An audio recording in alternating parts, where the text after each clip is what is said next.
people I'm seeing here today. It's amazing that also some church members are here today. Amen. To God be the glory. Amen. I'm saying this because we have many people all over the world that have logged in, watching us and worshiping with us today. And we also welcome them at the same time as we are welcoming those who are on site. I pray that the Spirit of the Lord will continue to abide with us as we worship today in Jesus' name.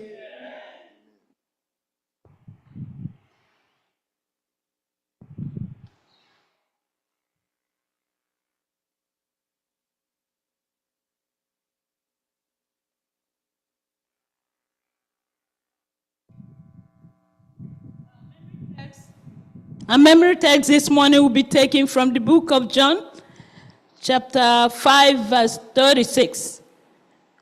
John 5:36, it reads, "But I have a greater witness than John's, for the works which the Father has given me to finish. The very works that I do bear witness of me, that the Father has sent me." May God bless this reading in Jesus' name. Today is our 8th lesson, and it says, fulfilling Old Testimony prophecies. Today, we'll be learning other ways that John used to reveal Christ as the Messiah. Still, people continue not to believe it, despite all the evidences. We're going to see how we can learn from their mistakes and see how we can correct it so that we can really believe that Christ is our Lord and personal Savior. As our brother, Elder Matthew brings this lesson for us. May God open our ears, our eyes, our brain to understand this lesson so that we'll be able to practice and help to quicken the coming of Jesus Christ. I've prayed in Jesus' name. Let's pray. Our loving and Father in Jesus Christ, we thank you for how you have brought us again another Sabbath day to come to mingle with you. Father, we don't know, but we have believed that you will come and teach us. Teach us so that we'll understand that you have prepared for us. Send the Holy Spirit to open our hearts so that we'll be able to digest and put that we're supposed to put in practice. Secondly, I have to present the person that will control this lesson this morning. May you bless him. Teach him so that he can be able to teach us, so that your name will be glorified. We have prayed in Jesus' name. Amen.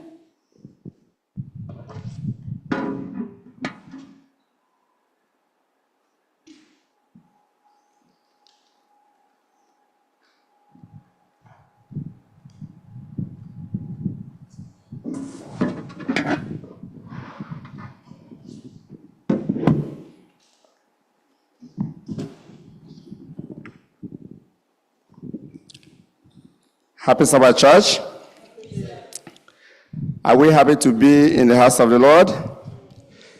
If you're happy, say amen. Amen. We should be glad to be here. The Lord led us for the whole week, and we're here with the good news because we are all healthy. I thank you all for being part of this lesson today. Our lesson today is lesson number 8. Fulfilling Old Testament prophecies. Before we do that, let's just take a second look at last week's lesson number 7, which was, blessed are those who believe. We know this story is very interesting, and the text says, Jesus said to him, Thomas, because you have seen me and you have believed, blessed are those who have not seen me and yet have believed. You know, Thomas was doubting if that was Christ. But when he saw Christ, he said, can I just feel you? Can I touch you? So that I can believe. But today, the lesson is telling us that all of us that have never seen God, we never see God, but we believe there is God. We believe that he's a healer. We believe he's our savior. He's saying that we'll be highly blessed. But we continue to believe in him, even though we've not seen him, so that blessings will be part of us and our families in Jesus' name. Now that brings us to today, lesson number 8, fulfilling Old Testament prophecies. And our text here says, "But I have a greater witness than John's, for the works which the Father has given me to finish, the very works that I do, bear witness of me, that the Father has sent me." So it seems there were a dispute, like people didn't believe him, but he was telling them that work the Lord has given him, the work that he's doing, the miracles he's doing, clearly shows that he was sent from above. The book of John, we own the book of John, is very, very part of the scripture that's so important, because you know why? The Gospel of John is very convincing. Gospel of John makes a lot of references that Christ is the Son of God. He made so many references, indeed, that Christ is incarnate Son of God. And who can dispute that? Christ came to save a sinful world. He came to do that which no one else has ever done. Because a lot of people try to dispute what he was doing. But he came to prove that he is from above, that the Lord sent him. If you don't even have any evidence that he came from above, look at the works that he was doing. It isn't that he was doing things that nobody could have done. And John made it precisely clear and provided so many evidence to show that he was truly a Son of God. And as we go through the lesson today, we see that most of the prophecies before Christ came, they were actually fulfilled. God, that's the message. Those prophecies that they had before he came, were they actually true? Did they actually prevail? Yes, the lesson will tell us yes, that it did. And as introduction made it very clear, he said, John wrote, "He was in the world and was made through him, and the world did not know him." He wasn't here with us, and the world did not know him. So, and that was a prediction at the time that he will come, they wouldn't know him, and actually happened. Then when we go to Sunday session of our lesson today, the Sunday talks about signs, works, and wonders. We all know that when Christ was here, he did a lot of signs and wonders. We also know that Satan was very capable as well. When we remember the story of Moses and King Pharaoh, when the Lord told Moses to use what he has in his hand, which turned to a bigger snake. You know what Pharaoh did? Pharaoh has all his people too, the false prophets, and they came with their own snakes. But the Lord always prevails in whatever circumstance you find yourself. Moses' snake was able to do what? To swallow all those ones to show how powerful the Lord is. So, Christ made a lot of wonders, a lot of miracles, but Satan was able to make as well. So we got to be careful, because like when we say based on those miracles, today we might just be, they did miracle. We don't know who did miracle. From which power did that person do that miracle? So we need to know where those miracles are coming from and the kind of miracle that we should be believing. As the Messiah, like I wrote here, says, the sign and wonders alone cannot prove Christ as the Messiah, because false prophets also perform signs and miracles. But remember the story of Moses and King Pharaoh. And John wrote that he had a unique character pointing to Jesus as the Messiah. Jesus used signs, just like had a relationship with the Father. We have here on our first paragraph, it says, in addition to the expected miracles that John used to point to Jesus as Messiah. He also recorded the broader discussion about the signs and works and wonders that Jesus did. The signs and wonders in and of themselves were not proof of his messiahship, because many prophets, sometimes false ones, also performed miracles. Did John not record the signs because they pointed to great miracle worker only? The signs that John wrote about had a unique character. The kind of signs that he wrote, the kind of miracle that he pointed us to us is they have unique characters that clearly pointed to the Messiah to show that indeed he came from above. Indeed, he came from God, the Father. Can we read John 5:17? Let's read John 5:17. Let me see this here. 5:17. Yes. But Jesus answered them, "My Father has been working until now, and I have been working." See, it's made clear. Let me turn on this.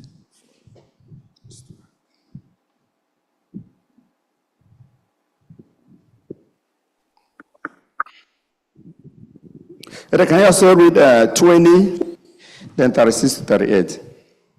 Okay, 20 says, "For the Father loves the Son and shows him all things that he himself does, and he will show him greater works than these, that you may marvel." Thank you. 36 to 38. Here you can see Christ is saying, he said, "Look, I am with my Father, and my Father is doing what is working in me. It's just not me alone. My Father works in me." And the Bible made clear testimony speaking about the same. Here it says, on the second paragraph, he says, Jesus used the signs to show his close working relationship with the Father. The two were one. The works show that the Father is in me and I in him. The purpose of Jesus coming was to do the works of the one who sent him. He came to do a work that someone that sent him, who is the Father. He is trying to prove to them that all these signs that we are doing came from above. It wasn't something that he made up. It wasn't something that came from a false prophet. It wasn't something that anyone could have done, because it's coming from the Father. He was divine, and they never believed him. But some did believe. But many of them did not believe as we go in, when I see, because of their perceptions, because of their traditions, because of their fulfillment evidence that we are doing things that they didn't want to change. But Christ was real. He came here for a purpose that no other one could have done.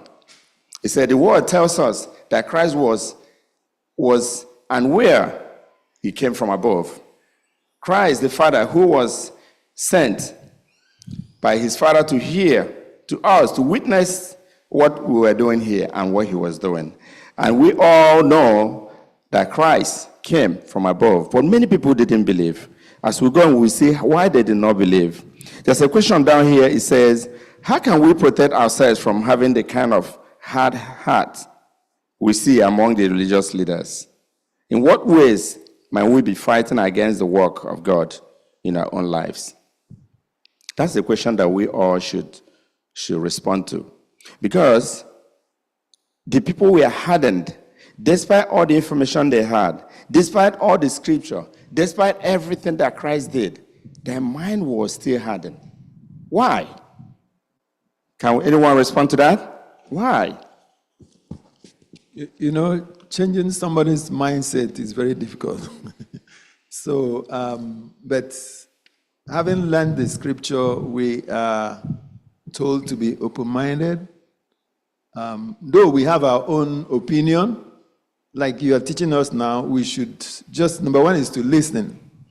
Listen, have an open mind, and ask the Holy Spirit to help to understand and interpret whatever message that comes on our way. Thank you. When I read John 5:18, John 5:18 made it very clear. If you can read it, make it very clear that the Jews, the reason why they were mad, because they just felt that Christ was telling him the wrong thing. They felt, especially because of Sabbath.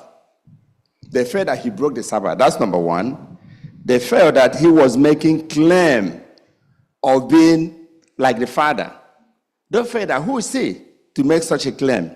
That he was equal to our Father, that he couldn't have been such a person.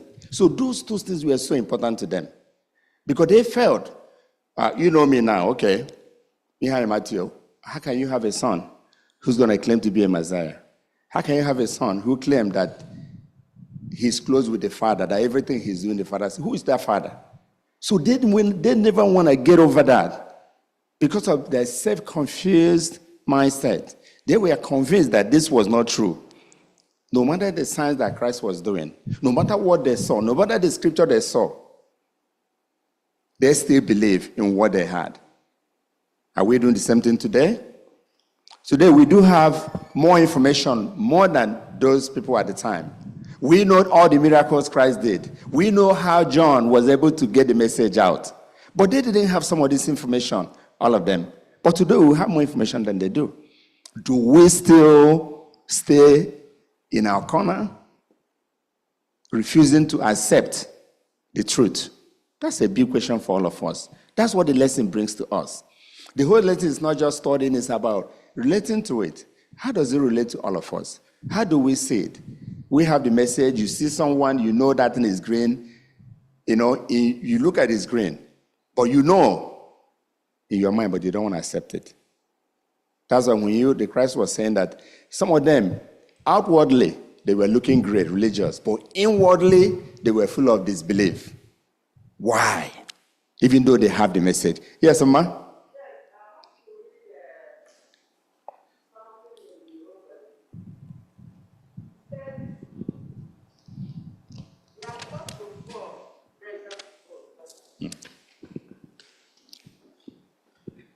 Thank you. Okay. The Apostle Paul resonates with Christ's words to the leaders when he writes that the letter kills, but the Spirit gives life. Focusing on the letter, devoid of the Spirit, leads to legalism and hypocrisy, which in turn results in comparing oneself to others instead of looking unto Jesus, the author and finisher of our faith. Thank you, That you know the word doesn't really matter. Yes. The important thing is that you know you are in the Spirit, and that you know Christ himself, which is life. Yes, ma'am. That's why we see, like we were talking, we have the message, we see the message, we see everything. But we still don't believe because our mindset is somewhere else. Can we look at the thing the way it's supposed to be looked at? Can we look at the facts and say the facts are the facts, as opposed to having what our preconceived mind to be what is out there, why we know too well it's not. It's very important. That's a message to all of us. Are we just coming saying that we are Seventh-day Adventists? And then Seventh-day Adventists, there's nothing in us that shows inwardly that we are. But outwardly, we might show that we are. But inside, the Lord says that's not true. Monday, I don't know if you have any other addition or contribution. We're moving on to Monday. Monday is the authoritative role of the Scripture. Authoritative role of the Scripture. The Scripture is authoritative word of God. You see, any preacher, anybody standing, that whatever that person preaches or says does not conform with the Scripture, that's a false message. That's a false worship. Let's make it very clear. The Bible is very authoritative.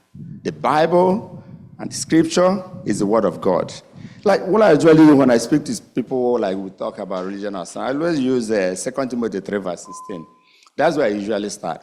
Because 2 Timothy 3 verse 16 says that everything written in the Scripture is inspired from the mind of God.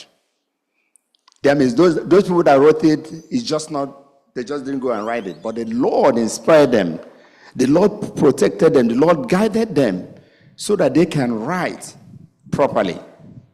So if God did that, they were able to write properly and give us that authority to use that as we get the message out.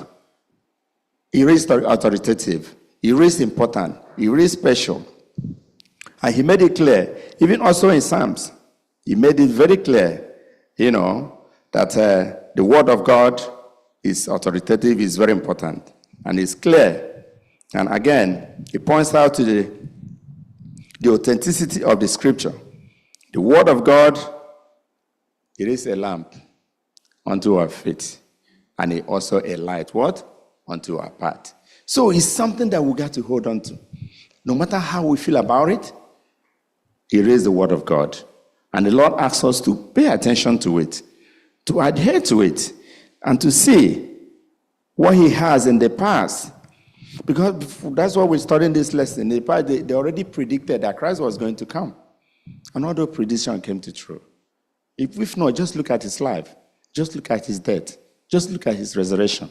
They were all predicted that he's going to come. He's going to be born from a woman. The woman going to be a virgin. And from a poor family, Joseph. And it came to pass. And that's why they were in disbelief that couldn't have been. How could this woman have a baby without having the husband having something with her? Are you telling me it's a divine? No.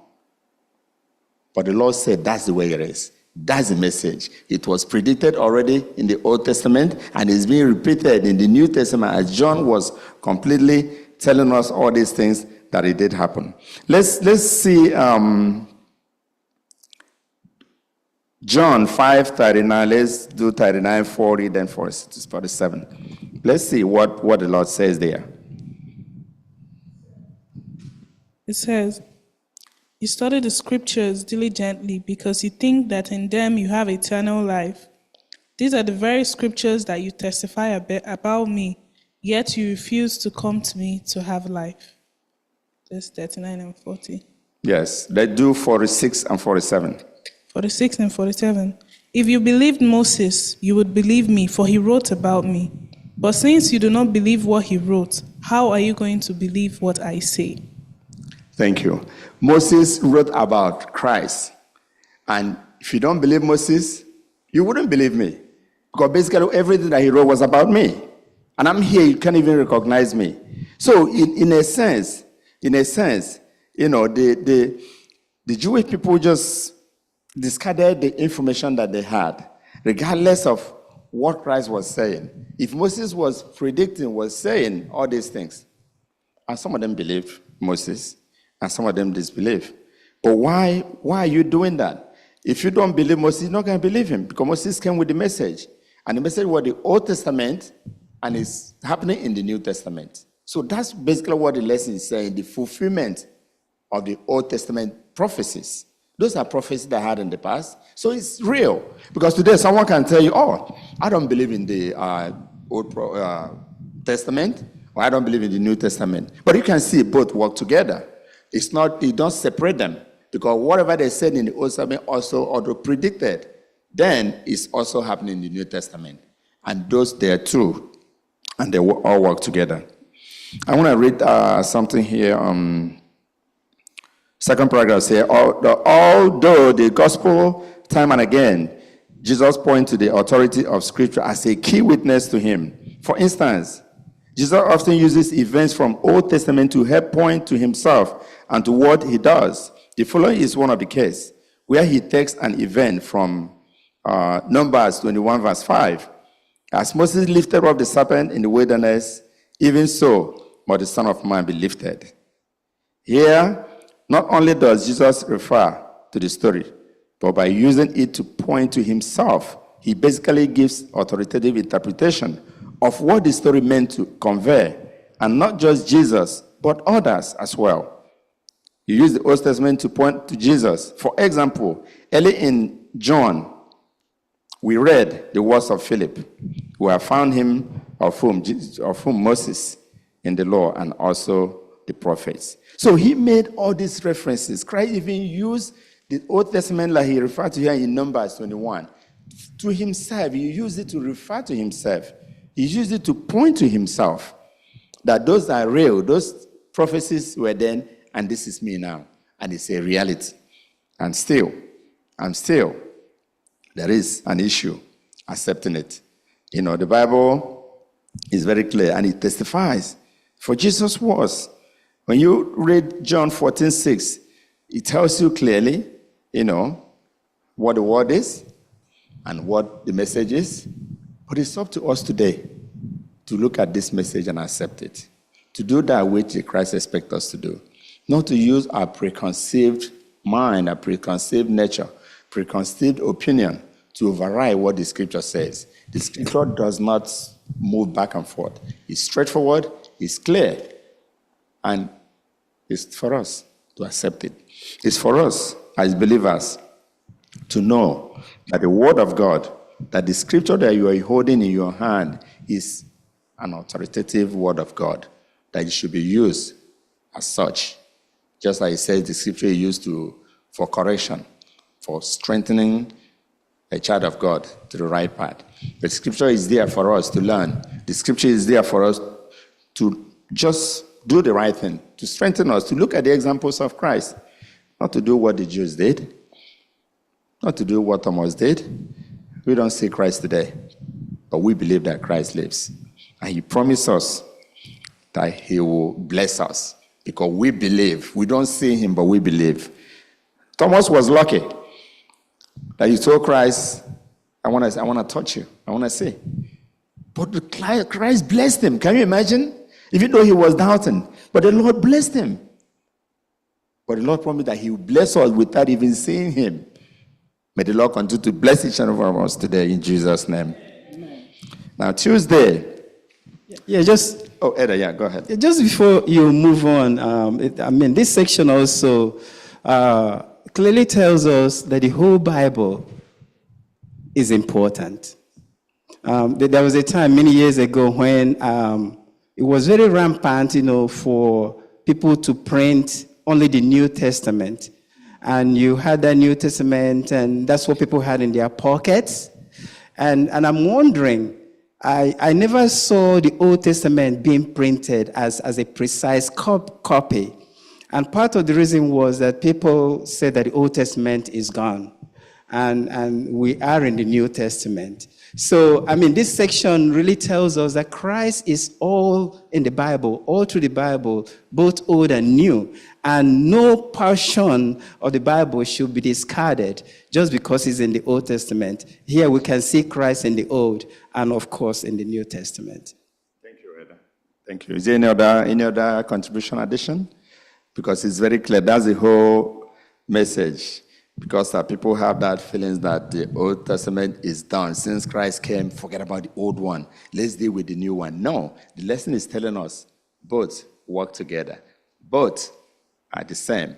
That was a prediction of Christ coming, and Christ came. Okay, can you imagine Miss Gold is coming in now, and you look at her, she's wearing white and black and all that. You've been describing her all these years. Then God walked into the church. None of us can even recognize her. Can you imagine? Why can't we recognize her? Because we've been hearing about her all these years. We've been hearing how she's going to come. She's going to walk through the door. She's going to sit down in front. She's going to smile. But then she came in, all of us looking. Why? The reason is that we have a preconceived mind. The reason is that we already know, no, it cannot be God. How can God be walking through this door? No, it cannot be her. Why? That's why he says outwardly we look like we are righteous. But inwardly, we are full of disbelief. May we get away with all that disbelief in Jesus' name. Amen.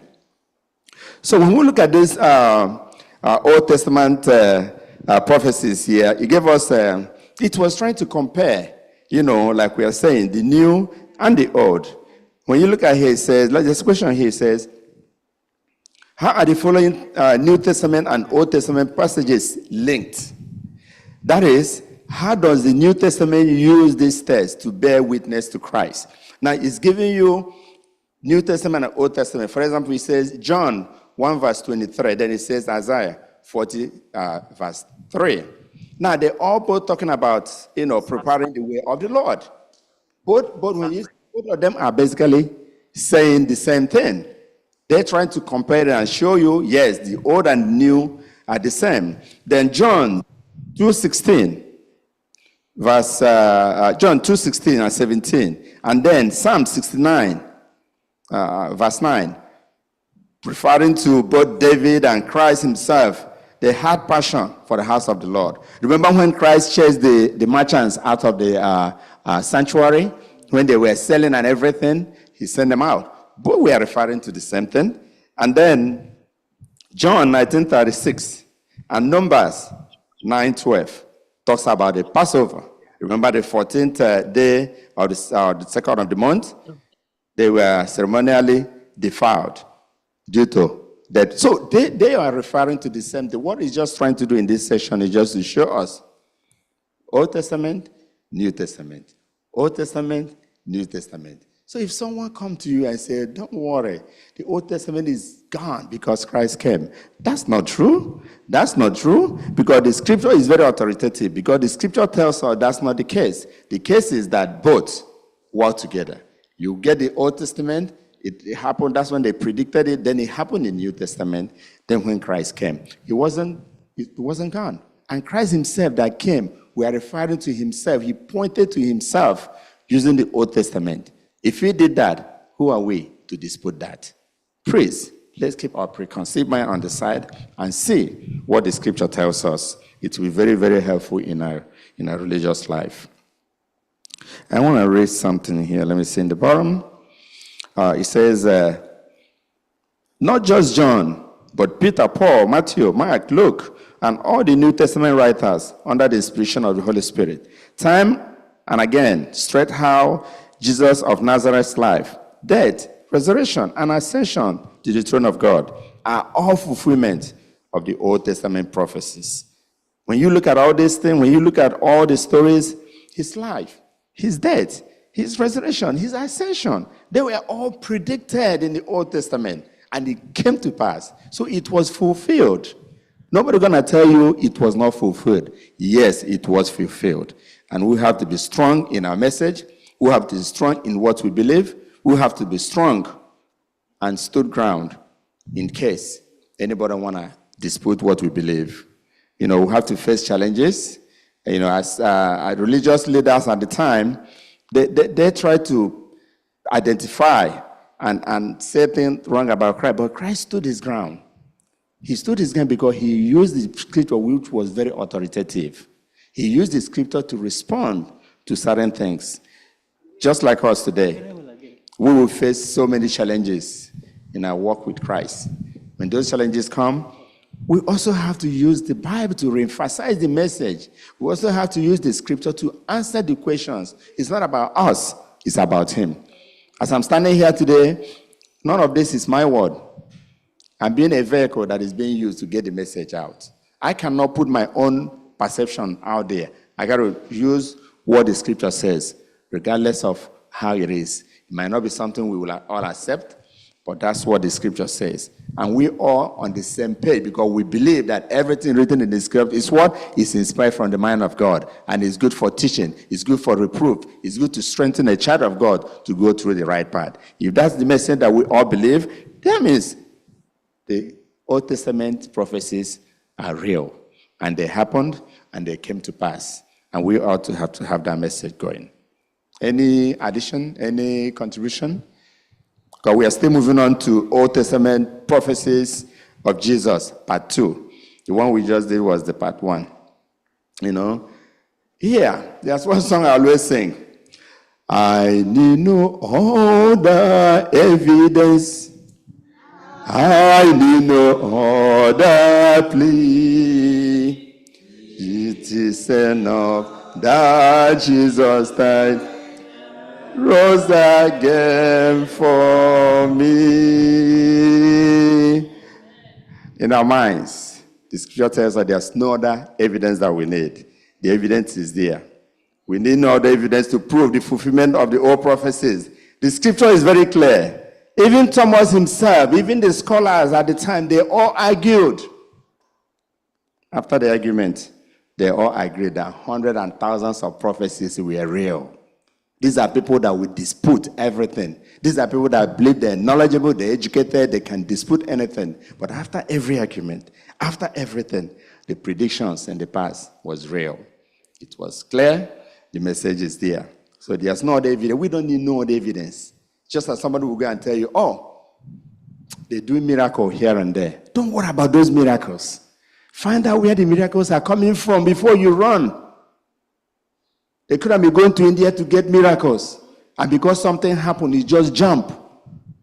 You jump into the wrong thing. The message is there. The message is there for you. That the evidence is there that Christ is the Son of God. That Christ is the incarnate Son of God.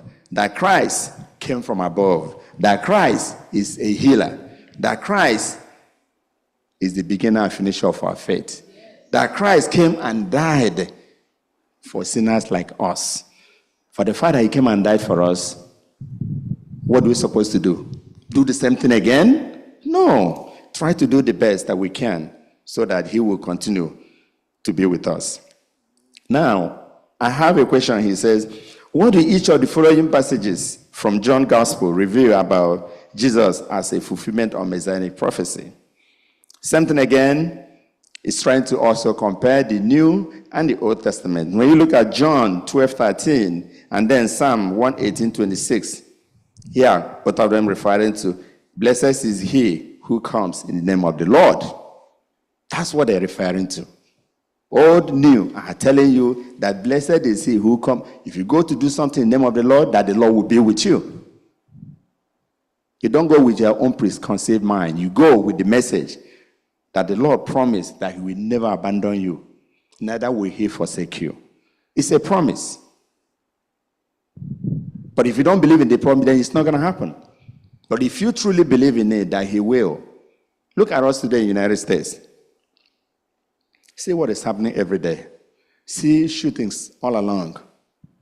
But you see our people. The Lord says that we will be going thousands on the left, hundreds on the right, that the children of God will be doing what? Going. If you look at our communities, we don't hear about shooting and all that stuff. But it's not that it's not happening around us. It's not that it's not happening on the street that you just passed. But the Lord has been leading us. The Lord has been keeping us safe. We are not Americans. We came here for a greener pasture. We came here to see how we can help our people back home. And we stay focused on why we are here and not to get into, there are so many things in this country. There are so many things that you can do and get rich tomorrow. But when our people come, they go to school, they learn, they work. They're not that ostentatious. They don't seek for what they can afford. They stay on the message, and we are safe. We have a church here today. Do you know many people in this country, they don't even have a place to worship. But first of all, we have a church where we worship the Lord. It's a good thing. If you don't think it's a good thing, look around. You are proud to say, this is our church, and we own this church. My people, the Lord has been blessing us. We have to continue to worship Him in any way, in any form of shape that you can, because He is there for us, and He will continue to be there for us. Amen? If there's no other contribution, I'll be heading to Thursday. Thursday says, from beneath. From beneath. Somebody will say, what is that? From beneath. What is that? You are of this world, and I am from above. Let's just read 8:23. Let me see where it says that clearly. The religious leaders were enemies of their people. I just want to see what I wrote here. They saw the Messiah and they've been longing for this Messiah for so long. Remember, they've been asking, how can we get this Messiah? When the Messiah come, they didn't realize. You know why they didn't realize? They were expecting something different. They were expecting a king, a big king who's going to come to deal with the Romans. But guess the Messiah is someone that is humble, somebody that they never expected.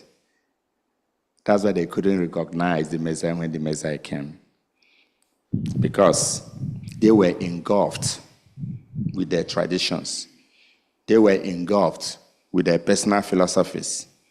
And they couldn't recognize him, despite the relationship that he had with the Father, despite everything that he said, that the Father is in me, that the Father is working in me, the Father is going with me. This is why I'm able to do certain things that no other human being can do. But their traditions couldn't let them. Today, it's our traditions protecting us, covering us from knowing the truth. Today, we have the truth. Do we allow our philosophies to make us not even think? Because that's what happened to these people. Because they were asking irrelevant questions. Christ said, I'm this. They say, hey, if you are this, why this? All we're doing was they were looking for a way to kill him. They were looking for a way to make the case against him. But the time was not right. The message went through. And at some point, that's when Christ said that he's from above and they are from down. Just like we are in this world. But we don't have to be part of this world in a sense of doing what they do. But we live in this world. Christ is not here yet. We are still in this world. But it doesn't mean that you will do something that someone out there will do. That's a big difference. So Christ was here, and he made it clear to them that he came from above. He wasn't just a regular person. And they didn't want to listen to that. And it was real. Here it says, in the study of John, so far we have seen that John shows how Jesus indeed is the promised Messiah, the great hope that Jewish people had been longing for. And yet, many of the religious leaders, the spiritual guides of the people, were his biggest enemies instead. We have to be careful of our leaders as well. That's why I like when the Bible talks about the Bereans. He said that the Bereans, the difference between them and others is that when they get the message, you know what they do?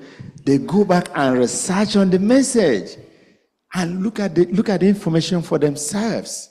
Because what happens is that if you go and rely on a pastor and rely on an elder, and maybe the elder has the wrong information, you're also going to have a wrong information. The other they give you that information for you just to take it like that, you have to go back and look at it. This is why the scripture is very authoritative. The scripture is your guide. You should not let it down. So don't come and say, oh, the pastor gave me that message, that's where I carried. No, you're supposed to find out by yourself. You're supposed to research on your own. But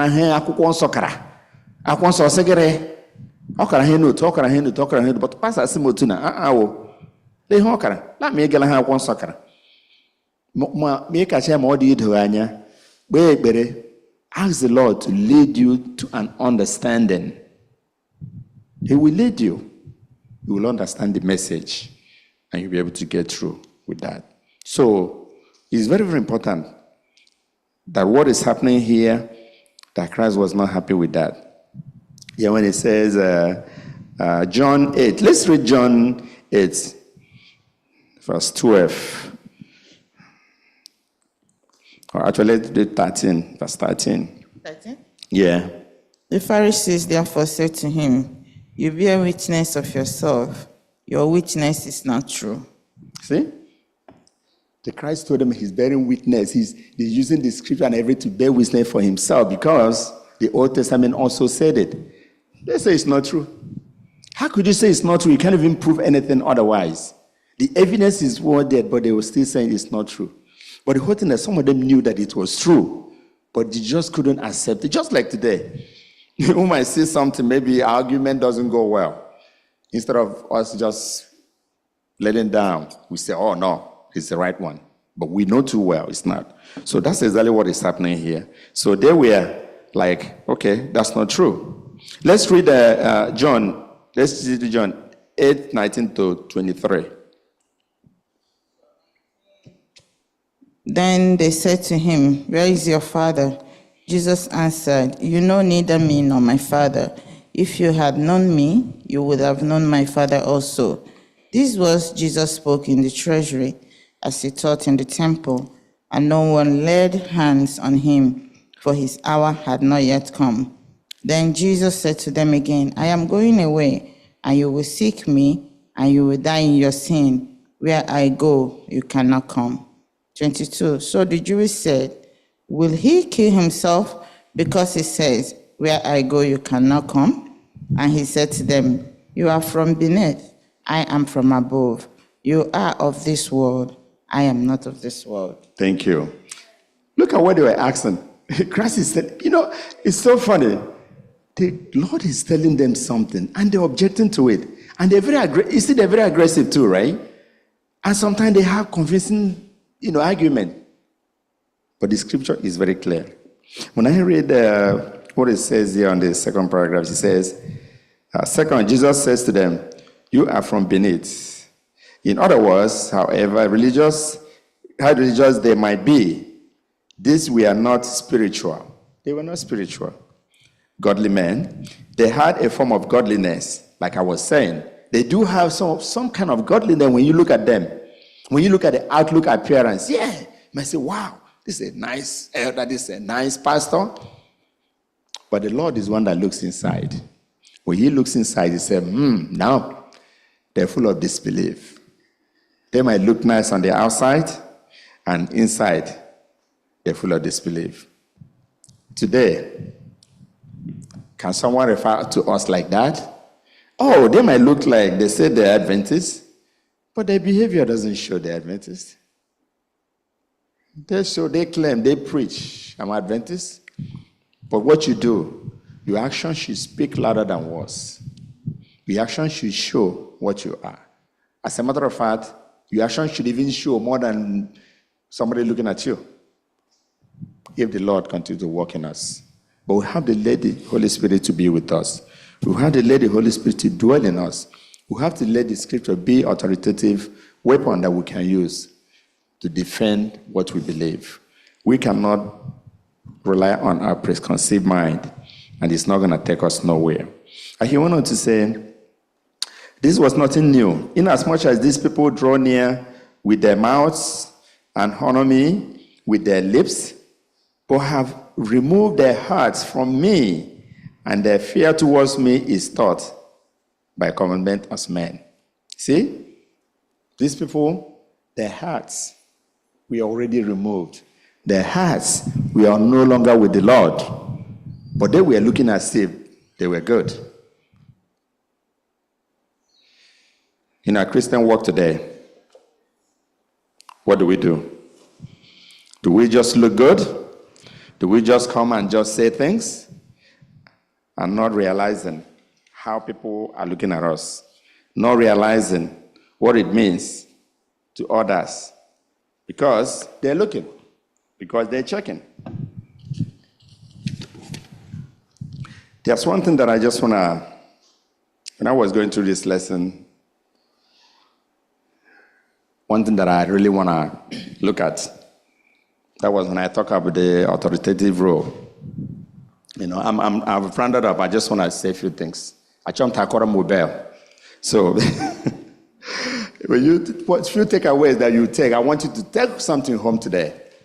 When you talk about the scripture being authoritative, you know what it does for you? It gives you understanding of the scripture.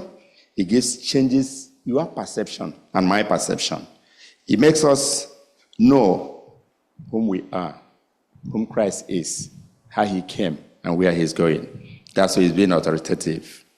Understanding of the scripture shows us who Jesus is and his mission on earth. We need to know the mission on earth. And understanding keeps us grounded.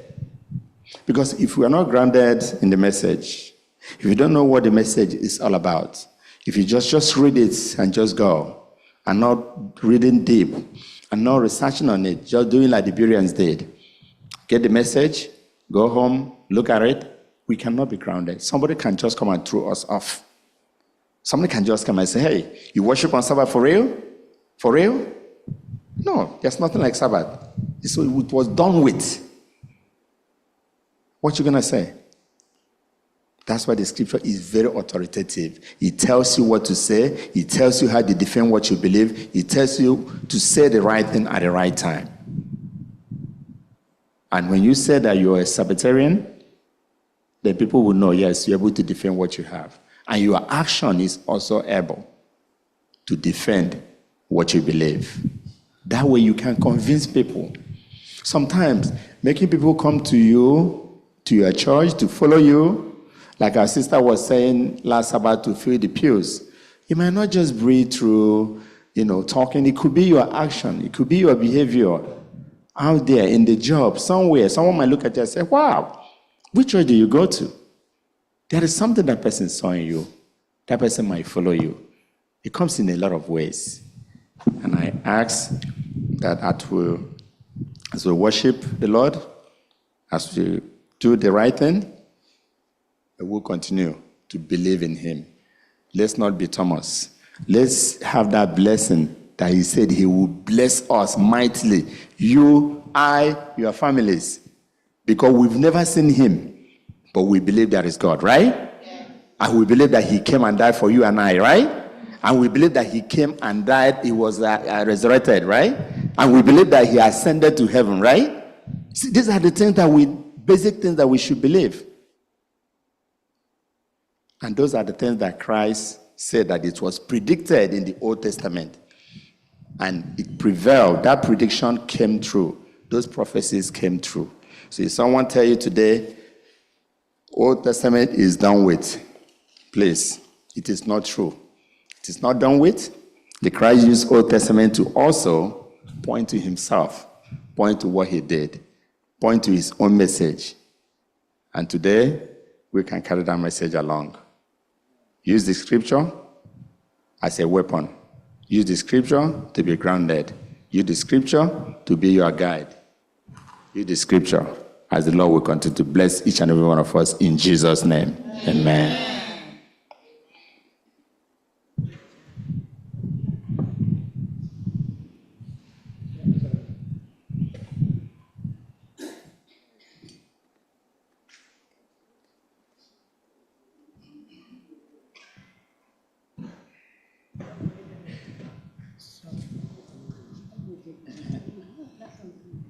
Happy Sabbath, everybody. Happy Sabbath. How was that lesson? Do we need any other evidence to prove that Christ is our Lord and personal Savior? No. Elder, may God continue to strengthen you and widen your territory as you continue to do his bid in Jesus' name. Amen. This is time for our expense offering. Today's expense offering is going to be special. But I'd like us to bring, to put on its screen how we can donate money for the Sabbath School expense offering. Remember, today is the 8th Sabbath. We have how many left? 5, right? For our 13th Sabbath, and we need to get our pamphlet. As the Eberes from Osusamokwa, in years, our Marcos and the Iranians come as we sing this morning.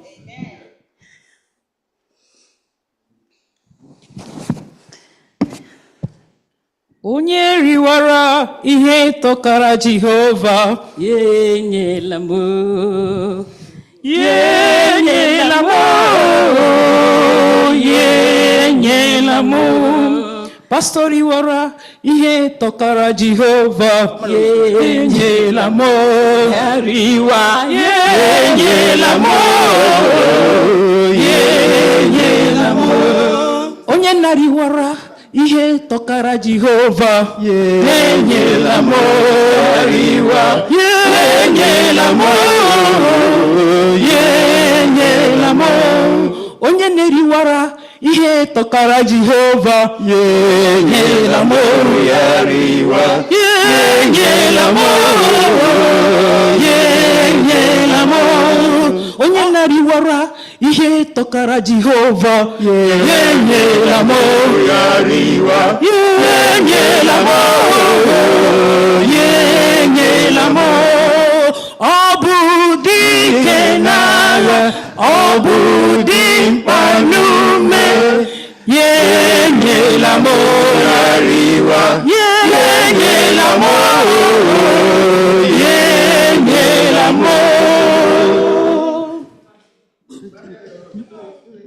Onye neriwara ihe tọkara Jehova. Yenye lamo yariwa. Yenye lamo. Yenye lamo. Membariwara ihe tọkara Jehova. Yenye lamo yariwa. Yenye lamo. Yenye lamo. Pastoriwara ihe tọkara Jehova. Yenye lamo yariwa. Yenye lamo. Yenye lamo.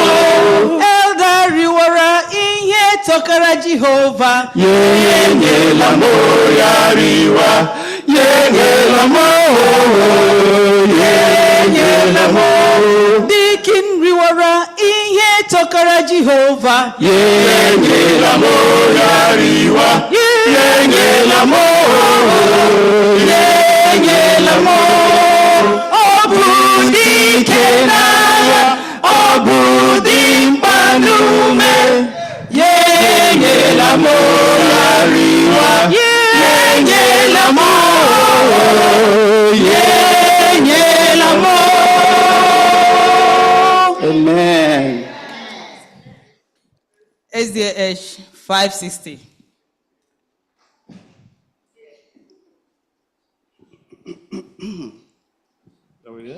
Yes.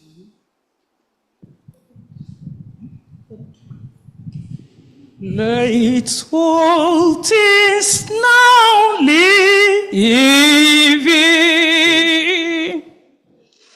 Let all things now living. A song of thanksgiving to God our Creator, triumphantly raised.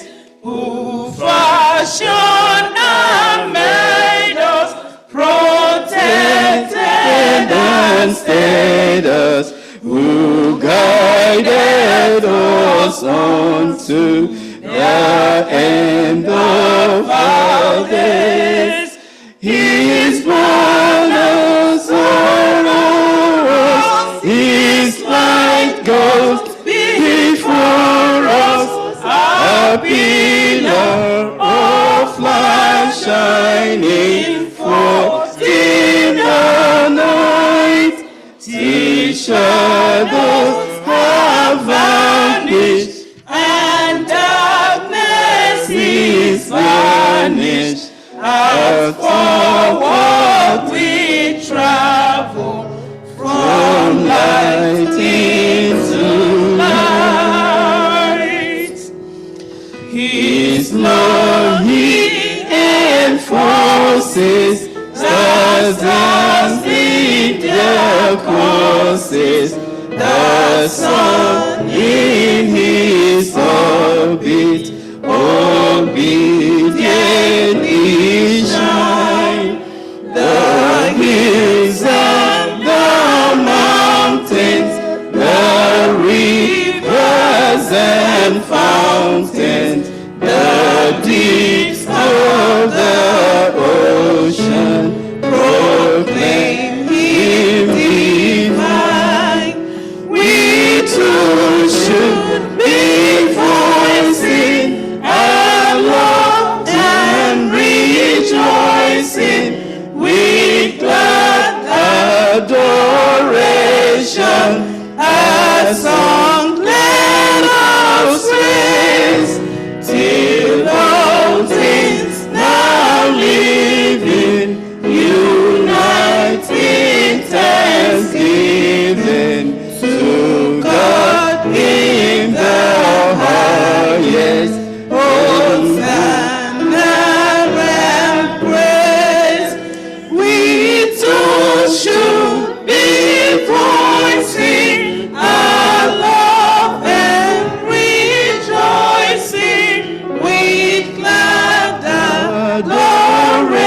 nation, a song let us raise, till all things now living, unite in thanksgiving to God in the highest.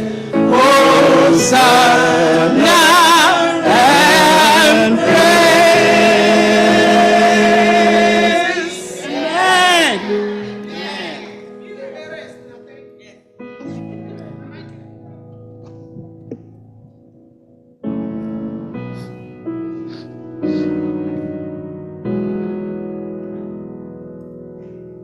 Amen. Amen. Can we say amen again?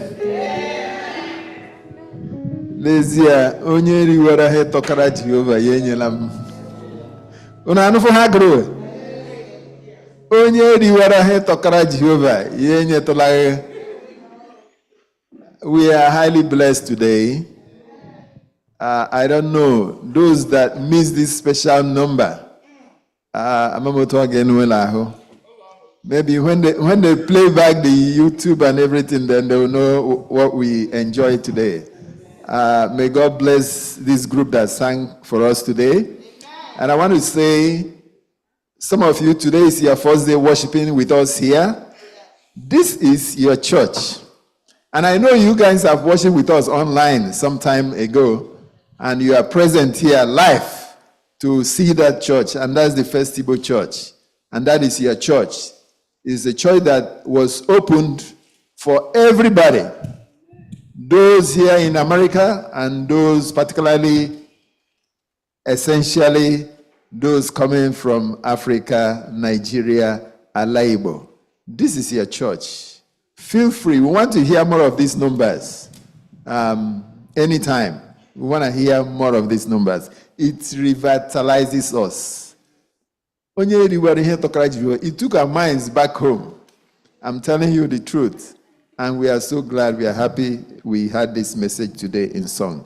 May God bless you abundantly in Jesus' name. And I want to thank everybody who came here to worship, those online too. And for this particular lesson that we learned today, how Old Testament revealed about Christ and also the New Testament, the comparisons that we had. And next week, we are going to look at the source of life, where Jesus revealed that is the way, the truth, and the life. I want to invite us also to come again, those who will be opportune to worship with us, and with open hearts, so that we can grasp the real message the Lord has for us. And as we continue this journey, this wilderness journey that has not finished, that will finish in eternity, I pray that the Spirit of the Lord will lead us through. In Jesus' name I pray.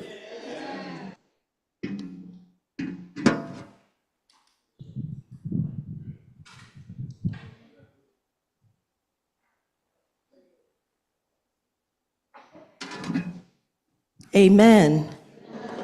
Shall we all rise as we bring the Sabbath school to a close? Let's take our hymnals to SDH 306.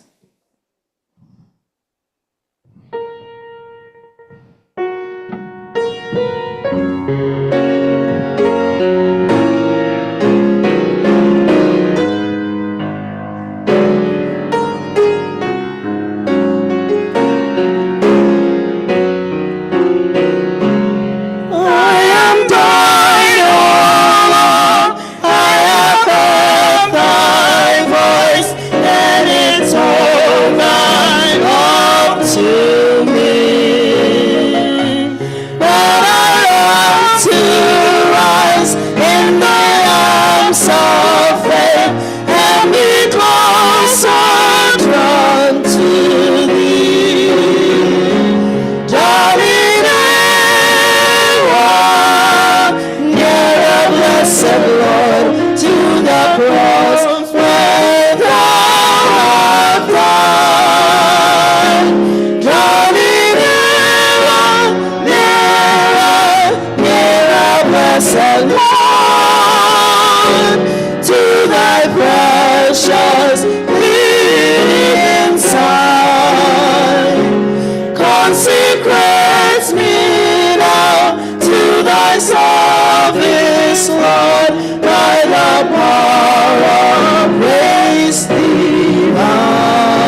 soul who come with a steadfast hope, and my will be lost in thine. Draw me nearer, blessed Lord, to the cross where thou art died. Draw me nearer, blessed Lord, to thy precious living Son.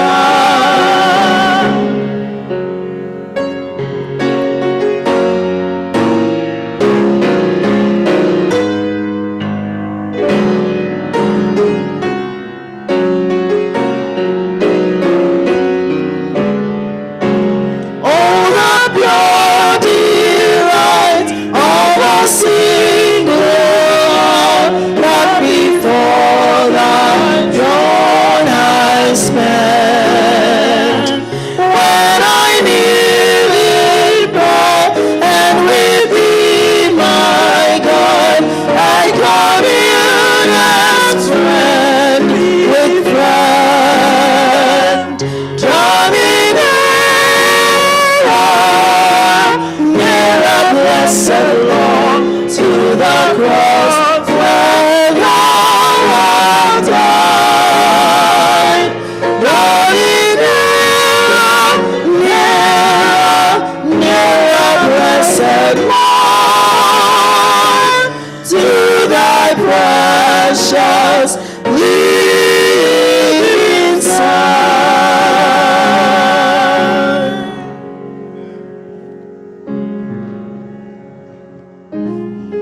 Shall we close our eyes as we pray?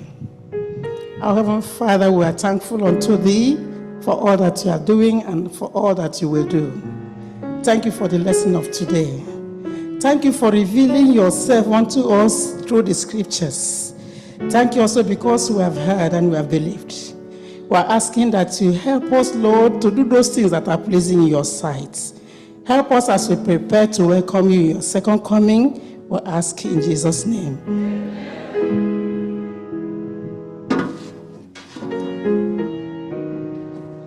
Thank you all for being with us today. Thank you for those who were able to make it in time, and for those of us who were not, may God help us to quicken our footsteps. Mommy, don't say yes now. Oh. With these thoughts in our hearts, I would like us to please join us next Sabbath while we study lesson 9, the source of life. The source of life. And for those of you on YouTube, Facebook, Zoom, thank you for joining us. Please join us same time next Sabbath. Sabbath school starts at 9:30 a.m., sorry. Yeah, I said 9 so that maybe somebody like me would get here early. 9:30 a.m. And may the Lord hasten our footsteps and bring us here to worship and gain a lot of lessons from His presence. In Jesus' name. We welcome you to Sabbath school. We are happy that you are here. Happy Sabbath day. Happy Sabbath day to you all. Till we meet again.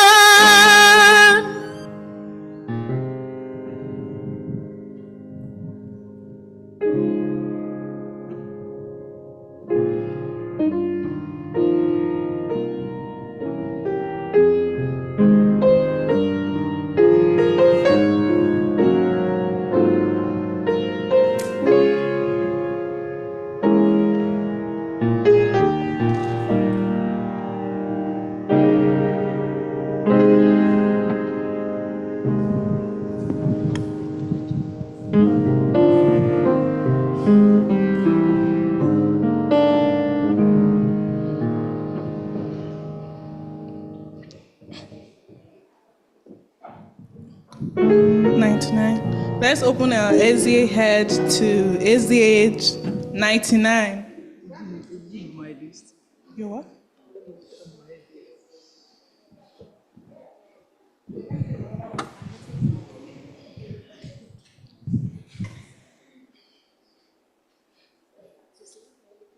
Him. Be not dismayed, whatever betide. Be not dismayed, whatever betide. God will take care of you. Be it His wings of love abide. God will take care of you. God will take care of you through every day or the way. He will take care of you. God will take care of you. Through days of toil when I not well, God will take care of you. When just friends your matter say, God will take care of you. God will take care of you through every day all the way. He will take care of you. God will take care of you. All you may need, He will provide. God will take care of you. Nothing you ask will be denied. God will take care of you. God will take care of you through every day on your way. He will take care of you. God will take care of you.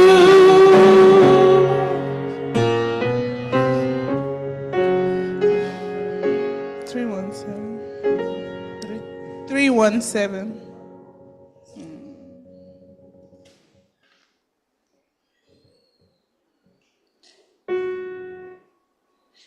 Lest I forget thy love for me, lead me to Calvary. King of my life, I crown thee now. Thou shalt the glory be. Lest I forget thy tongue crown brown, lead me to Calvary. Lest I forget Gethsemane, lest I forget thy agony, lest I forget thy love for me, lead me to Calvary. Show me the tomb where thou wast led, tenderly mourned and wept, and Jesse rose of light arrayed, guided the while thou slept. Lest I forget Gethsemane, lest I forget thine agony, lest I forget thy love for me, lead me to Calvary. Let me like Mary through the gloom come with a gift to thee. Show to me now the empty tomb,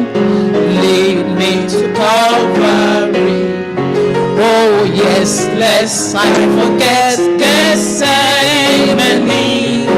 lest I forget thine agony, lest I forget thy love for me, lead me to Calvary.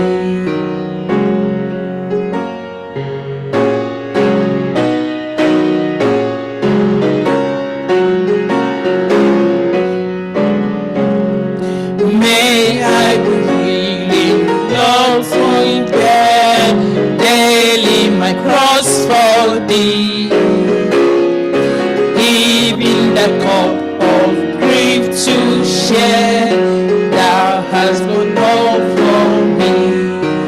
Oh yes, yes, I forget, yes, enemy, lest I forget thine agony, lest I forget thy love for me, lead me to Calvary.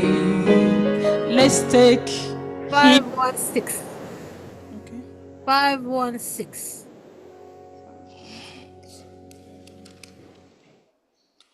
all the way my Savior leads me. All the way my Savior leads me. What have I to ask beside? Can I doubt His tender mercy, who through life has been my guide? Heavenly peace, divinest comfort, here by faith in Him to dwell. For I know what before me, Jesus to wait out is well. For I know what before me, Jesus to wait out is well. All the way my Savior leads me, just each winding path I tread, gives me grace for every trial, feeds me with the living bread. Though my weary steps may falter, and my soul at test may be, gushing from the road before me, though a spring of joy I see, gushing from the road before me, though a spring of joy I see.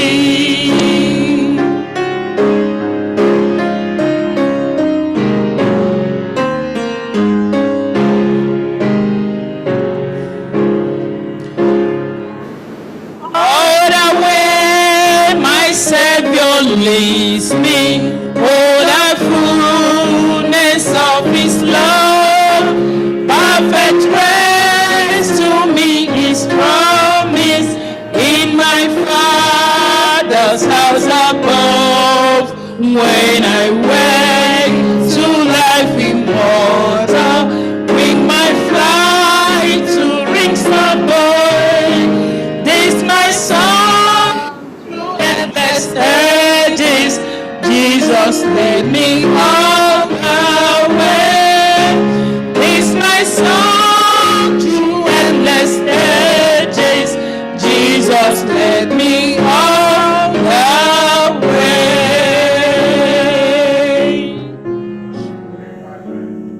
3-5.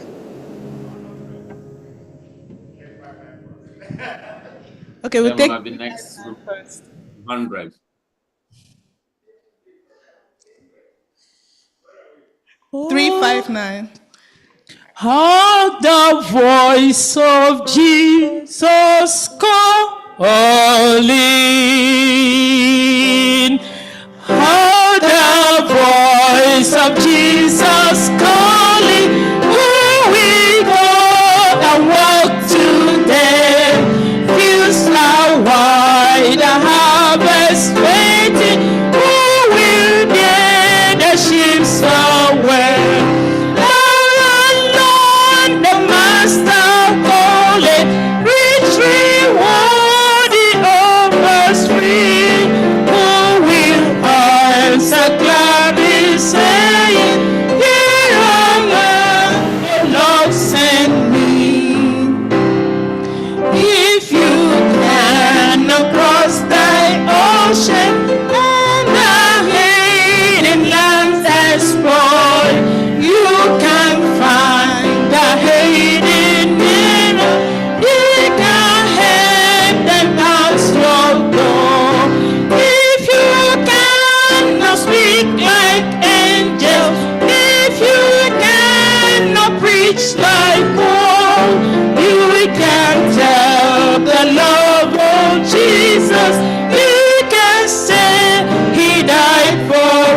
100.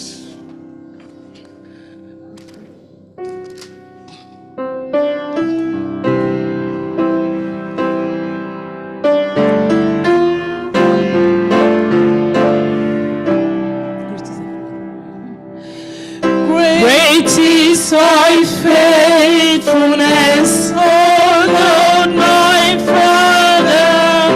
There is no shadow of turning with thee. Thou changest not, thy compassions may fail not. As thou hast been, thou forever will be. Great is thy faithfulness, great is thy faithfulness. Morning by morning, new mercies I see. All I have been, and thy hand has provided.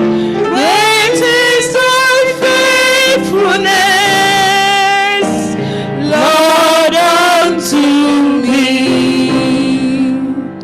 Summer and winter and springtime and harvest, sun, moon, and stars in their courses above. Joy returning, joy manifold witness to thy great faithfulness, mercy, and love. Great is thy faithfulness, great is thy faithfulness. Morning by morning, new mercies I see. All I have been, and thy hand has provided. Great is thy faithfulness, Lord, unto me.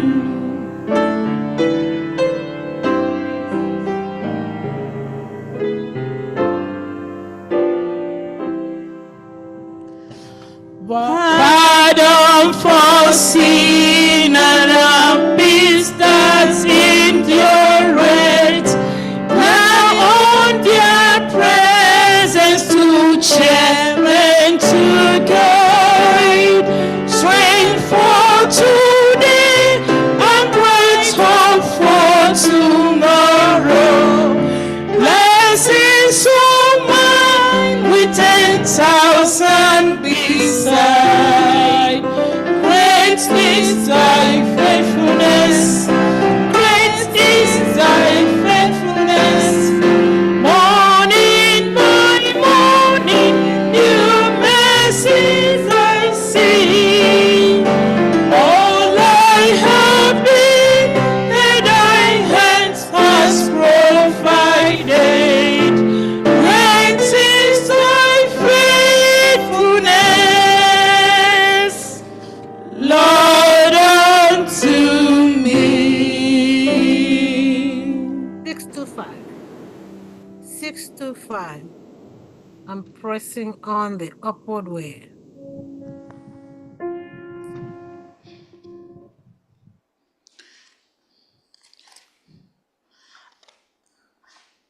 A higher plane than I have found. Lord, plant my feet on higher ground. I'm pressing on the upward way, new heights I'm gaining every day. Still praying as I onward bound. Lord, plant my feet on higher ground. Lord, lead me on, And I shall stand. my faith on heaven's stable land, a higher plan that I have found. Lord, plant my feet on higher ground.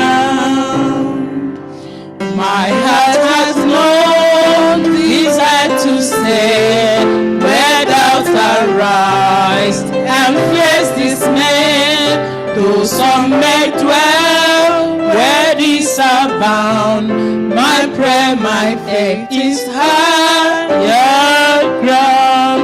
Lord, lift me up, and I shall stand by faith on heaven's faithful land. A higher plane that I have found. Lord, plant my feet on higher ground. I want to live above the world, though Satan's dark at me a hold, for faith has taught the joyful sound, the song of saints on higher ground. Lord, lift me up, and I shall stand by faith on heaven's stable land. A higher plan that I have found. Lord, plant my feet on higher ground.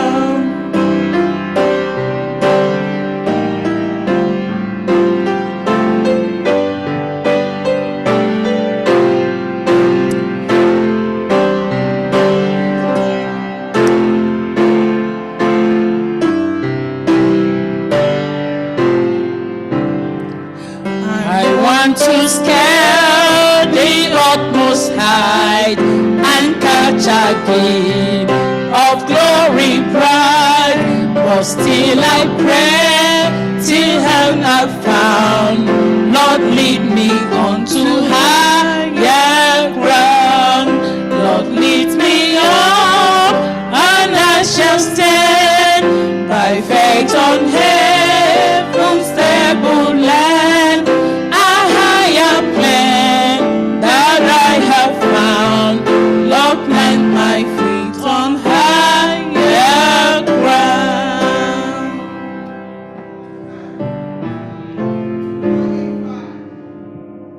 We'll sing 229 first, then we'll sing 485.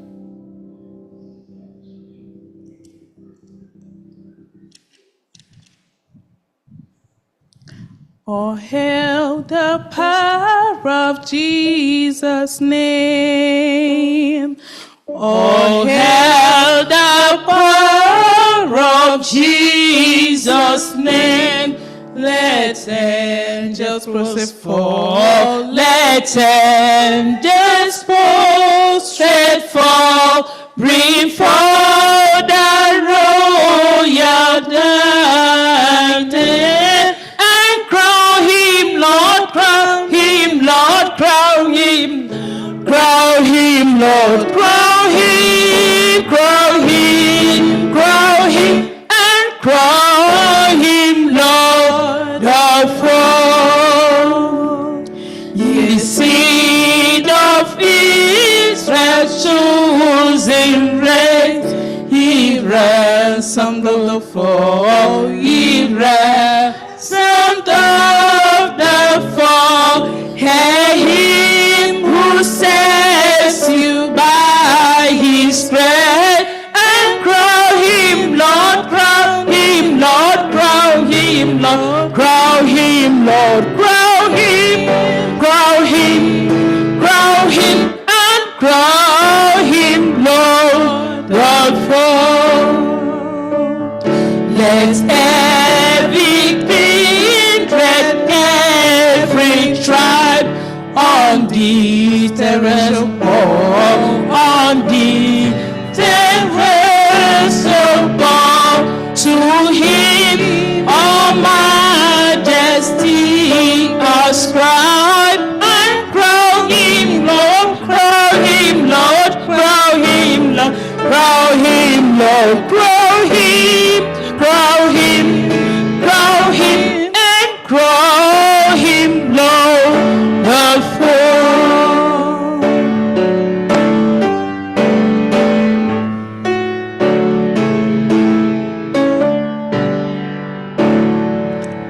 That with yonder sacred throne, we are sitting before, we at his feet may fall, join in an everlasting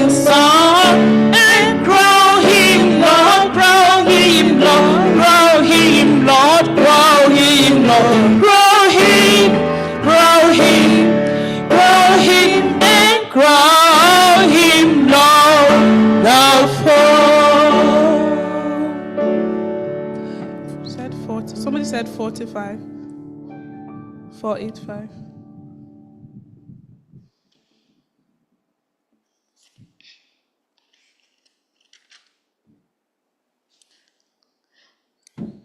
Jesus can help me, Jesus alone. I must tell Jesus all of my trials. I cannot bear these burdens alone. In my distress, He kindly will help me. He ever loves and cares for His own. I must tell Jesus, I must tell Jesus, I cannot bear my burdens alone. I must tell Jesus, I must tell Jesus, Jesus can help me, Jesus alone. I must tell Jesus all of my troubles. He is a kind, compassionate friend. If I but ask Him, He will deliver. Makes of my troubles quickly and end. I must tell Jesus, I must tell Jesus, I cannot bear my burdens alone. I must tell Jesus all of my Jesus, Jesus can help me, Jesus alone.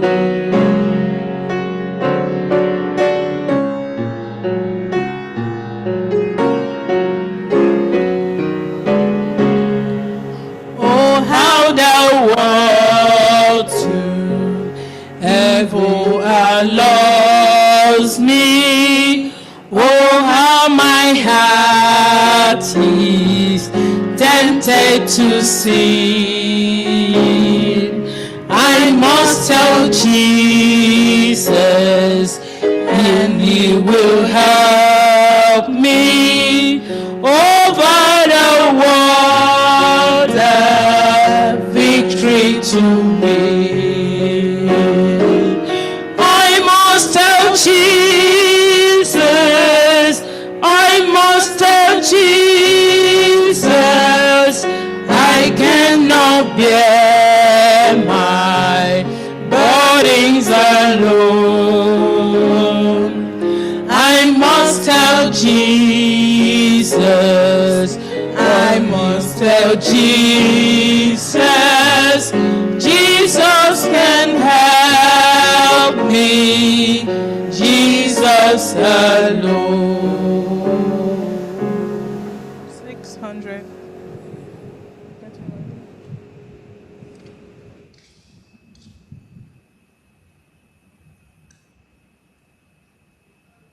Yeah, 600.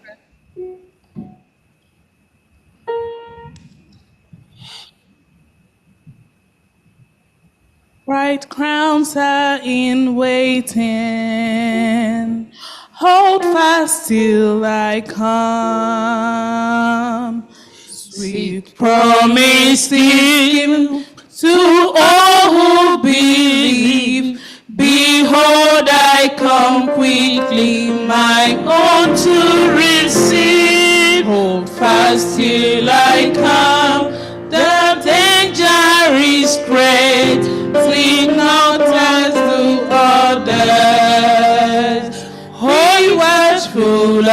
wait. Hold fast till I come. Still promise of heaven, the kingdom restored to you shall be given. Come enter my joy, sit down on my throne. Bright crowns are in waiting. Hold fast till I come. We'll watch unto prayer with lamps burning bright. He comes to all others active in the night. We know he is near, but none other day as spring shows that summer is not far away. Hold fast till I come. Sweet promise of heaven, the kingdom restored to you shall be given. Come enter my joy, sit down on my throne. Bright crown are in waiting. Hold fast till I come. SDA 367. 367. Rescue the perishing.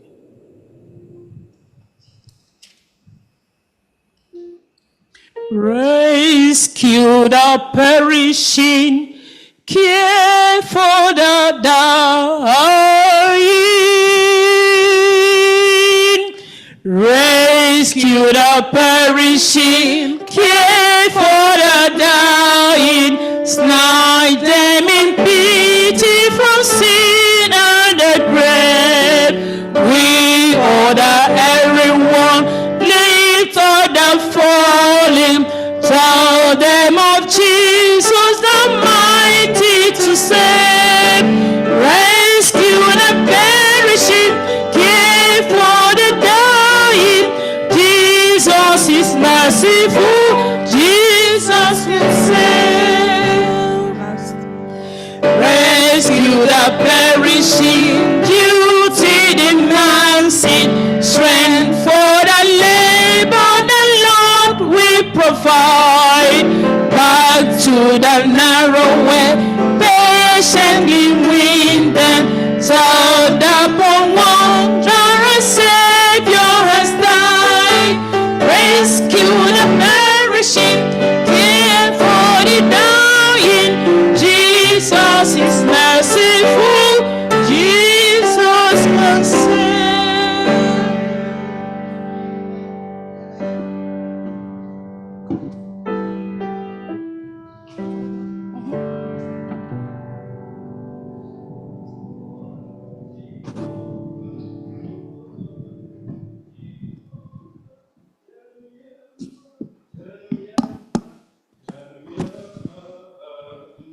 Happy Sabbath, church. These are our announcements for today's Sabbath. Blessed 40 days of prayer. We thank God for the blessings of the 40 days of prayer that we all have experienced. We thank everyone who has made time to attend every night. We pray and thank God for answered prayers and prayers yet to be answered. May He continue to wipe your tears and fill your mouth with laughter. Continue to live a life of prayer, expectation, rejoicing, and triumph. Amen. Elder Chika Wogugu lost his cousin, Sister Onyekachi Tochi Wogu, on Tuesday, November 12th. Please let us continue to pray for Elder Wogugu and his family. Let us also remember the mother of late Onyekachi, Sister Ruth Wanturu, her little son, and the entire family in our prayers. The family has established a GoFundMe account. We would like to encourage everyone to donate to this account to assist the family take care of the funeral expenses and family that she left behind. Sister Carol Grievous lost her mother within the week. Let us continue to lift her up in prayer that the Lord will console her and her entire family. Our 40 days of prayer ends today. The 40 days of prayer that started on October 13th is ending today. We thank God for the inspiring ministry of Pastor James K. Makinde and Pastor Uba Obuehi. It was indeed a high session in Zion. Thank God for the spirit-filled messages from the lips of these servants of the Most High God. We are indeed richly blessed. To Pastor Makinde, we as a church say thank you so much. Amen. We will be praying over prayer lists today. We believe the Lord will turn these requests to testimonies. We pray that the Spirit of the Lord will also touch the hearts of the individuals on your prayer list. Amen. Today is our communion Sabbath to end the 40 days of prayer. May we be blessed as we dine with Jehovah. There will be men's ministry tomorrow at 10 a.m. prompt, and it will be hosted by Elder Ihioma Enyinya and Deacon Ebere Oriaku. Our church Thanksgiving dinner, we are ending our 40 days of prayer with our Thanksgiving dinner tonight. Everyone is requested to attend as we fellowship together with one another and praise the Lord together. Endeavor to be there. The venue is Eastwood Manor, 3371 East Chester Road, Bronx, New York. The donation amount is only $50 per person. I will call on Elder Ihanyi Matthew to give more details.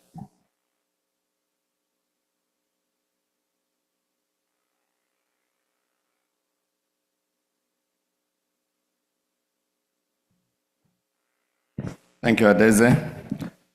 Once again, our dinner is tonight. What I'm trying to do now is to explain to everyone how it's gonna go. It's organized. We want you to come in. When you get to the building, like she said, 3371 East Chester Road. Now we change the venue to dance floor. Or we may have our members that need to get in, with a wheelchair or something, that will have access now to get in, because it was upstairs before. And it's much bigger.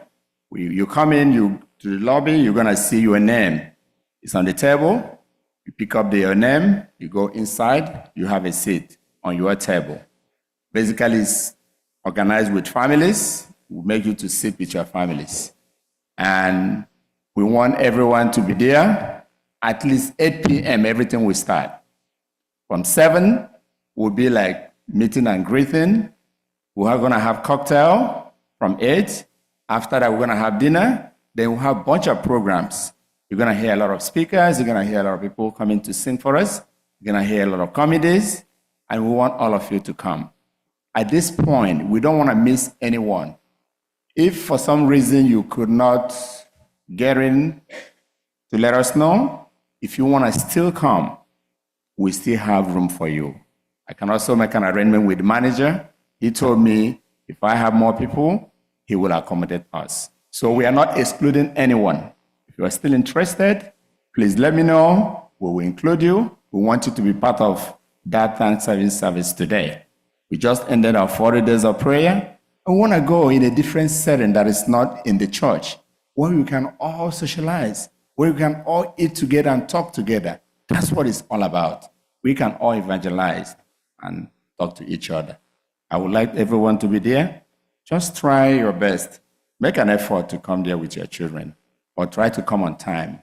The dinner will start around 8, 9, but be there before 8. We're all going to be there at 7. That's when we're all sitting down, but 8, everything will start.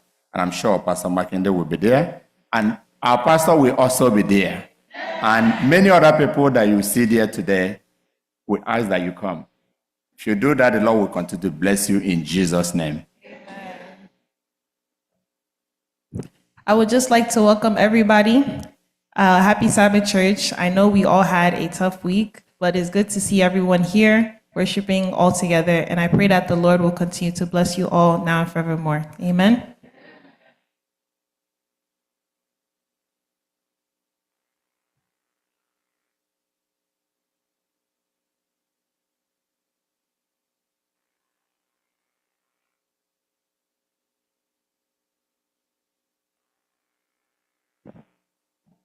Happy Sabbath, everybody. I was just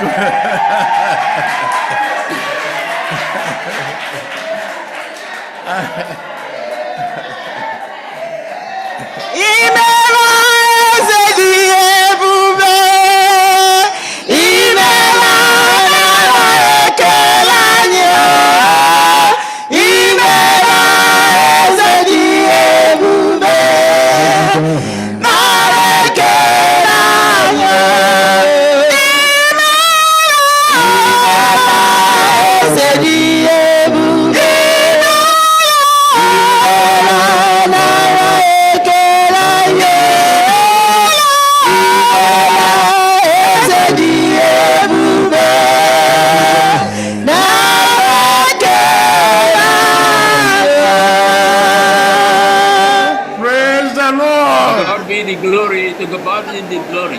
Yeah. Our God is good All the time. All the time. Can you believe what we are seeing? Yes. Do you know this gentleman here behind me? We praise the Lord. Our God is great. Our God is good always. Yes, yes, our pastor is back on his feet. Taking, assuming his pulpit again. What a God we serve. What a mighty God we serve. I just came to stand here for him. I looked up there and I saw him coming. So I think I just need to take my place. Before I do that though, I just want to express my thankfulness to God and my gratitude to him for leading us thus far until this moment. Even through all these 40 days of prayer, the Lord was with each and every one of us, and he answered all our prayers. Because we always pray, let his will be done, not our will. So whatever he does for us is his will, and we must appreciate him and thank him for that. This morning, when I was coming, I heard a brand new voice. A brand new voice when I was coming in the car. I said, who's this? I've never heard this voice before. Eventually, when I came here, I saw. Yes. How many of you can tell me how many people that stood here and sang for us this morning during the Sabbath school? How many people? How many people from Legion. from Asosamokwa? How many of them? No, I know you don't know. You didn't count. 11 of them stood here in front of us this morning and gave us that melodious song. I thank God Almighty for safe journey for all of them to be here among us. You're welcome. And may God Almighty bless each and every one of you in Jesus' name. Pastor, come over and introduce and they welcome everybody.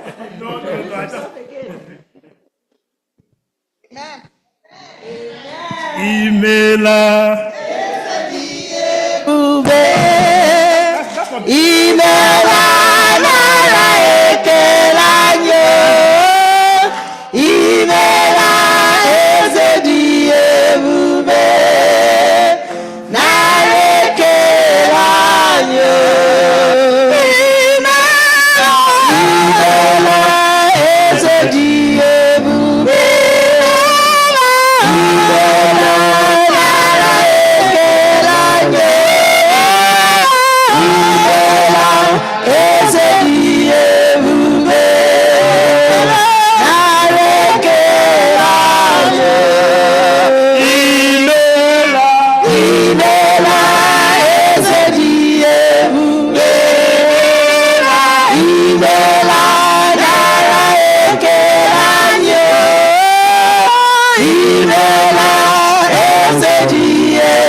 Amen.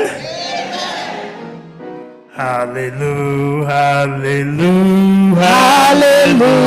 Hallelujah. Praise the Lord.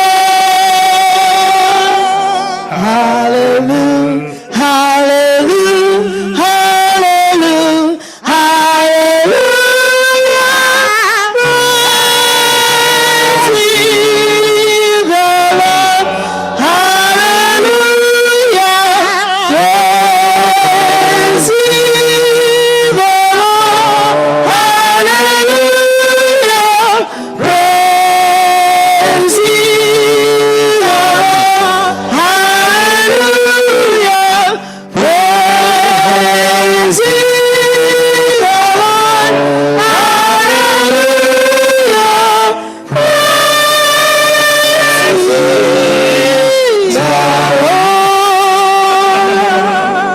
It appears this church is so afraid that the roof will go off. Look, let this roof, let it fly. Today we must shout that hallelujah, and this roof must shake, and heaven will hear us because it's hallelujah. Amen. All right, one more time now. Hallelujah. Hallelujah. Hallelujah. Hallelujah, praise ye the Lord. Hallelujah, hallelujah, hallelujah, hallelujah, praise ye the Lord. Hallelujah, praise ye the Lord. Hallelujah, praise ye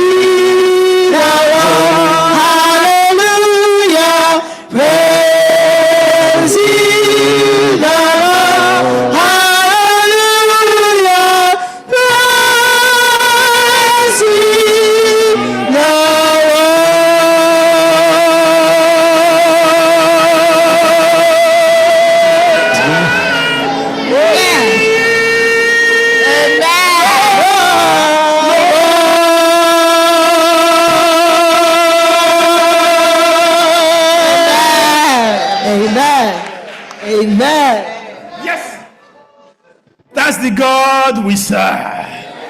What a mighty God we serve. What a living God we serve. What a mighty God we serve. What a mighty God we serve. Heaven and earth adore him. Angels bow before him. What a mighty God we serve. What a mighty God. What a mighty God we serve.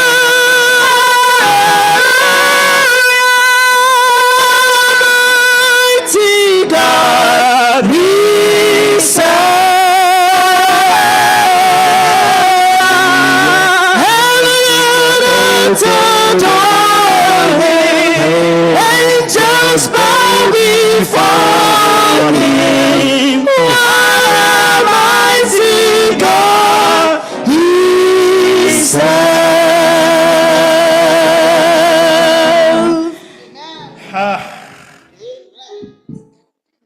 You see,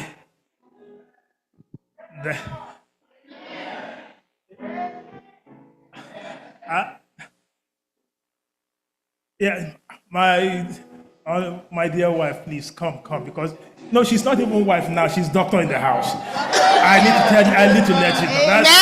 That's the doctor in the house, right? So We just want to say, Baba Eshe.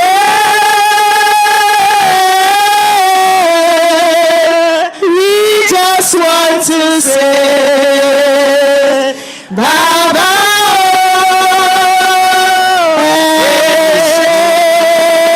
Eshe. We just want to say, we just want to say, Baba Eshe.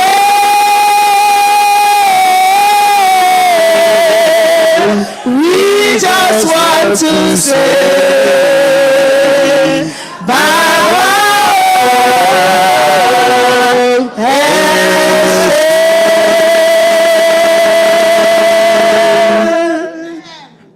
on this glorious day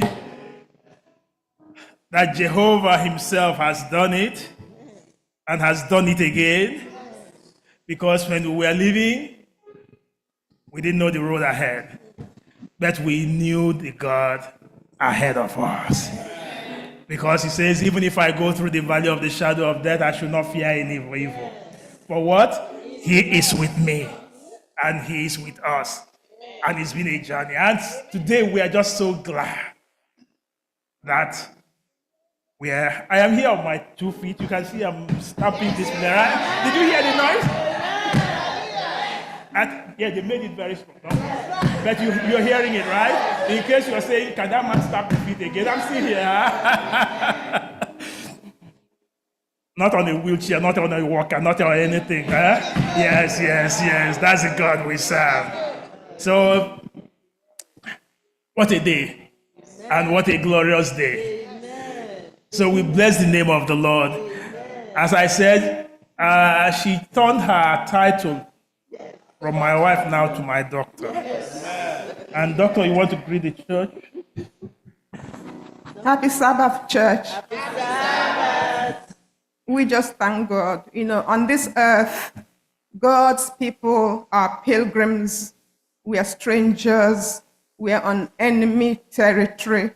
So if some preacher somewhere tells you when you come to Christ, all your burdens are gone, that's a lie. We have to have trials and temptations, and ours came this year, and the Lord is good. We just praise him. We say, may his name be glorified forever and ever for Christ's sake. Thanks. We give you thanks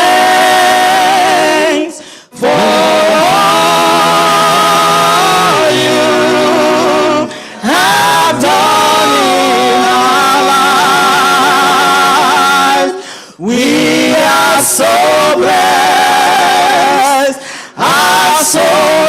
as far as, oh Lord, we give you thanks. I know everyone, we're all glad that I am here, but I'm also glad you're here. Amen. It's been 40 days journey. Today is Thanksgiving Day. So as I give thanks, I call on you to also give your thanks. I know you all have your own thanks, because I can see my boss sitting over there. Because when she left, she was just in there. But today she's coming here with her own baby, right? Yes. So she's right here with her baby. She comes there, Mona Chimso, right? Yes. You have your own testimony. So this is going to be our time of testimony. We just, wherever you are, you have that thanks you want to render unto the Lord, just stand on your feet. You have that thanks you want to render, that, Lord, I just say thank you to you. Just stand on your feet. Let's just join me. Just join me. These 40 days, the Lord has blessed me. Just beat your chest and say, God is good to me. God is good to me. I mean, if he has not been good to you, you don't need to. I don't need you to also join. No. If God has been good to you, just proclaim it and affirm it. God has been good to me. Amen. God is so good. God is so good. He's so good to me. God is so good. God is so good. God is so good. He's so good to me. I must acknowledge those online. You know, I got to know this time that those online, they're also members of this church. Because from everywhere, those online, you know, the day the church visited me, they too also paid their own visit. I could hear them all calling in to say, yes, I'm also proclaiming my own visit, to let you know you are in my prayer, you are in our prayers. So to those online, I also say thank you, but I also need you to also affirm your own thanksgiving and say, God is good to me. Wherever you are, whatever thing is going on with you there, just proclaim it and say, Lord, and acclaim it. God, you're good to me. And this time, whatever goodness the Lord has blessed you with, let's bow our heads as we pray. You know what he has blessed you with. You know what you asked of him. Just this time, thank him. Just thank him. And if it has not even been accomplished, just thank him and say, Lord, I acclaim, I believe it, you have done it, and it is settled. Just tell him, say, thank you. Though I have not received it, but I believe it.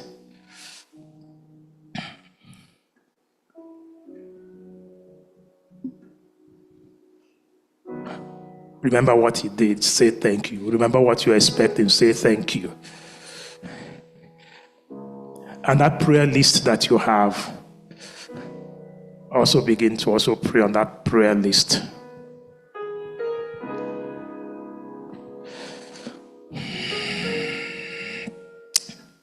Father, we are here to say thank you.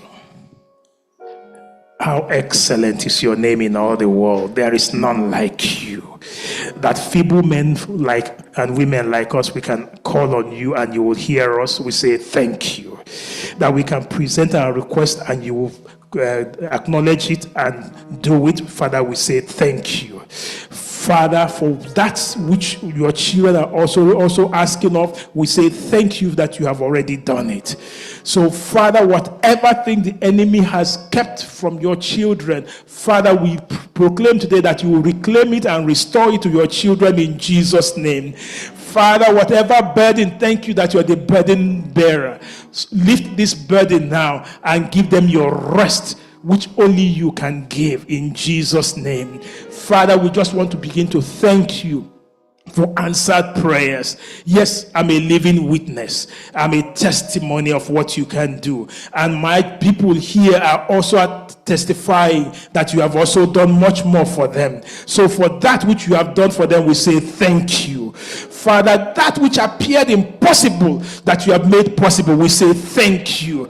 That which became so hard to them that even they could not see their way through, that you made a way for them, we say thank you. Father, thank you for restoring their peace, their unity, and above all, that you have proclaimed unto them that from now on, goodness and mercy will follow each one. Father, we say thank you. So, Father, continue to lead each one. I am here to just say, you're a good God. You're the healer God. So, as you have healed me, I pray that this healing will also flow in the life of anyone asking for healing in Jesus' name. So, whatever be your sickness, whatever be, even it might not be physical sickness, is it financial? Is it emotional? Is it even family? Whatever sickness today you are going through, just rejoice that God has given you healing in Jesus' name. And this healing will be permanent because the Lord has blessed you with healing. And he will hold you in his righteous right hand from now and forever. In the name of Jesus, we have prayed, and let everyone say, Amen. To God be the glory, great things he has done. Son of me, Father, he gave us his Son, who let his life and atonement for sin, and open the life gate from Praise the Lord, praise the Lord, lay your response. Praise the Lord, praise the Lord, lay the people rejoice. Oh, come to the Father through Jesus the Son, and give him the glory, great things he has done. Oh, perfect redemption, the purchase of one to every believer, the promise of God, the vilest offender who truly believes, the honor from Jesus, the pardon receives. Praise the Lord, praise the Lord, and the his voice. Praise the Lord, praise the Lord, let the people rejoice. Oh, come to the Father through Jesus the Son, and give him the glory, great things he has done.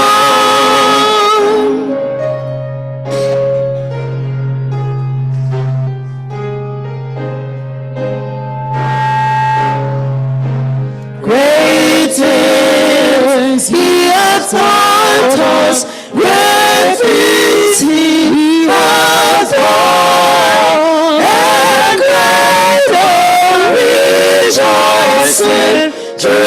Jesus the Son, but pure and higher and greater will be our honor, our transport when Jesus is seen. Praise the Lord, praise the Lord, and the earth hear His voice. Praise the Lord, praise the Lord, let the people rejoice. Oh, come to the Father through Jesus the Son, and give Him the glory. Great things He has done. Praise the Lord, praise the Lord, let the earth hear His voice. Praise the Lord, praise the Lord, let the people rejoice. Oh, come to the Father through Jesus the Son, and give Him the glory. Great things He has done.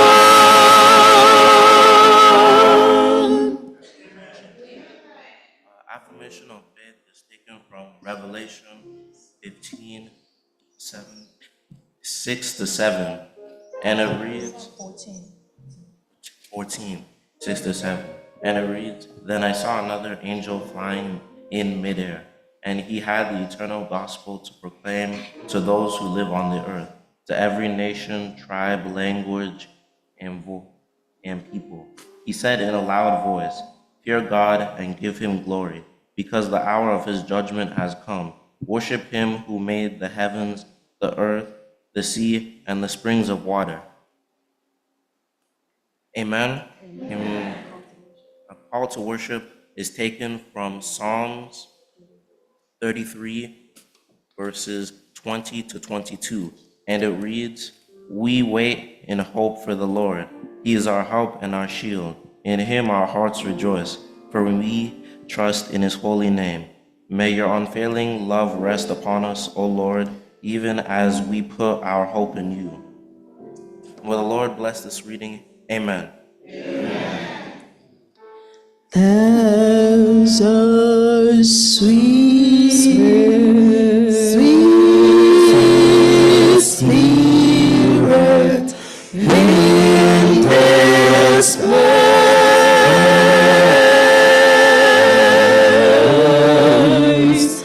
and I know that it's the Spirit of the Lord.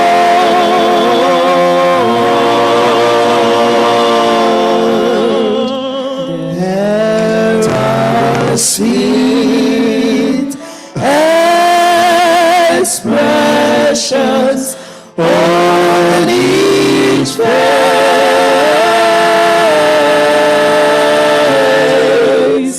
and I know they feel the presence of the Lord.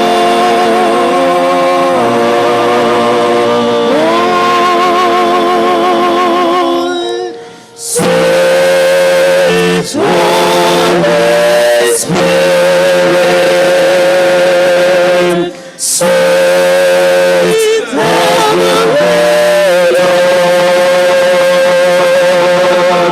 stay right here with us, filling us with your love, and for these blessings we'll lift our hearts in praise.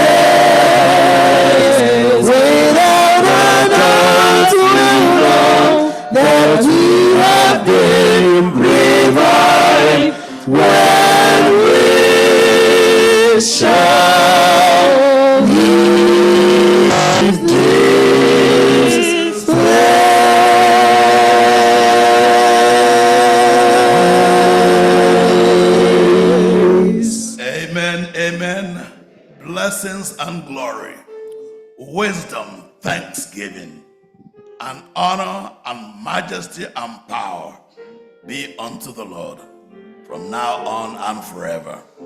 Amen.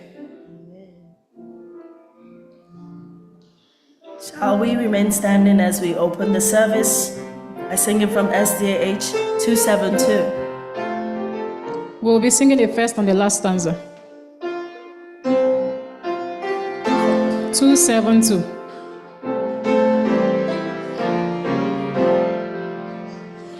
Give me the Bible, star of gladness gleaming, to cheer the wonder, Lord and tempest tossed. No storm can hide a peaceful radiance beaming, since Jesus came to seek and save the Lord.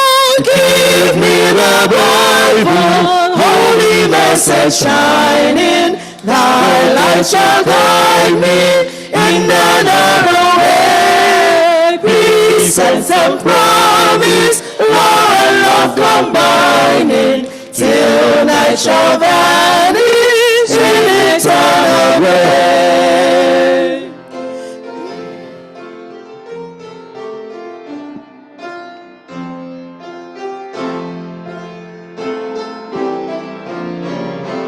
Give me the Bible, all my steps enlighten. Teach me the dangers of this world's below. The lamp of safety, all the gloom shall brighten. The light alone, the path of peace can show. So give me the Bible, holy message shining, thy light shall guide me in the narrow way. Precepts and promise, law and love combining, till night shall vanish in eternal way.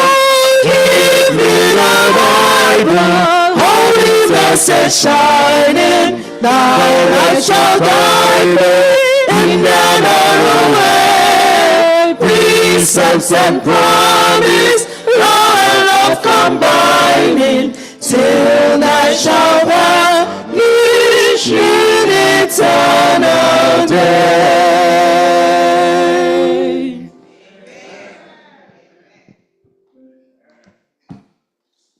Happy Sabbath, church. May we remain standing as we take our Bible reading from the book of Psalm. I'll be reading from the New King James Version, and it reads, I will bless the Lord at all times. His praise shall continually be in my mouth. My soul shall make its boast in the Lord. The humble shall hear of it and be glad. O magnify the Lord with me, and let us exalt his name together. I sought the Lord, and he heard me, and delivered me from all my fears. They looked to him and were radiant, and their faces were not ashamed. This poor man cried out, and the Lord heard him, and saved him out of all his troubles. The angel of the Lord encamps all around those who fear him, and delivers them. O taste and see that the Lord is good. Blessed is the man who trusts in him. O fear the Lord, you his saints. There is no want to those who fear him. The young lions lack and suffer hunger, but those who seek the Lord shall not lack any good thing. Come, you children, listen to me. I will teach you the fear of the Lord. Who is the man who desires life and loves many days, that he may see good? Keep your tongue from evil and your lips from speaking deceit. Depart from evil and do good. Seek peace and pursue it. The eyes of the Lord are on the righteous, and his ears are open to their cry. The face of the Lord is against those who do evil, to cut off the remembrance of them from the earth. The righteous cry out, and the Lord hears, and delivers them out of all their troubles. The Lord is near to those who have a broken heart, and saves such as have a contrite spirit. Many are the afflictions of the righteous, but the Lord delivers him out of them all. He guards all his bones, not one of them is broken. Evil shall slay the wicked, and those who hate the righteous shall be condemned. The Lord redeems the soul of his servants, and none of those who trust in him shall be condemned. May the Lord bless this reading in Jesus' name. Come ye disconsolate, where ye languish, come to the mercy seat, fervently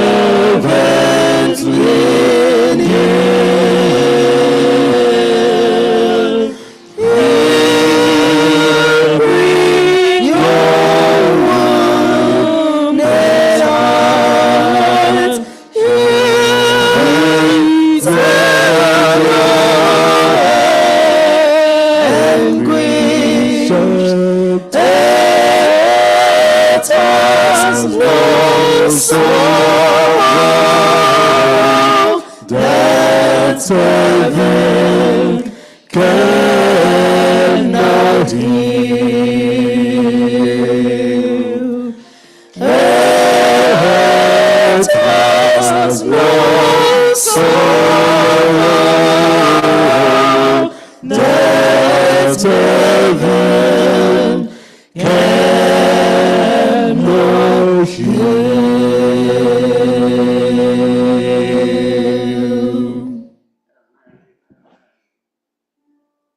This is time for our intercessory prayer.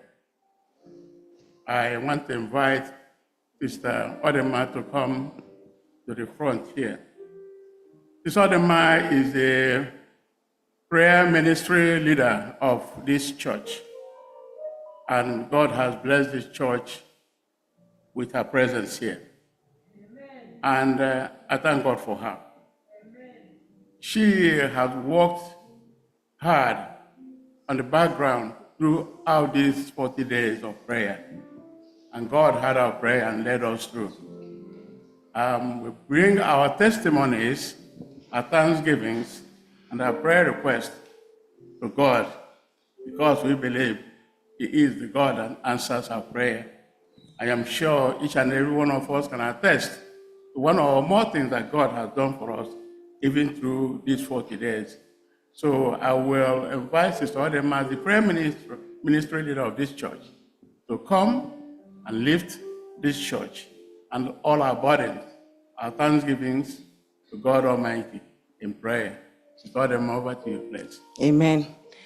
I'm reading from the book of Joel. The chapter is 2, the verse is 25 and 26, and it says, "And I will compensate you for the years that the swarming locust has eaten, and the creeping locust, the striping locust, and the gnawing locust, my great army which I sent among you." Verse 26, "You will have plenty to eat and be satisfied." Say amen, church. Amen. "And praise the name of the Lord your God, who has dealt wondrously with each and every one of us, and my people shall never be put to shame." The enemy tries so much in these 40 days to put us to shame. My sister would have died in a motor crash, but the Lord delivered her with one of my little ones, 18 years old, pregnant. But to the glory of God, this week she had a baby, and her name is Praise God. Amen? So whatever it is, it's time for your compensation in Jesus' name. Our Father and our God, we thank you so much for all the countless miracles. We thank you because you are the God of wonders without number, who have made a wonder out of each and every one of us during these 40 days. When Moses went up to be with you for 40 days, coming down, he has to veil his face because the glory of God covered him. And I believe, Lord, by the teaching of the word from Pastor Makinde and Pastor Ba, our faces are being veiled now in the name of Jesus Christ. And so from the heavens, for the past 3 days, we have been crying unto you, calling on you to heal the sick, to deliver those appointed to die, to turn situations around, to bless us and advance us on every side. And Lord, each time when we call, you come through. And so as we come to the end of the 40 days, and we are going to continue as a church, because in the book of Acts, when the Pentecost came, the people continued. My prayer is that this church moves from strength to strength, from righteousness to righteousness, from holiness to holiness, in the name of Jesus Christ. That because we are a spirit-filled church, that we be spirit-filled and spirit-led. So we will go to the highways and byways of life in search of our brothers and sisters, calling them to come to Jesus Christ, to come and be saved, to come and worship God, because we do not have time. So as we go out from the heavens, Father, please anoint us again in the name of Jesus Christ. We want to thank you especially for the ministry of Pastor Makinde, who took his time to anoint each and everyone in this church. So as a people of God are anointed and appointed, remove the spirit of lukewarmness and complacency in the name of Jesus Christ. We vowed and we have already enlisted in your army that we will not conform and we will not compromise again. But by the mercies of Jehovah and by the oil upon our lives, this church will go from strength to strength, witnessing in the name of Jesus Christ. So, Father, there are some people with prayer requests. Whatever be the request, Father, by faith we lay their hands on that. Remove our hand and let it be the hand of Jesus Christ. The hand to bring healing in the name of Jesus Christ. The hand, Lord, to deliver your people from all obstacles and stagnation and advance us in the name of Jesus Christ. And so, Father, in your presence today, you have given us a lot of high Sabbaths, another high Sabbath. We pray, Lord, you that have begun this good work, you will perfect it in us. Thank you for our brothers that traveled all the way from Nigeria to this place. Because you have established them as well in the name of Jesus Christ. May we not be carried away, Lord, by the wave of America, but let us stay focused and know that we are the people of God, and we are the difference in the crowd. In a world that is so crooked, Lord, help us to stand up for Jesus Christ. Help us to model righteousness and holiness in the name of Jesus Christ. So we bless you today that all the testimonies and all the requests be turned into a testimony according to the word of God in the name of Jesus Christ. And so because we have called, David said, the very moment I called for Father, said the tide of the battle turned. Whatever be the battle, the tide have just turned in the name of Jesus Christ. So I urge you to go from strength to strength, from victory to victory, from blessing to blessing, from open door to open door. Advance on every time, on every side, and advance in every way. To the glory of God the Father, the Son, and the sweet Holy Spirit we have prayed. Hear our praise, O Lord.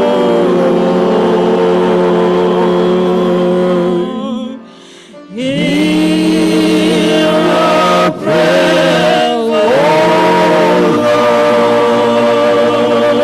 Lord. Incline thine ears to us and grant us thy peace.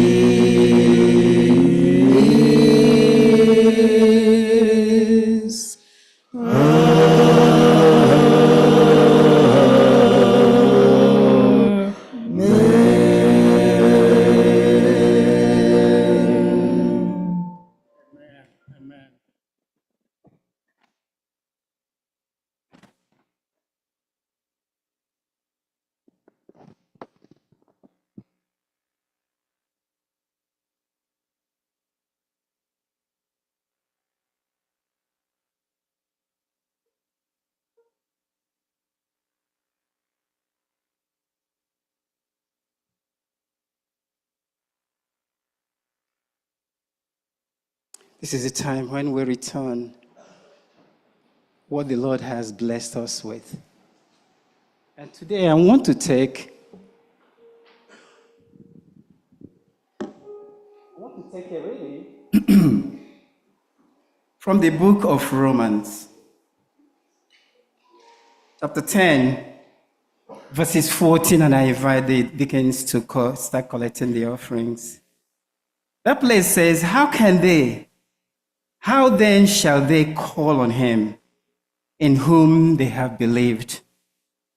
And how shall they believe in him of whom they have not heard. And how shall they hear without a preacher? And how shall they preach unless they are sent?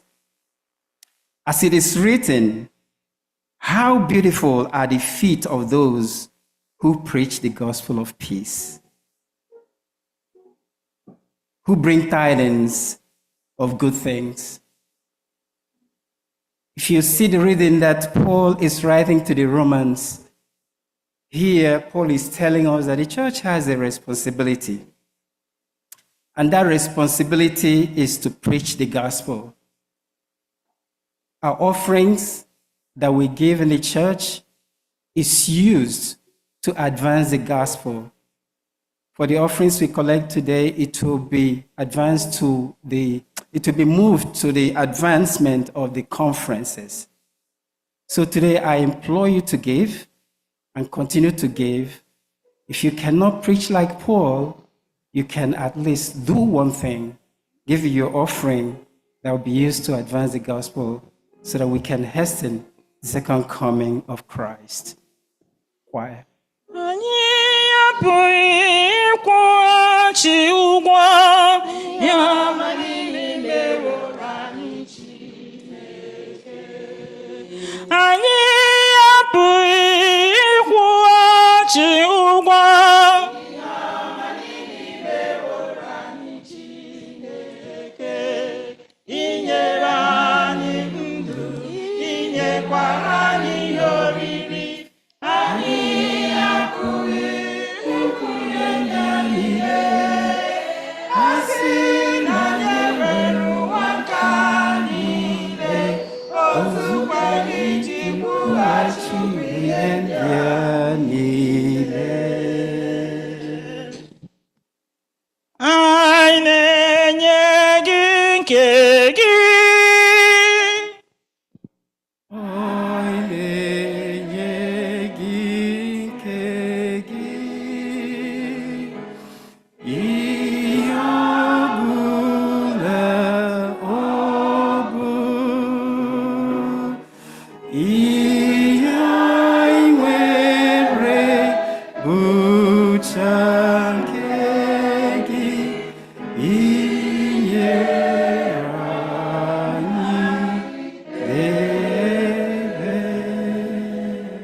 Let us pray. Our kind and loving Father in heaven, we thank you because you have provided for us. You've also given us the encouragement to return what you have blessed us with. So we thank you because you have played dual role here, providing for us and also encouraging us to return. So we thank you from the bottom of our hearts. If we have given in error today, we ask for your forgiveness. For those that have not given, mighty Lord, continue to press on us so that we can continue to give. Take glory for all things, and may this be used for the furtherance of your word, just as your Bible, as your word has said. Thank you for all these blessings and many more, because we have prayed in Jesus' name. Amen.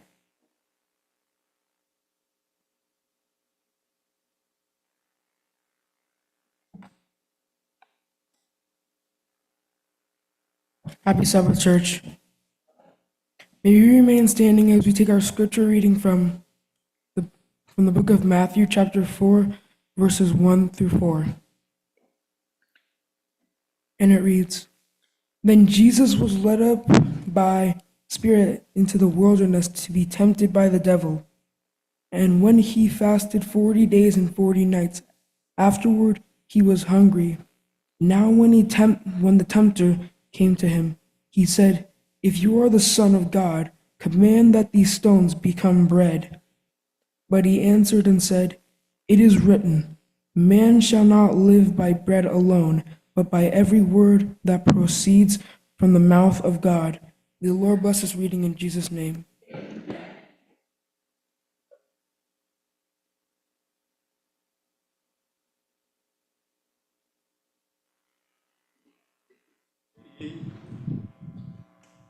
And the Lord shall deliver me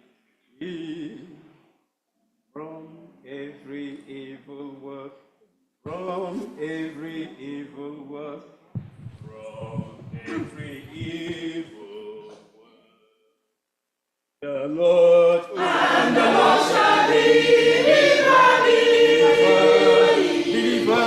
and the Lord shall deliver thee,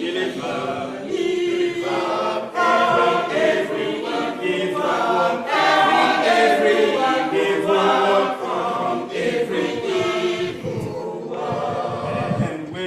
and will praise our Lord unto his heavenly kingdom. To him be the glory forever, forever and ever. To him be the glory. To him be the glory forever, forever.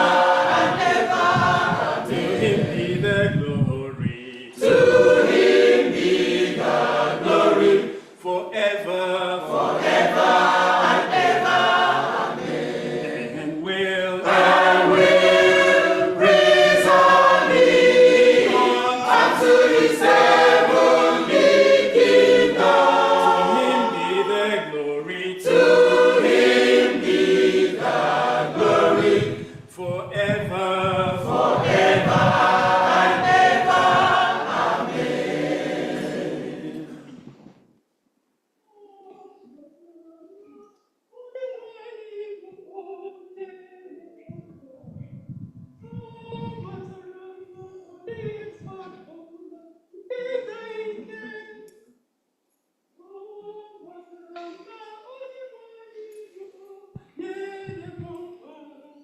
Amen.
Amen indeed.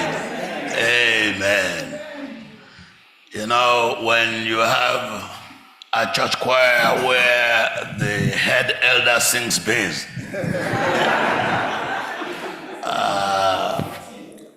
the church secretary, the treasurer, and all of them are there, that choir cannot fail. We praise the Lord for the ministry of the choir. Like I said, I'm looking forward to seeing you at a special arrangement when we get up there in the kingdom, in Jesus' name. And since they have given us such beautiful number, and this is a Thanksgiving Sabbath, maybe we'll still enlist the entire church to give us a number. We have already done it, and we have to redo it again. Imela SDA. Imela nara ekelanya. Imela SDA bube. Nara ekelanya.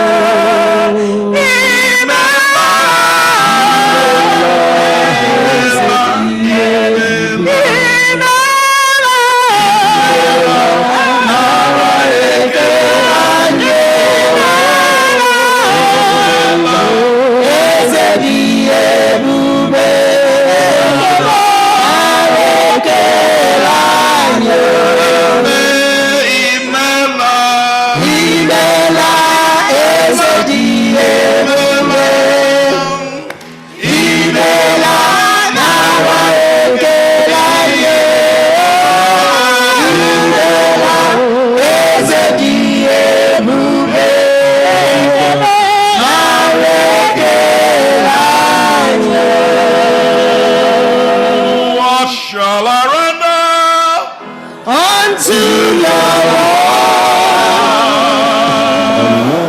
Oh, my son, that he bought for me. for everybody? What shall I say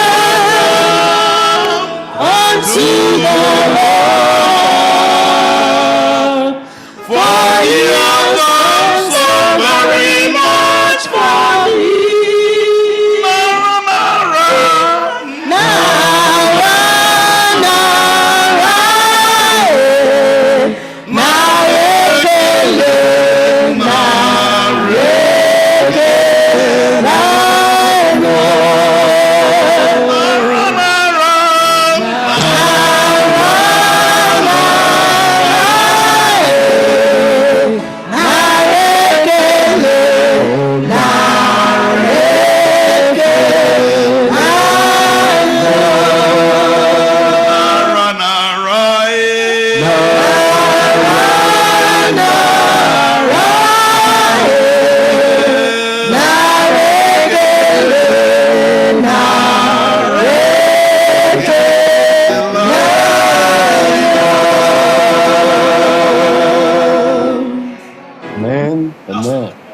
This God.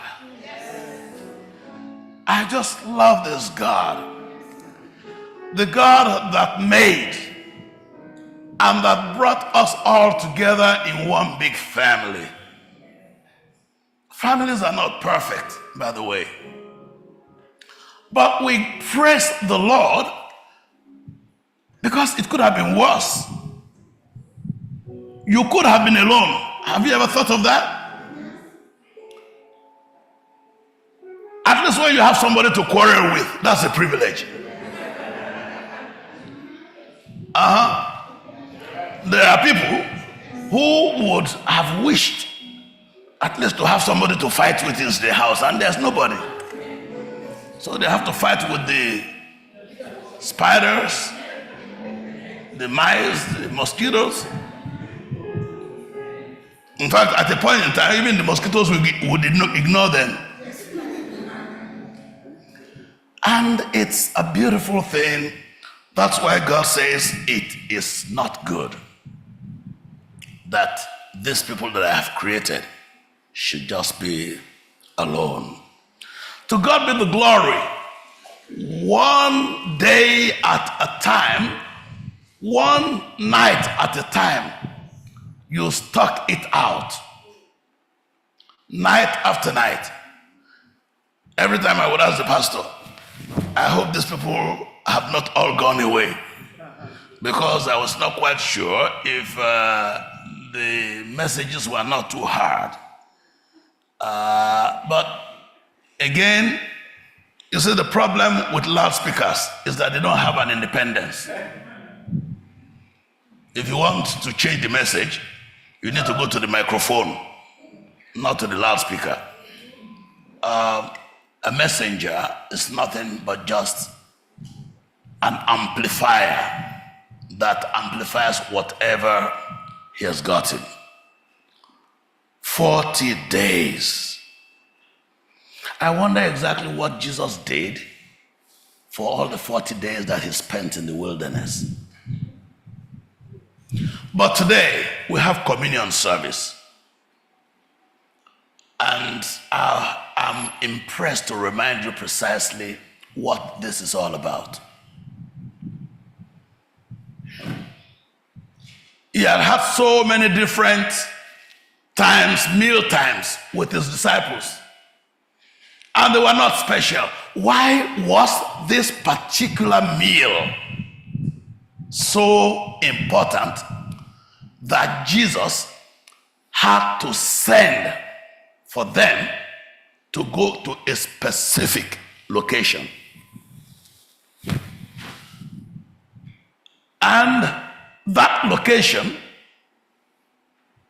was borrowed.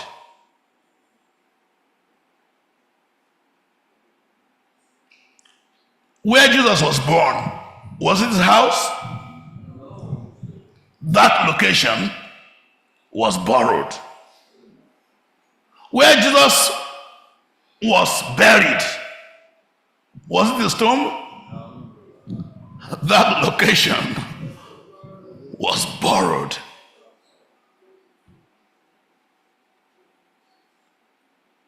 Even the cross on which he hung was not even meant for him. It was meant for that, what was the name of the guy that was freed? Barabbas. Everything had been set, and at the last moment, the chief priest went to the people and gave them money. Ask for Barabbas. Ask, what shall we do with Jesus? Crucify him. So even the cross on which he was hanging was borrowed. The donkey on which he rode was borrowed. So tell me exactly, hey, the womb where he was nurtured, it was a borrowed womb. Because his earthly father had nothing to do with it. It was a fertilized egg that the Holy Spirit, it was not Mary's egg, it was not Joseph's sperm.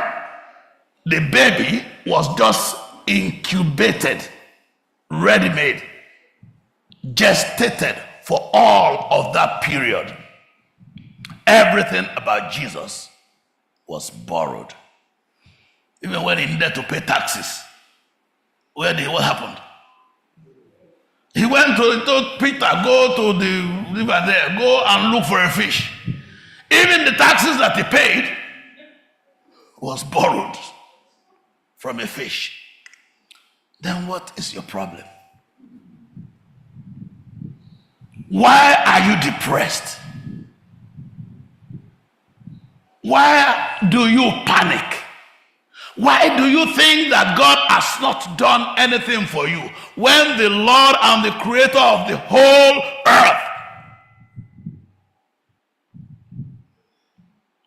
he says 70 years is given. Even the time that he lived on earth was borrowed. He didn't stay half of that 70. And by the time you get close to 70, or for some few people here who have already expired, they have run out the calendar on the 70. Okay, some people are pointing fingers. I hope nobody points a finger in my direction because I'm a young man. Yeah. If you ask my children, they will tell you that I'm a young man.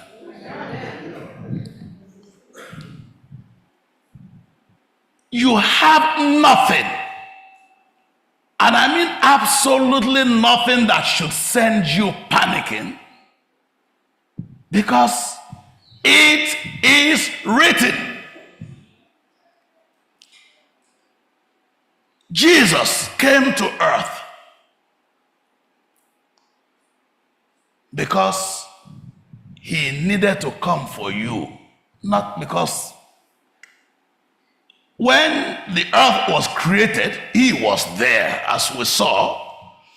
Because God said, let us create. In the darkness, the Holy Spirit was there. And without him was nothing made that was made. So the Godhead was fully there. Now, the lesson, the simple lesson for this Thanksgiving Day that we want to take home is very simple. When you read 1 Peter chapter 5, verses 6 to 9. 1 Peter chapter 5, verses 6 to 9. You need to be careful. The temptation of Jesus did not come at a time when he was strong. The temptation of Jesus did not come at a time when he had everything at his disposal. Can you imagine? For those of you who are young members, young Christians, Jesus was led into the temptation just immediately after he was baptized. He came out of the river, went about. We don't know what wilderness exactly, whether it was the wilderness of Judea or Galilee or somewhere, but I imagine it must have been a different wilderness than the one that John was in. But he was led into the wilderness after he had been unveiled and announced as the Savior of the world. The devil did not tackle him at that point, where the Holy Spirit had just manifested. The devil did not tackle him on the way. The devil waited until he had fasted for 40 good days and 40 nights. And as soon as he was coming, before he would have contact with anybody, before anybody would be able to give him food, just between the fasting and the prayer and he's getting home, the devil was waiting for him. The devil is a tactician, is a strategic manager of temptations. The devil is not going to come to you in the midst of everybody where they are hailing you and praising. No. Or where you are in the family where you have support. He came to Jesus where he was alone and where he was famished, where he was malnourished, where he was weak. And what did he come with? Food.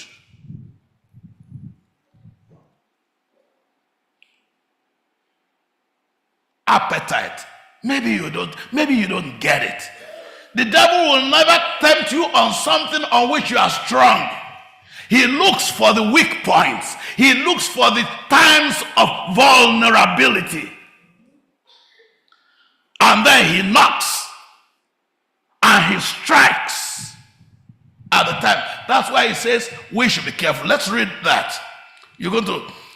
So, because you know who you are dealing with, he says, so, verse 6, humble yourselves.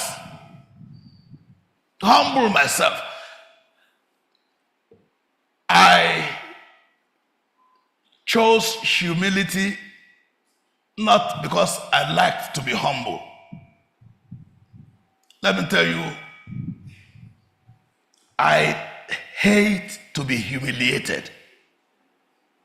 So you have to choose between humility and what?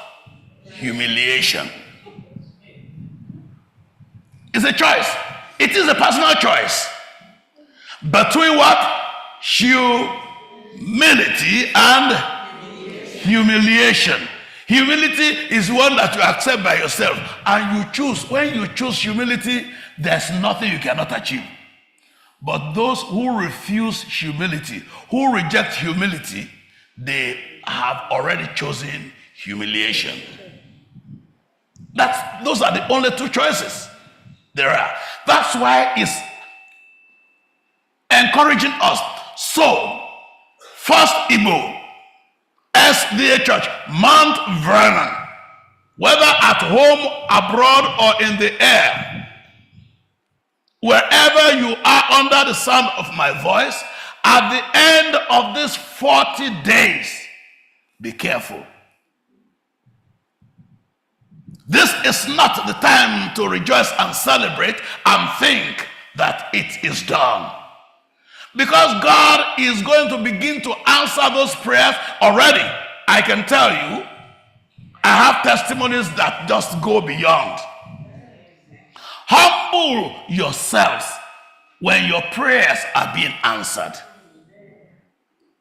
Humble yourselves when you are still waiting for those answers that are on the way. God has never ignored any prayer. Every prayer receives an answer from God. It may not be the answer that you are looking for, but that God has rejected your prayer. No, he does not. He doesn't do that.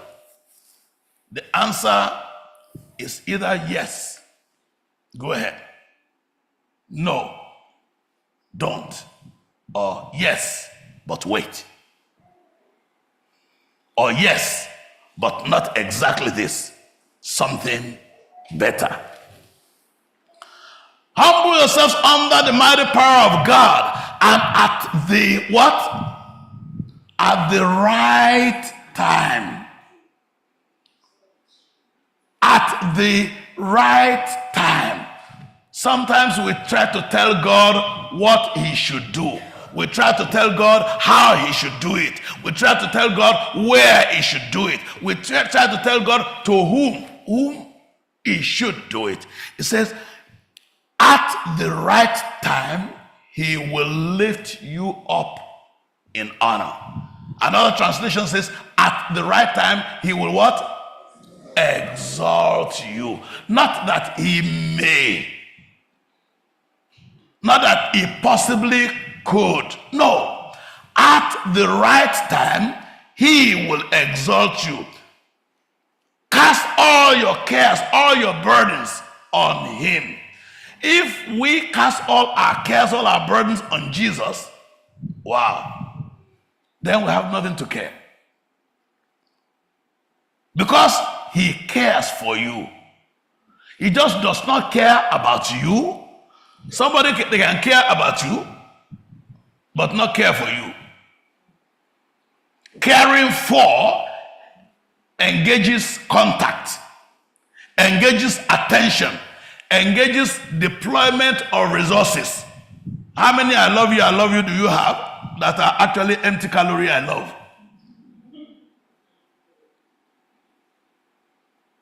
Beer is full of calories. Beer even has a lot more calories than some other food. But they are what? Empty calories. They are not nutrient calories. Stay alert. So it says, be watchful. Watch out for your great enemy, the devil. He prowls around like a roaring lion.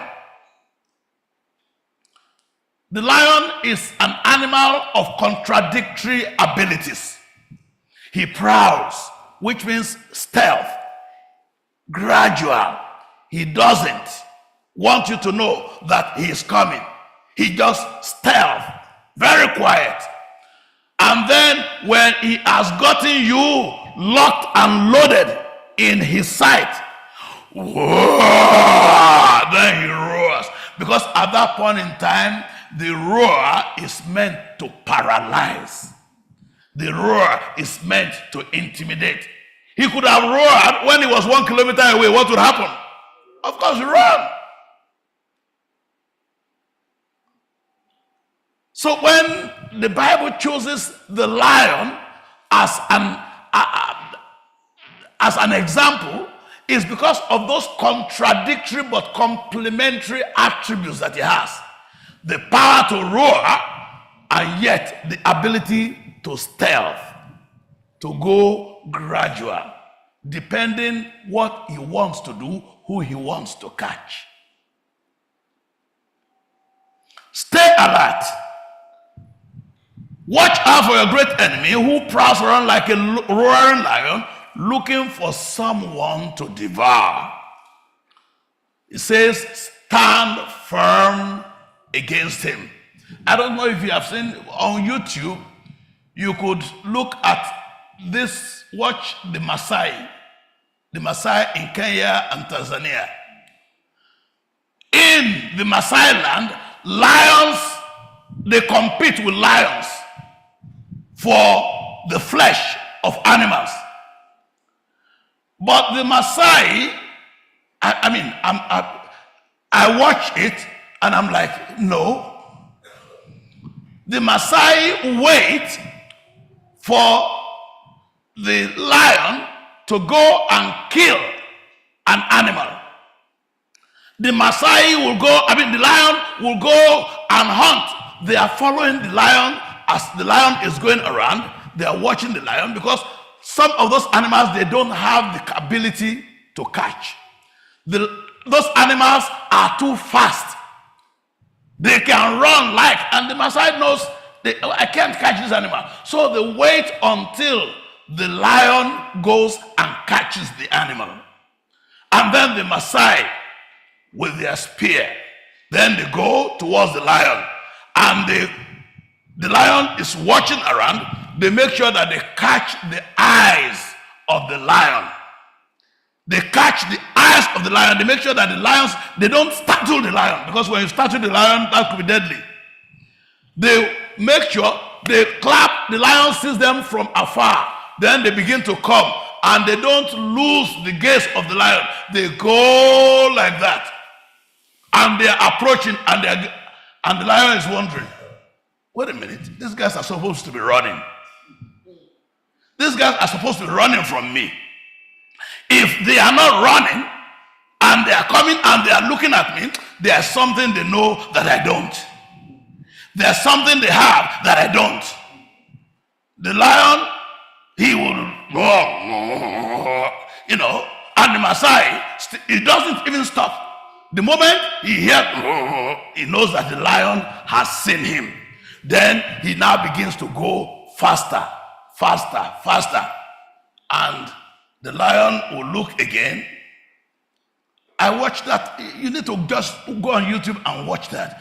And the lions, the moment one of them turns its back and runs, the rest of them, they follow and they run. They will now stay in the distance and begin to watch the Maasai will go there, they cut the fattest part of that animal, maybe the thigh or whatever it is. They carry it, if it's a gazelle or lion, whatever it is, they'll carry the big thing, they put it on their shoulder. And one of them is still busy looking at. They never turn their back on the lion. One of them is still looking at, and they are going. And the lion is in this corner there, just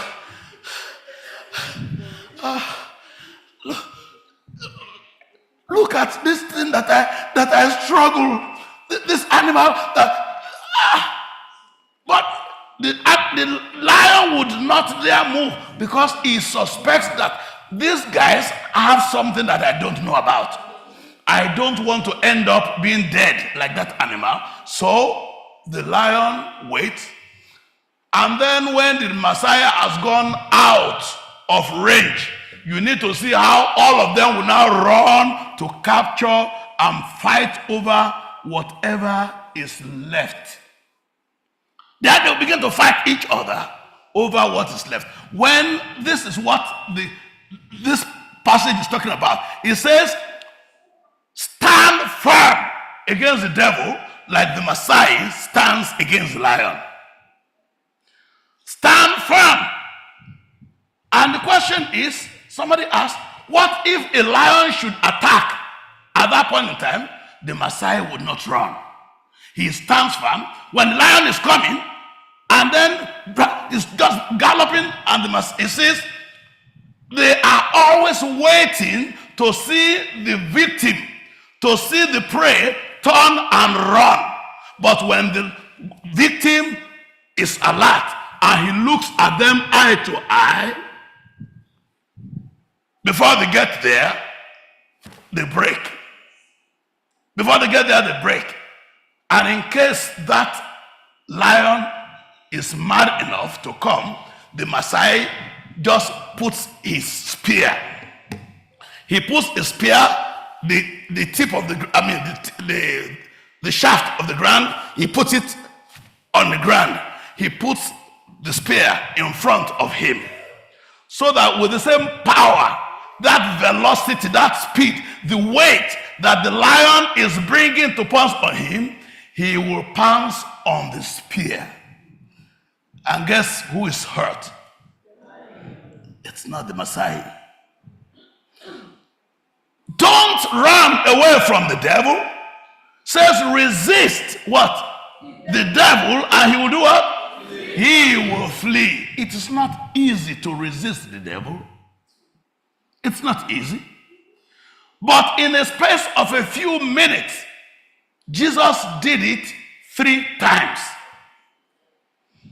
Weak as he was, malnourished as he was, it is written. You cannot do it on your own. Even Jesus had to say what? It is written. Even Jesus, who was the Word, still said what? It is written. Don't try to rely on your own power. You cannot make it. I cannot make it on my own. I already told you my secret. Every time somebody wants to talk to me, Pastor, I want to see you. I know I have no wisdom. I have nothing. People think, oh, he has a PhD. PhD is just a title. It's not, It means you know so much about nothing. That's the meaning of PhD. You know everything about nothing. Because you took a small topic or small something, and then you dig, and somebody said, you don't do now. And then they give you a certificate. You carry the piece of paper. They call you Dr. So-and-so. The day I got the thing, I got home and I asked my wife, is this all that there is to it? I thought I was going to become maybe about 6 inches or 7 inches taller. And nothing happened. Maybe I was going to get some additional weight. I was still better than her anyhow, because she had no weight. There are some people here in this congregation, it doesn't matter how much they eat. They will eat and the thing will disappear. She was one of those. So, it is not what you know, but who you know. The devil is looking for somebody to devour. Stand firm against him and be strong in your faith. That's what this 40 days is all about. As we go into the Thanksgiving, which is a Thanksgiving communion, by the way, it says, remember that your family of believers all over the world is going through the same suffering. There is nothing that you are going through that somebody else has not already endured and overcome. Nothing. Cancer, some people have endured and overcome. And for those who overcame by healing, praise the Lord. There are numerous examples here. We welcome back our pastor. I saw him this morning and I couldn't keep my eyes dry. I was hoping that the camera will not bracket on my face, because you would never understand exactly what it means to me. You would not know. Success without a successor is failure. And so when you see your successors, they are doing well and they are prospering and they are achieving way beyond what you ever even thought you could, that for me is success. And when the enemy begins to threaten and to attack, you know that they are not the ones that he's really attacking. You are the one that the devil is attacking. So to Dr. Victoria Erondu, because it says she's the acting assistant deputy vice home doctor. Praise the Lord for you. Praise the Lord for you. You know, so we are still in that same wilderness, and we come out of the wilderness, the enemy is waiting. From this church, when you live here, the enemy is waiting. That is not the time to begin to think that you are out of temptation. No.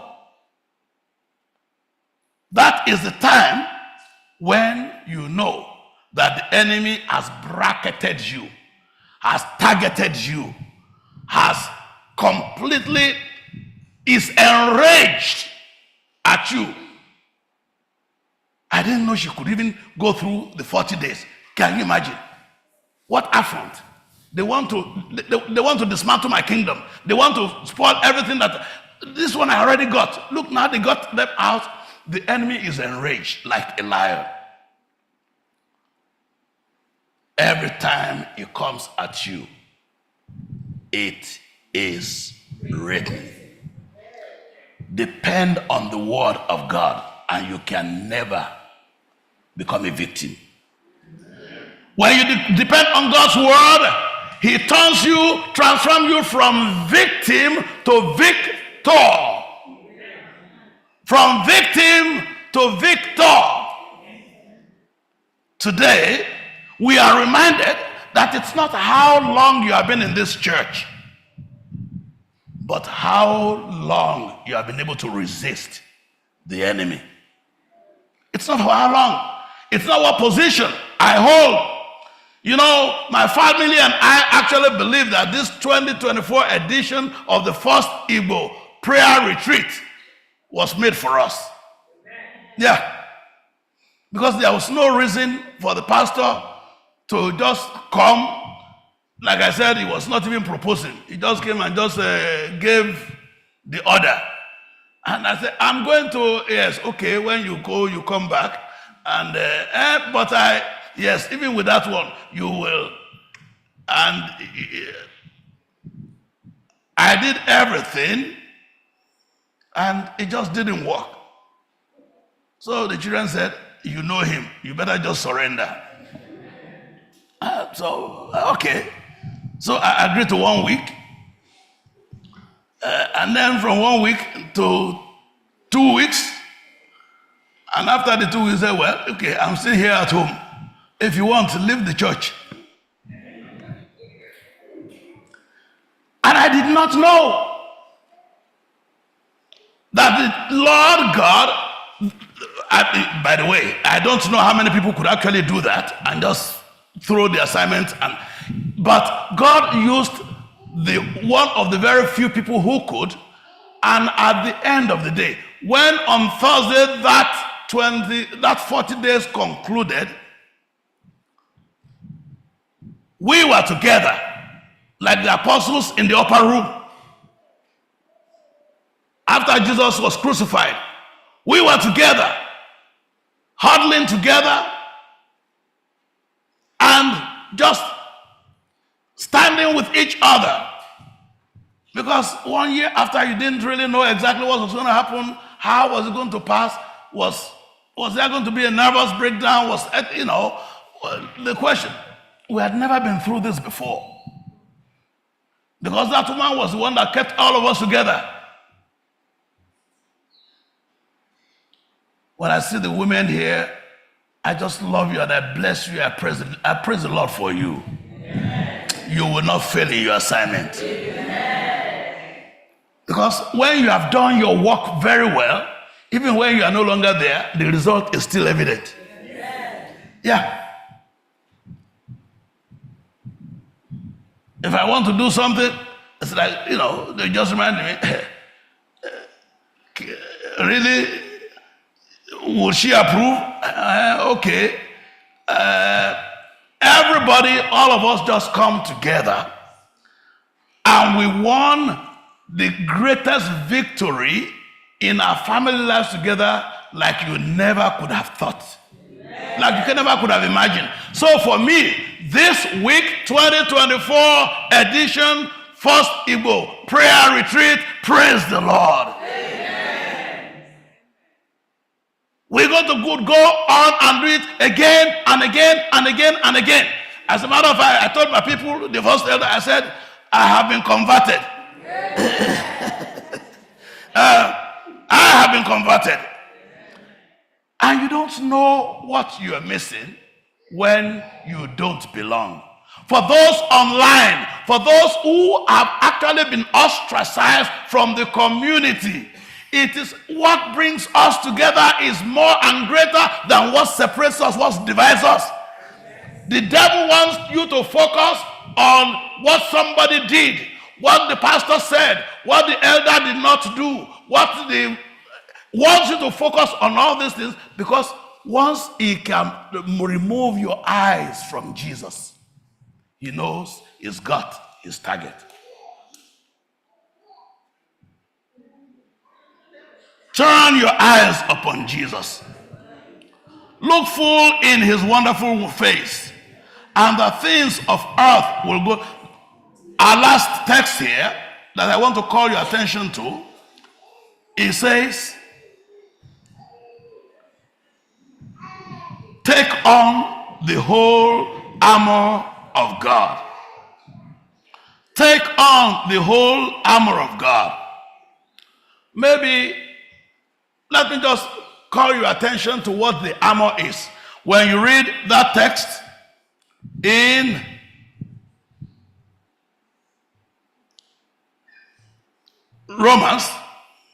Ephesians, in Ephesians chapter 6, verse 10, it says, finally. It means at the conclusion of all these 40 days, at the conclusion of everything that we have done, finally, my brethren, my sisters, be strong in the Lord and in the power of his might. Amen. Put on the whole armor. That's because if you leave a weak point, the weak point is where the enemy will come in. Take on the whole armor. Don't congratulate yourself. Don't begin to brag because you have a very good helmet. What happens to the rest of the body? Because you have a breastplate. What happens to take on the whole armor of God so that you may be able to stand. In that text alone, that you may stand, came up 3 times. so that you may be able to stand against the wiles of the enemy, against the tricks of the enemy. What are the tricks of the enemy? Let's just take 3 of them, for example. What was the trick that the enemy used in the Garden of Eden? Did God really say? Did God really say? He wants you to doubt God. Because all the challenges that you are going through, if the enemy can take your eyes away from the solution, then you are left with nothing but the problem. Yeah. Did God really say? The wiles of the enemy. Number 1 wile is doubt. Take away. Number 2, if you are the Son of God. By the way, when he said, did God really say? What was he promising them? They will not die. Before the advent of sin, did they have the possibility of death? The devil is offering you what you already have. That's the problem. He is promising you what is already in your hand and in your pocket. He says, God knows that the day you eat it, you will surely die. You will not surely die. He's promising immortality when they were not subject to death anyhow. And that's exactly the same thing he tried with Jesus. If you are the Son of God. Can you imagine somebody trying to persuade Jesus that he's not the Son of God? If you are the Son of God, then eat. Turn this stone into bread.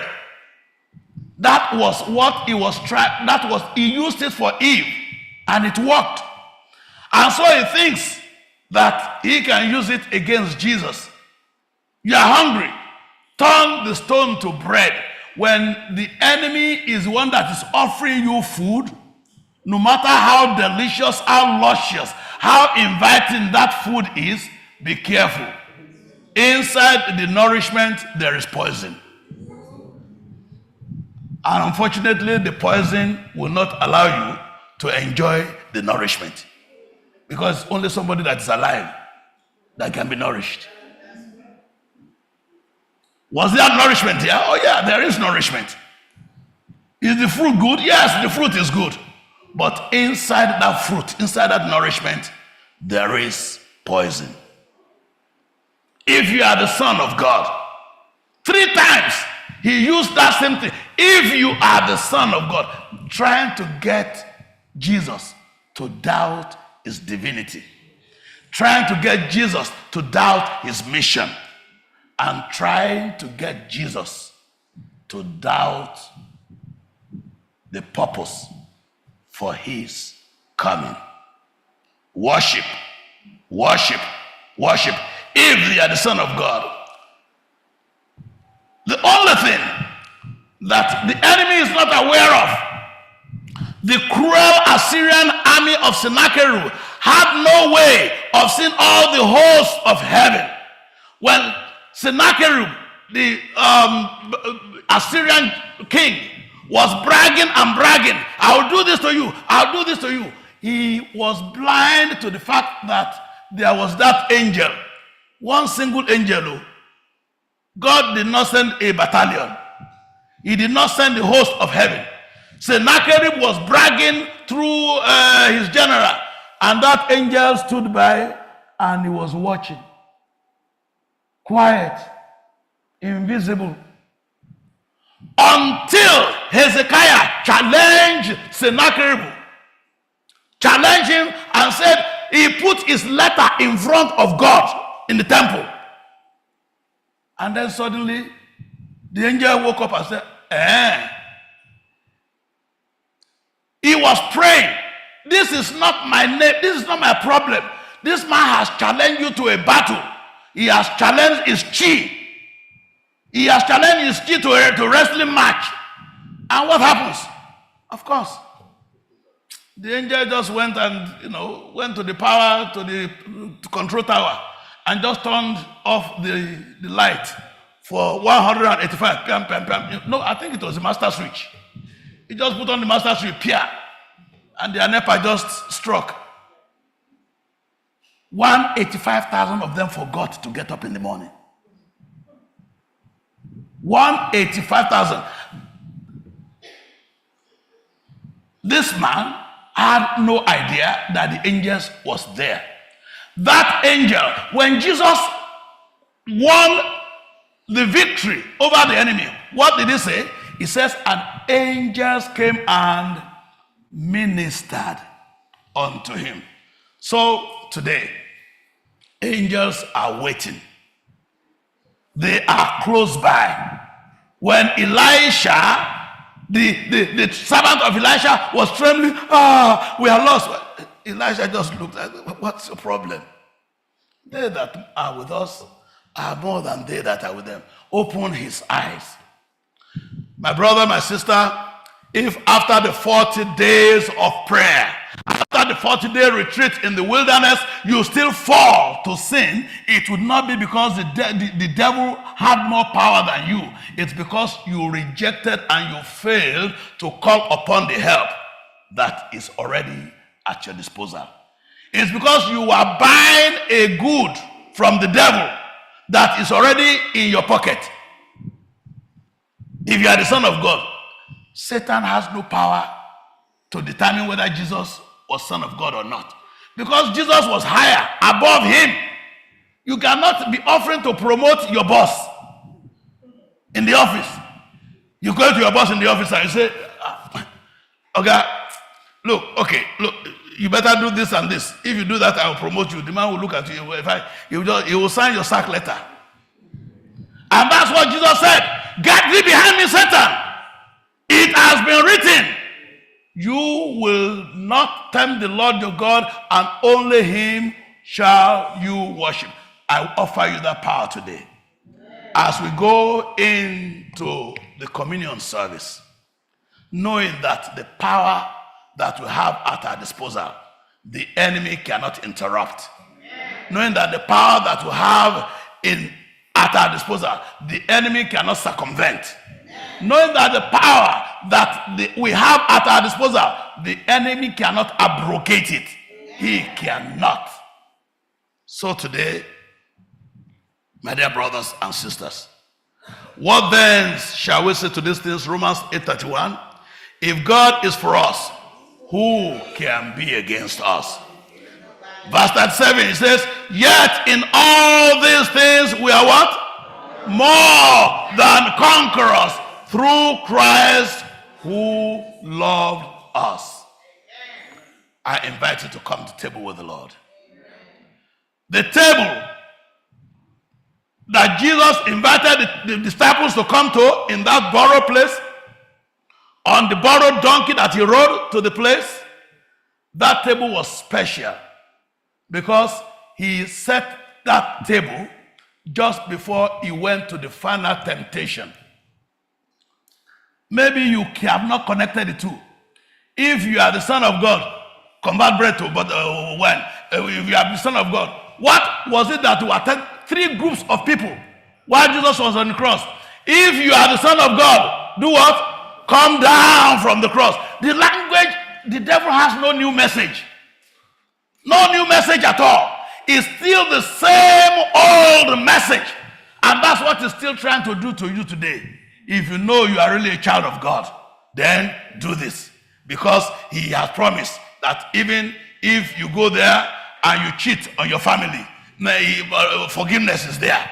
Yeah, if you cheat at work, if you cheat, if you do whatever it is, it doesn't matter. Oh, did God really say, don't worry? God is inviting us to the table. When we rise from the table, Judas went to the chief priests and he ended up hanging himself, it's not about religion. It's about God. It's about the Holy Spirit power. They rose up from the table. They went into the Garden of Gethsemane together. The only reason why Judas hanged himself was that he did not go into that garden with them. If he had stayed in the garden with the rest of them, the Holy Spirit would have been there to help him. Don't exclude yourself from First Igbo. Don't exclude yourself from the community of believers. It does not matter who does what. I come again and I declare to you on the authority of God's word today. It does not matter who does what to you against you. Don't exclude yourself. When Judas excluded himself after the table, the end was not good. But even Peter, even Thomas that doubted, because he did not exclude himself, his doubt, God was able to help him to overcome his doubt.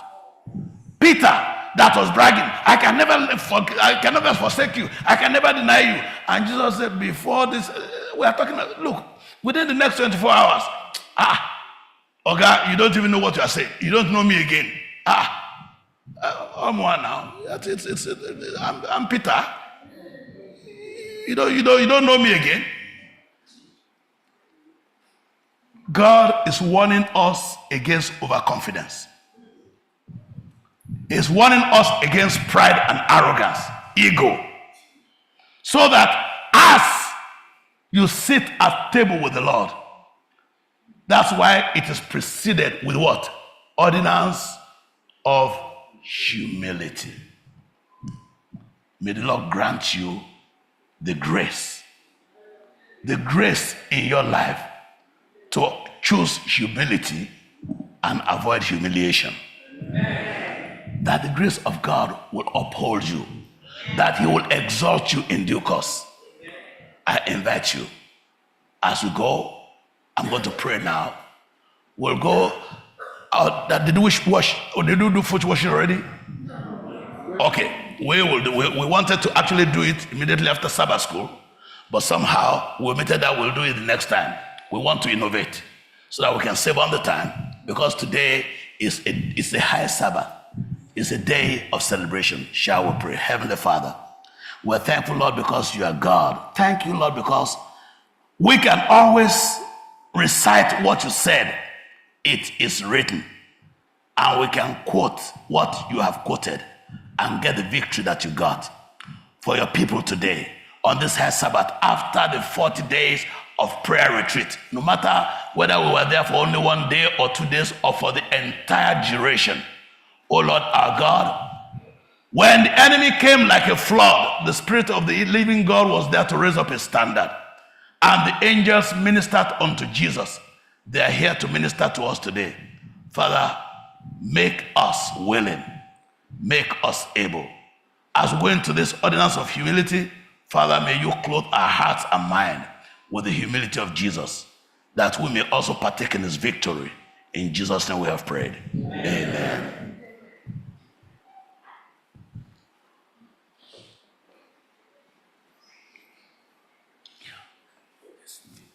For the food washing, so.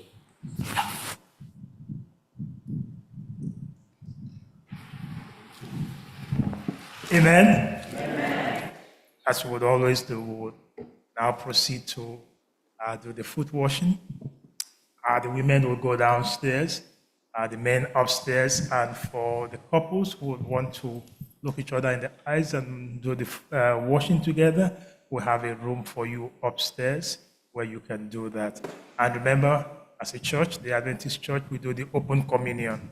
So you are here and you feel you can partake of it, that you're not of the denomination, and you also want to be part of it. So please feel free to be here. We are open to that. So please, let's all go into that now. So the men upstairs, the women downstairs, and the women couples, we can also move into the other side of it. Amen? Amen. Yes, the priest will go. Have thine own way, Lord. Have thine own way. Thou art the potter, I am the clay. Mold me and make me after thy will. For I am waiting, yielded and still. Have thine own way, Lord. Have thine own way. Search me and try me, Master, today. Whiter than snow, Lord, wash me just now, as in thy presence only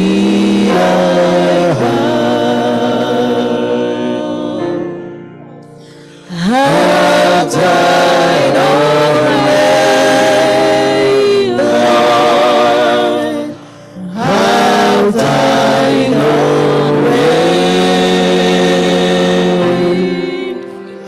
Wounded and weary, help me, I pray. Hour of power, surely is thine. Touch me and heal me, Savior divine. Have thine own way, Lord. Have thine own way.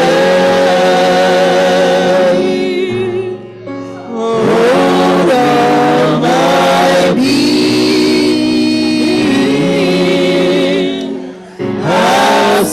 absolute sway. Fill with thy spirit, till all shall see Christ only always living in me. 79. 79.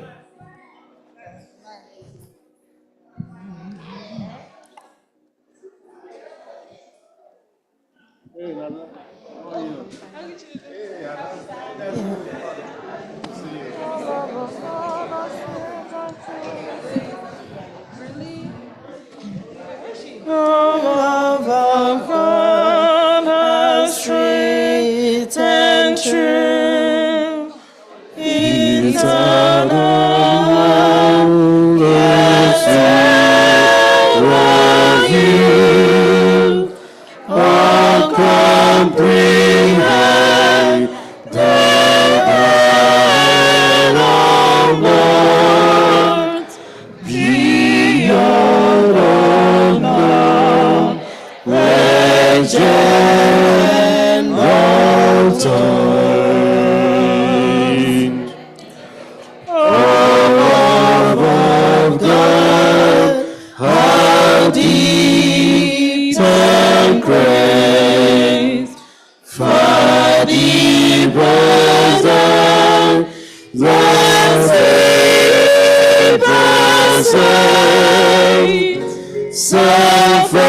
Jesus of Kings,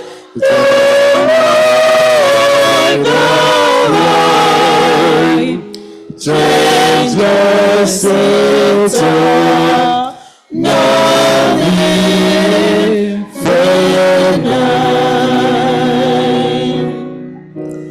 We read the best in him to heaven, to bear for us the cross of shame, saved by your wrong, the from on high, our life to live, our death to die. We read thy power to bless and save, and in the darkness of the grave, still morning found salvation light. We heard of fullness of thy might. O love of God, our shield and saved, you are the Lord, without the rain, eternal God, in dwelling rest, forever safe, forever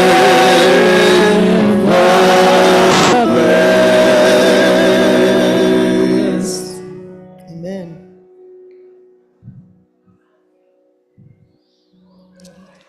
Two four zero. 610 240. 240.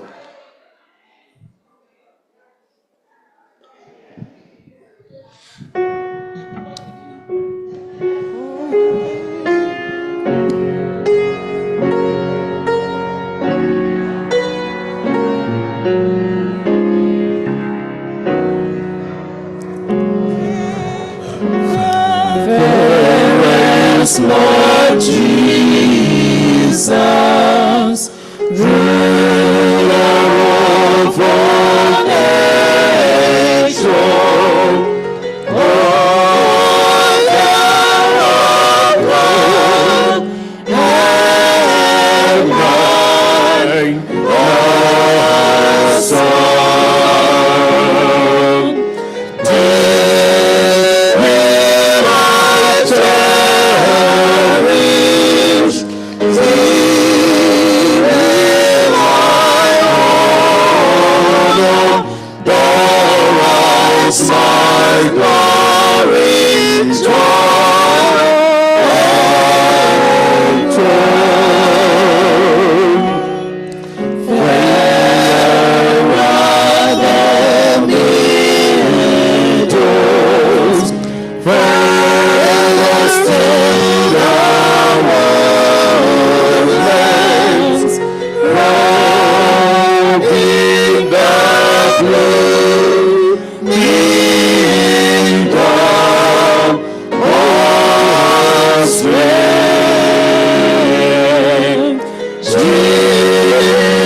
Jesus is fairer,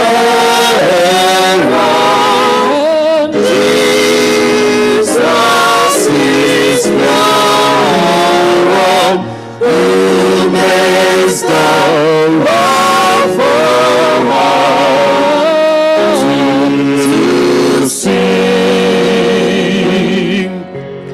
There is the sunshine.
264.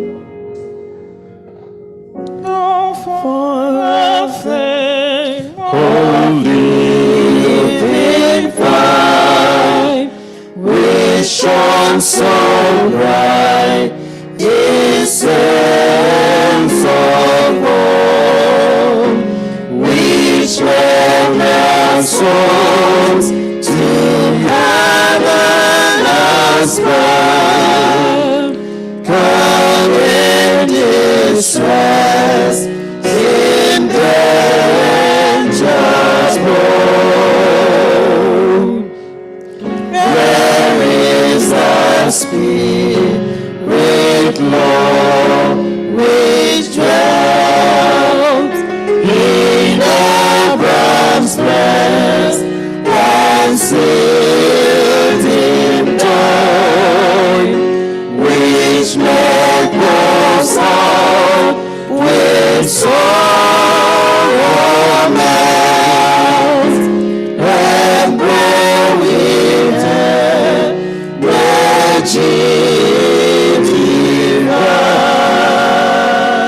divine. The Spirit which from age to age proclaim thy Lord and taught thy ways, writing those of your Spirit page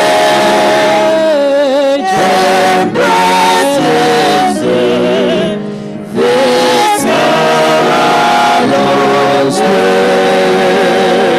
grace. Is not thy grace as mighty now as when in light those passive song, when glory beams from mercy's brow, what job endure that trying on. Remember all the ancient days, renew thy law, thy grace restore,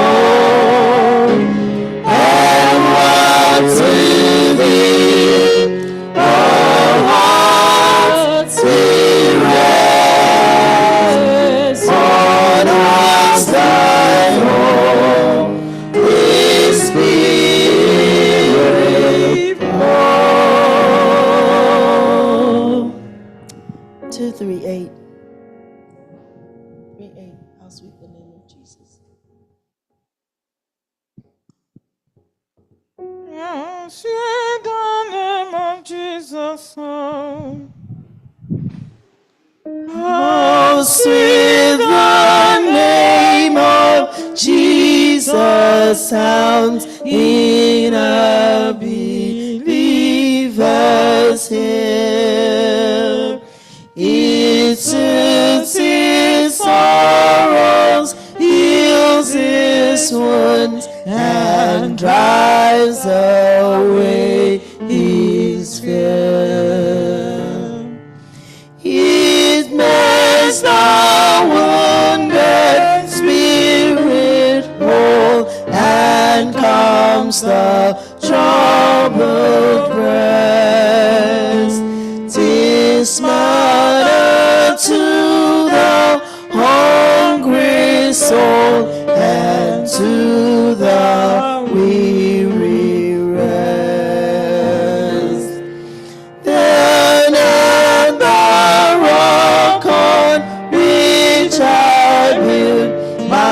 shield and hiding place, my never failing treasury filled with boundless stores of grace.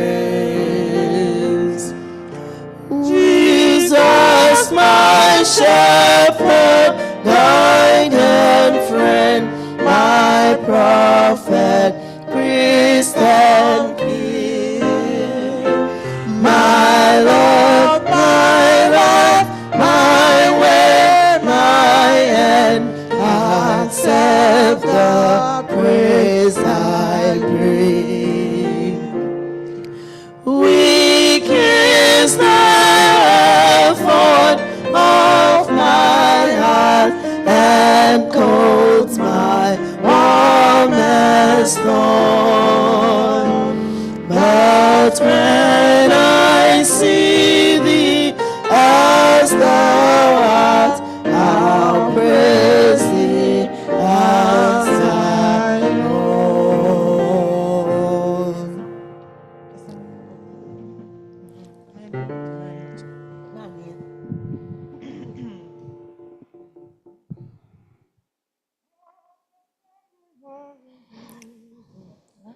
All the way.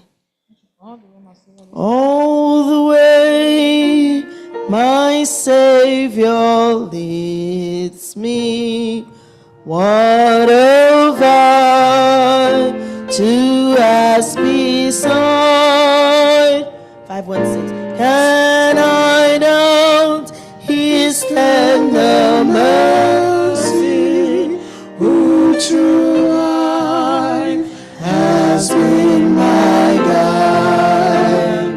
Heavenly peace, divinest comfort, here by faith in Him to dwell. For I know whatever befall me, Jesus doeth all things well. For I know whatever befall me, Jesus doeth all things well. All the way, my Savior leads me, shares His friend, in path I tread, gives me grace for every trial, feeds me with the living bread. Though my weary steps may falter, and my soul attached may be, rushing from the rock before me, though a spring of joy I see, gushing from the rock before me, though a spring of joy I see. All the way, my Savior leads me, oh, the fullness of His love, perfect rest to me is promised in my Father's house above.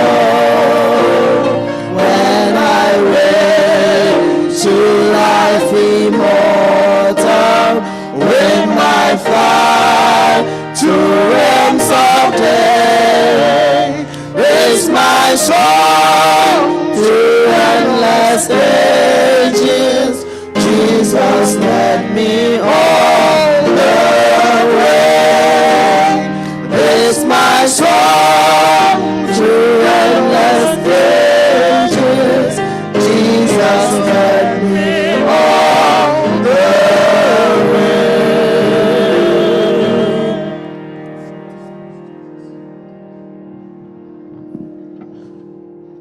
5-3.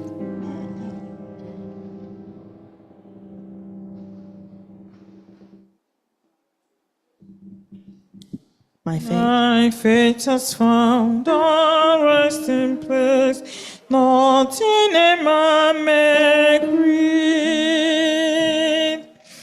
My faith has found a resting place, nothing a man may create. I'll trust to ever living one that before him will be.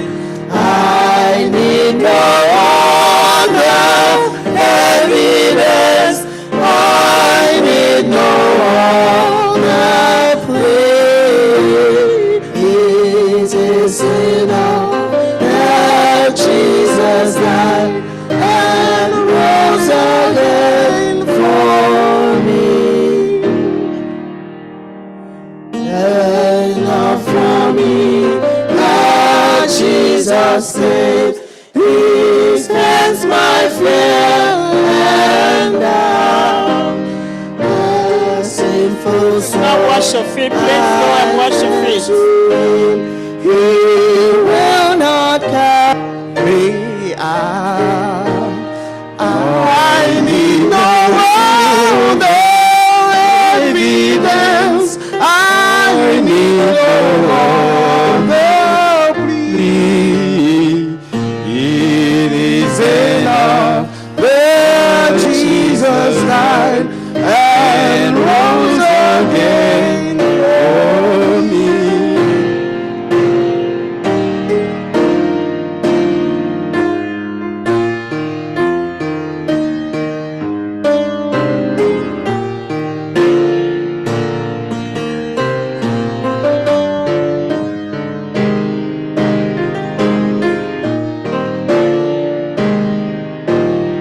My faith has found a resting place, not in a man made dream.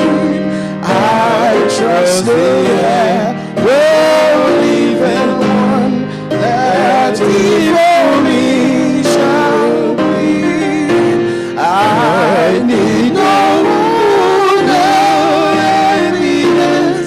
I need no other plea. It is enough that Jesus died and rose again for me. Enough for me that Jesus saves. This ends my fear and doubt. A sinful soul, I come to him. He will not cast me out. I need no other evidence. I need no other plea. It is enough that Jesus died and rose again for me.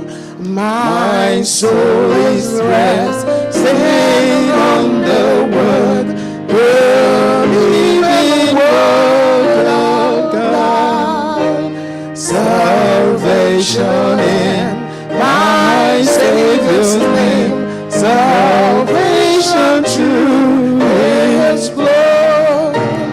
I need no other evidence. I need no other plea. It is enough that Jesus died and rose again for me.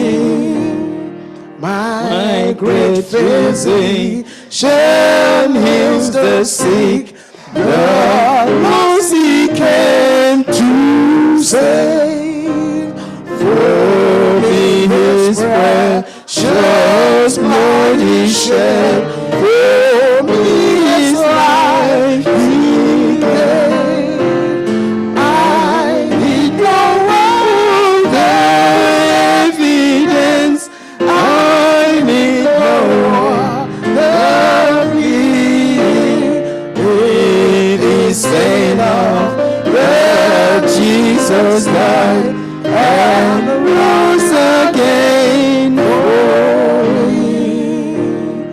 109, Marvelous Grace.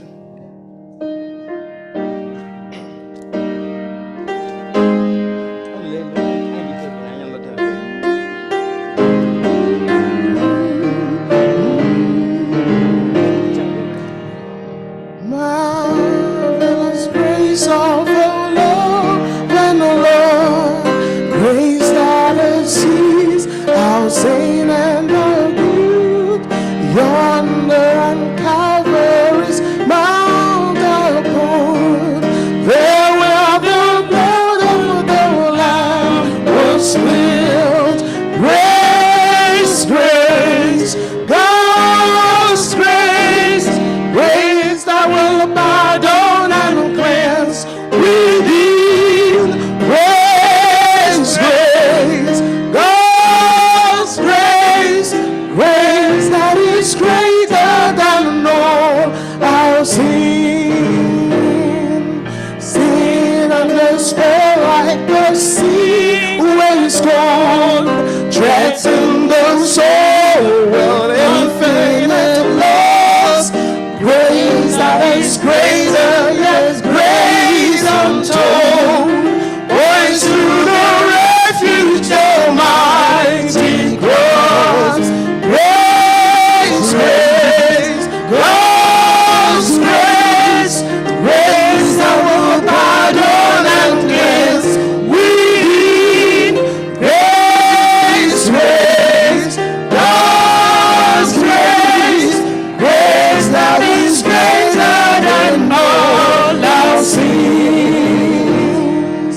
Marvelous, infinite, matchless grace, freely bestowed on all who believe.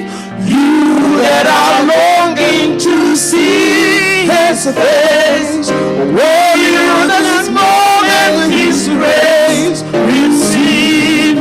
Grace, grace, God's grace, grace that will pardon and cleanse within.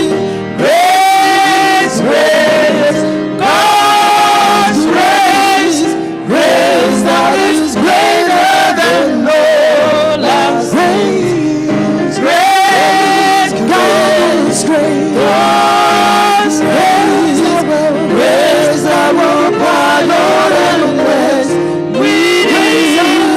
Grace, God's grace, God's grace, grace that is greater than all our sins. Hymn 88. 88. 88.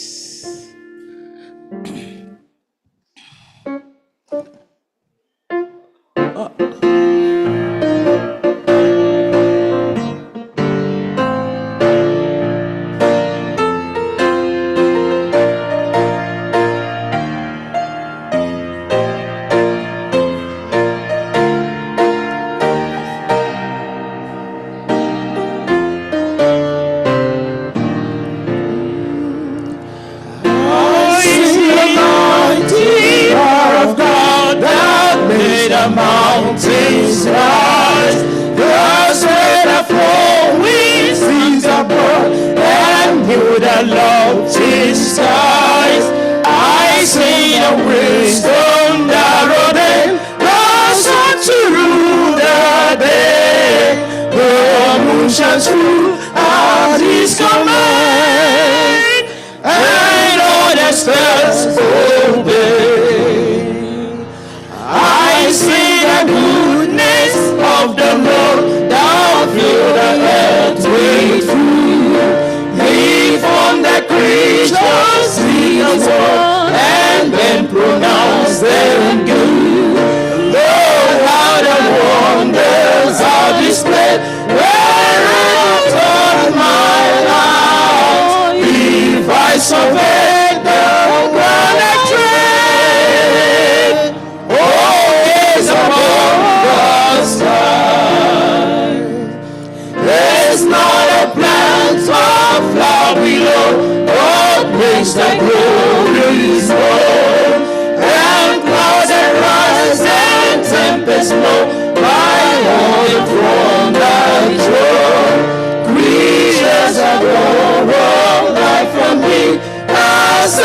to thy care.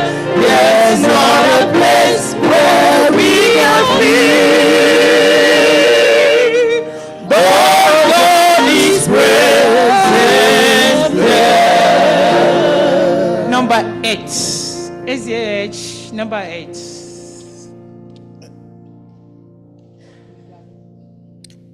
We could not.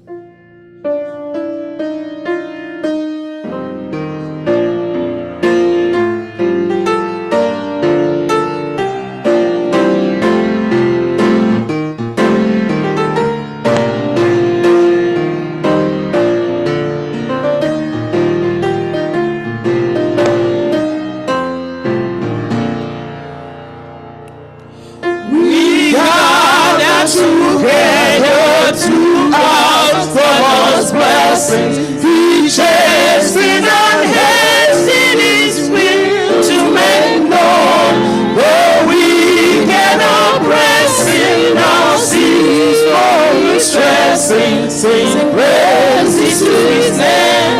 He forgets not His own. Beside us to guide us, our God with us joining. Oh, then He maintained His kingdom divine. So from the beginning, the fight we were winning. The Lord was on the side. Oh, glory be thine. We all do be the leader triumphant, and pray that our still our defender will be.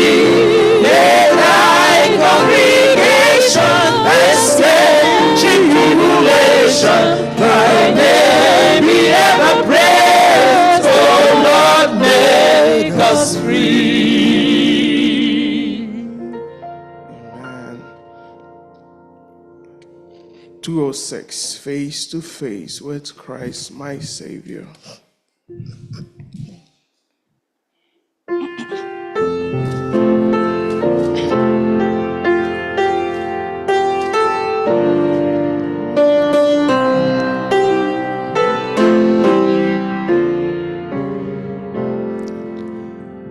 Face to face with Christ, my Savior. Face to face, what will it be? When with rapture I behold Him, Jesus Christ, would die for me. Face to face shall I behold Him, far beyond the starry sky. Face to face in all His glory, I shall see Him by and by. Oh, if me now I see Him, with that darkening veil between. But how blessed day is coming, when His glory shall be seen. Face to face shall I behold Him, far beyond the starry sky. Face to face in all His glory, I shall see Him by and by. Oh, rejoicing in His presence, when I banish grief and pain, when the crooked ways are straightened, and no doubt this shall be plain. shall I behold Thee far beyond the starry stars, face to face in all His glory. I shall see Him by and by. Let's rejoice in His presence when our vanished grief and pain.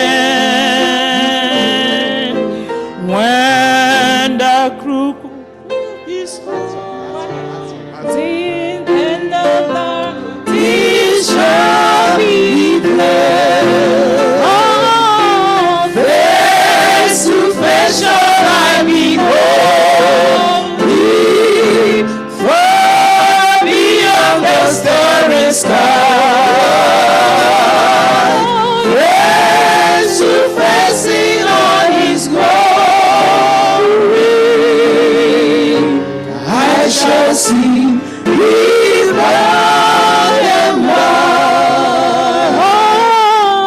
Face to face shall I behold Thee far beyond the starry sky. Face to face in all His glory, I shall see Him by and by. 487 SDAH. 487 SDAH.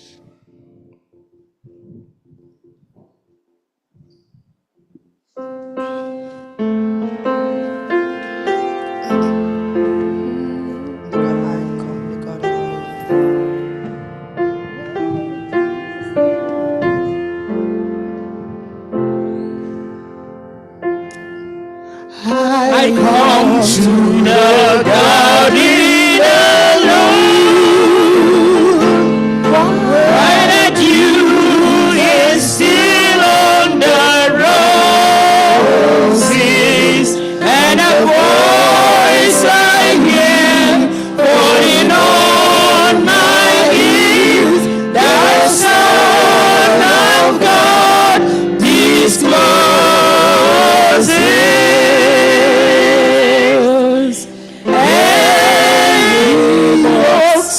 With me and He talks with me and He tells me I am His own, and the joy we share as we tarry there, no other has ever known.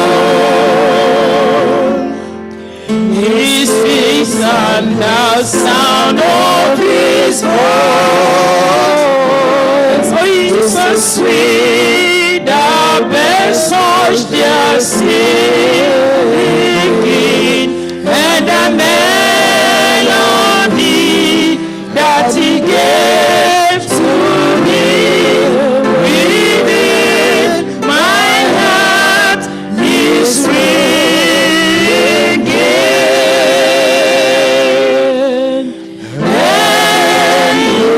Walks with me and He talks with me and He tells me I am His own, and the joy we share as we tarry there, no other has ever known. I stay in the garden with Him, though the night around me before me, that in this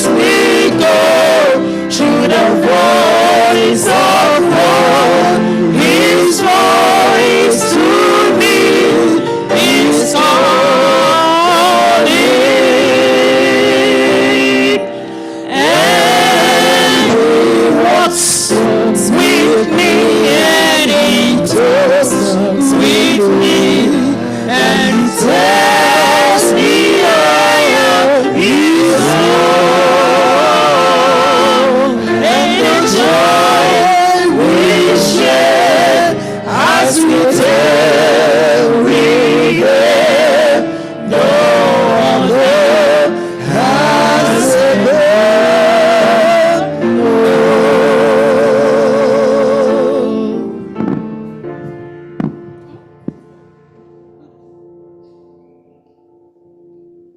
Two, 1, 2.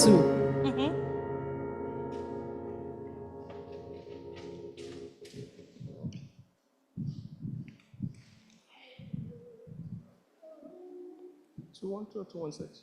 2, 1, 2. 2, 1, 2. Tis almost time for the Lord to come.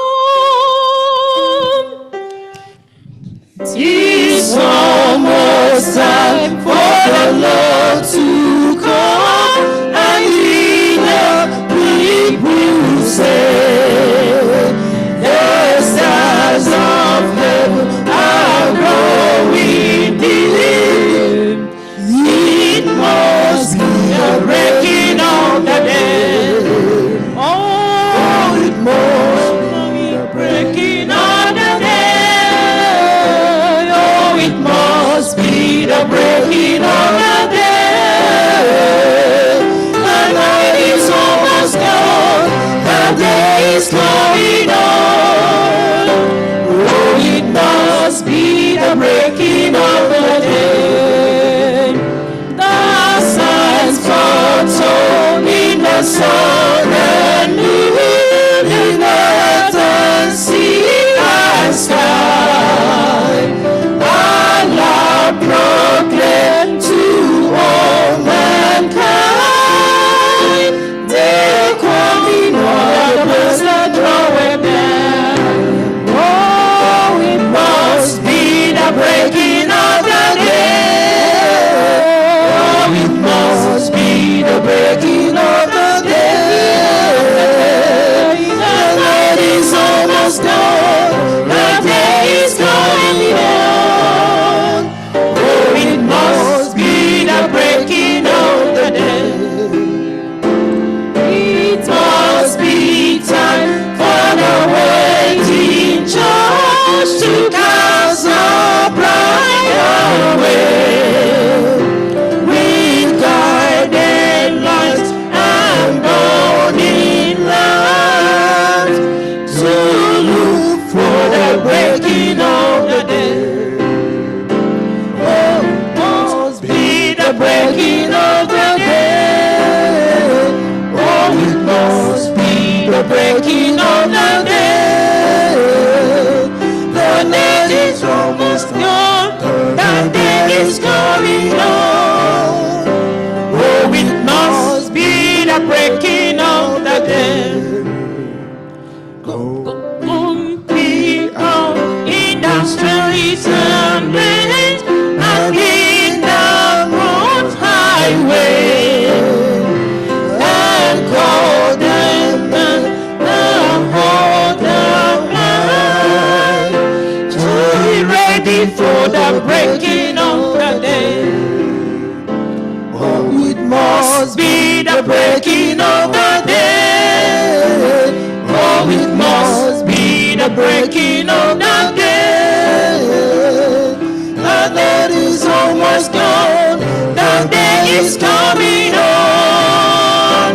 Oh, it must be the breaking of the day.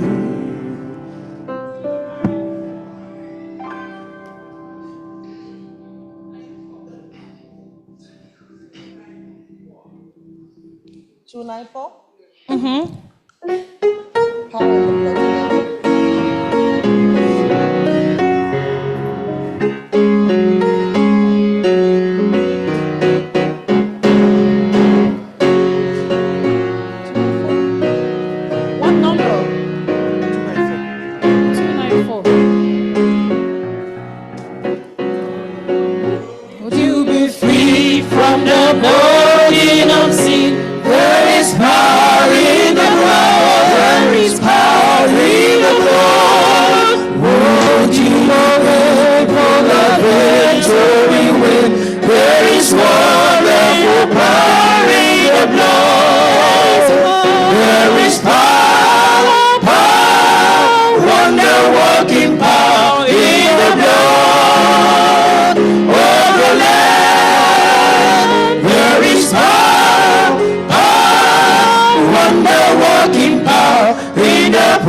precious blood of the Lamb. Won't you be free from your passion and pride? There is power in the blood. There is power in the blood. Come for your cleansing to Calvary's side. There is wonderful power in the blood. There is power, power, wonder-working power in the blood of the Lamb.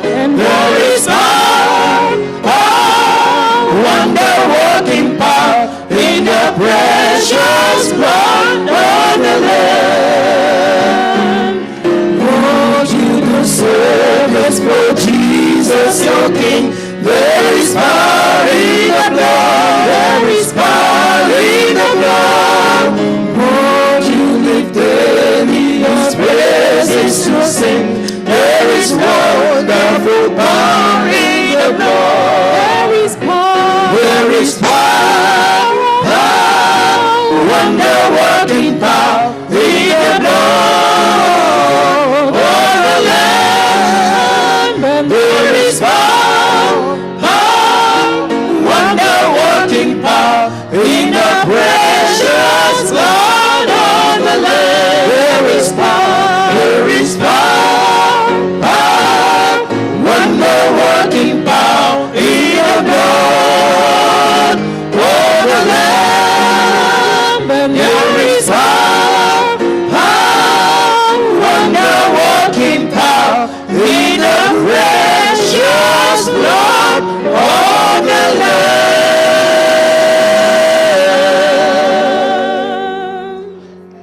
295, 295.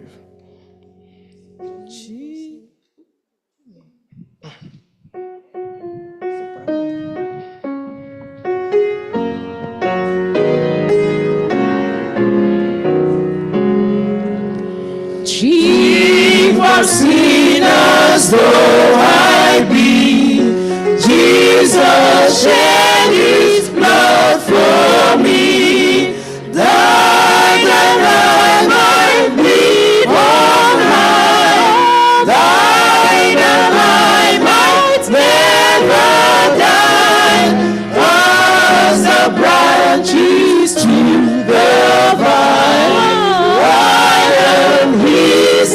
And He is mine. Oh, the height of Jesus' love, higher than the heavens above, deeper than the deepest sea, lasting as eternity. Love that found me wondrous thought, found me when I sought Him not. Chief of sinners though I be, Christ is all in all to me. All my wants in Him I know. All my sorrows are His own. Set free from earthly stripes, He sustains a hidden life. Amen.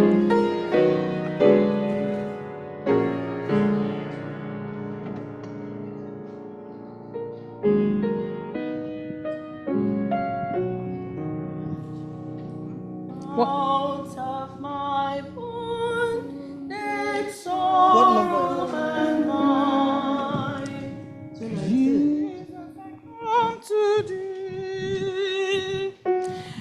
Out of my wounded sorrow and night, Jesus, I come.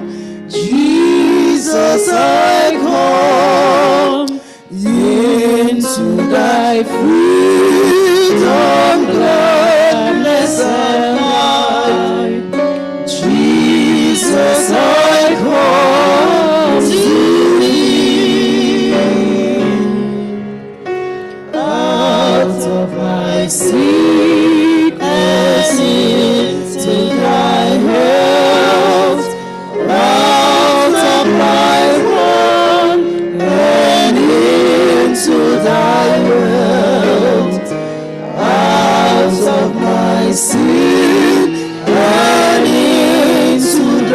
myself.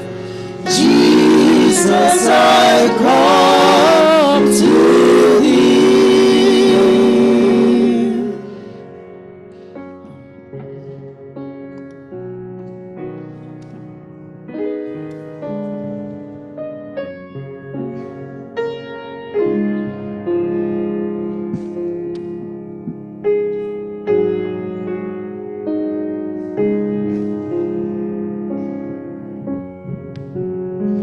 Welcome everyone to this special time with the Lord. And I pray that as we commune with the Lord, that He Himself will be here to bless us and hear our prayers in Jesus' name. Amen. We take the opening hymn 258.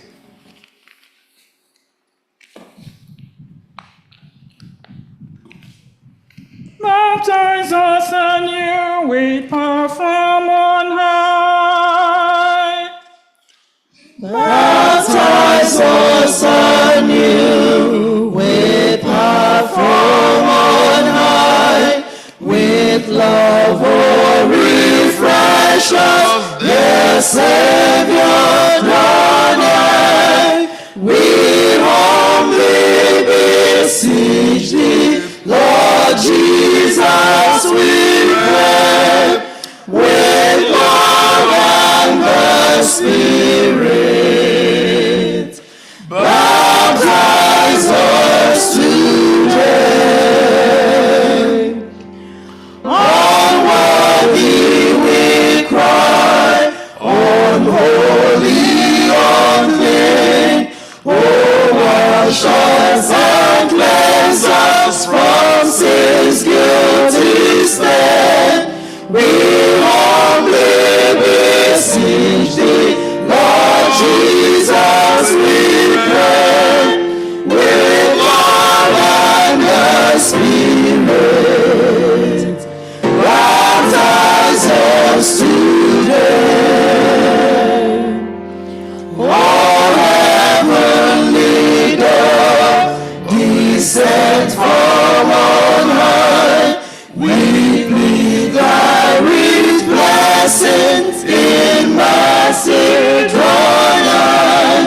We humbly beseech thee, Lord Jesus, we pray, with love and the Spirit, baptize us today.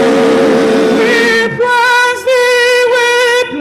thee, the Lamb that was slain. We love and adore thee. Amen and amen. Holy is the glad voice, from heaven it came. Thou art my beloved, well pleased I am. We bless thee, the Lamb that was slain. We love and adore thee.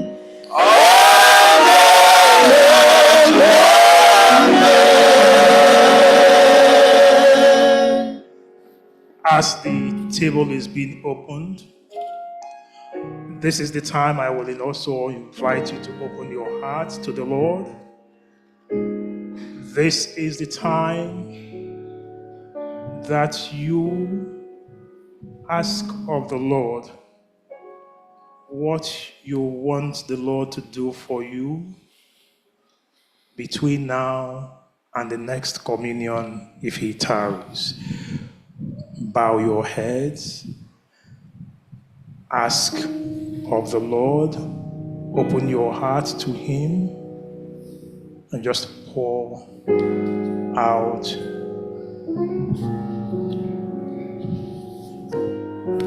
your need to the Lord.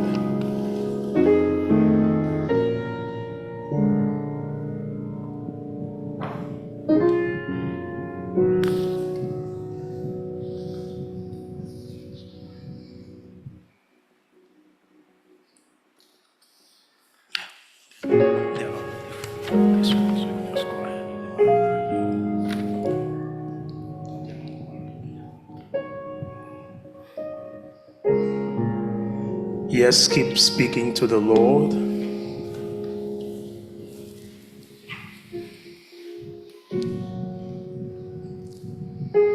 Begin to round up your prayer.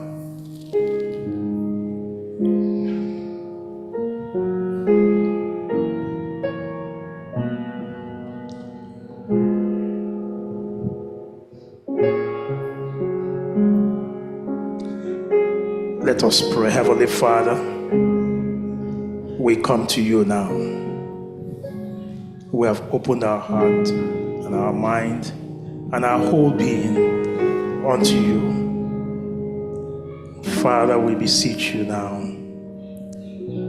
Hear us and answer our prayers. In Jesus' name we have prayed, and let everyone say, Amen. At this time, if you look on your screen, we are going to read responsively.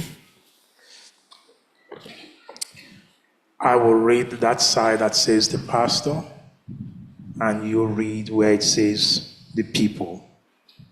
With this reading, I will invite you to table of the Lord. We enter now into a time of special blessing. We come anticipating that blessing.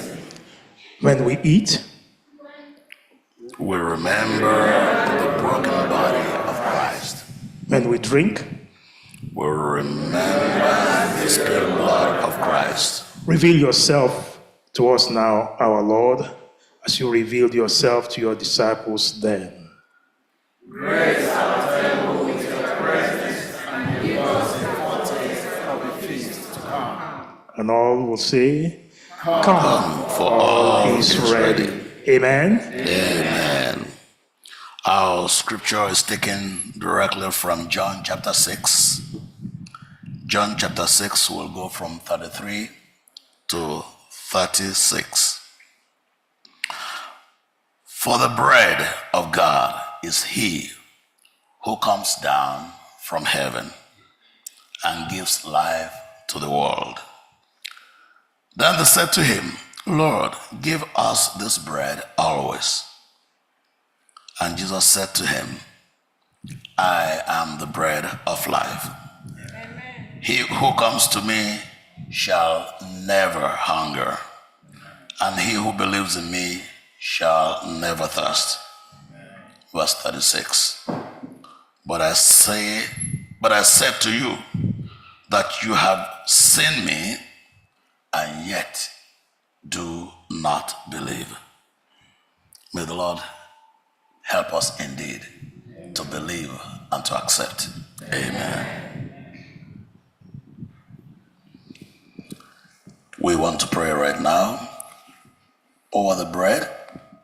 We'll pray asking him that he will give us that grace to be healed, to be sanctified, and to be purified. So, Heavenly Father, at this point in time, we remember the agony that you went through and the pain that we might have gained. Your blood was shed so that our blood will not be shed. By your stripes, we have been healed. And the burden of all our sins was placed upon you. So, Father, as we break the bread today, for us, may it be indeed the bread of life, not bread of death unto anyone, but Lord, purify us, sanctify us, and glorify yourself. In Jesus' name we have prayed. Amen. We may all be seated now. Let us break bread together on our knees, on our knees. Let us break bread together on our knees.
O my soul, and all that is within me. Bless his holy name. Bless the Lord, O my soul, and forget not all his benefits, who forgive all your iniquities, who heals all your diseases, who redeems your life from destruction, who crowns you with loving kindness and tender mercies, who satisfies your mouth with good things, so that your youth is renewed like the eagles. The Lord executes righteousness and justice for all who are oppressed. He made known his ways to Moses. His acts to the children of Israel. The Lord is merciful and gracious, slow to anger, and abounding in mercy. He will not always strive with us,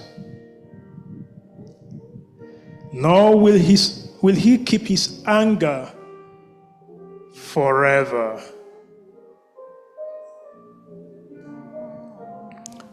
Nor he has dealt with us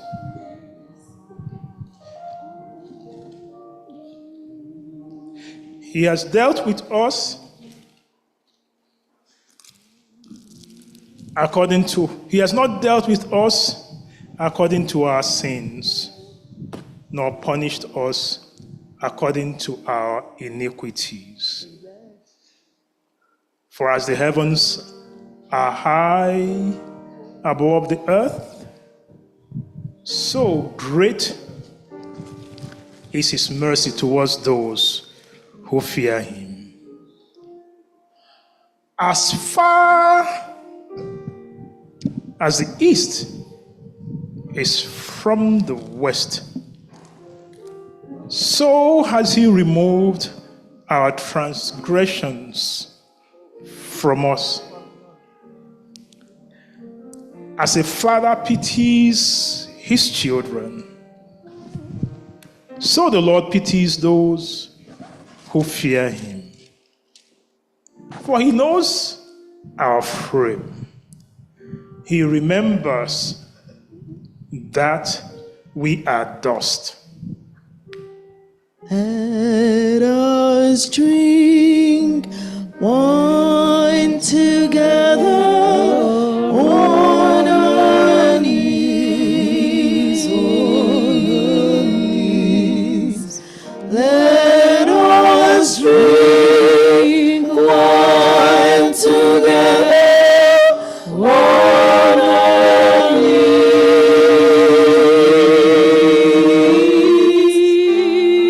When I fall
O holy dove of God, descending, you are the love that knows no ending. All of us shattered dreams now mending, Spirit now live in me. O holy wind of God, now blowing, you are the seed that God is sowing. You are the light that starts us growing. Spirit now live in me. Have we all been served? Amen.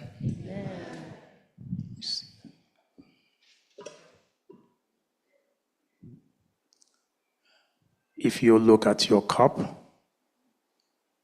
there are two sides to the cup. One side is the wine, the other side is the bread. At this time, we're having the bread. So you'll have to open the bread side. Do not open the wine side. Are we all good? Can you see the white side? That is the bread. So that is the side you're going to rip open for the bread now. Don't open the wine side. Amen.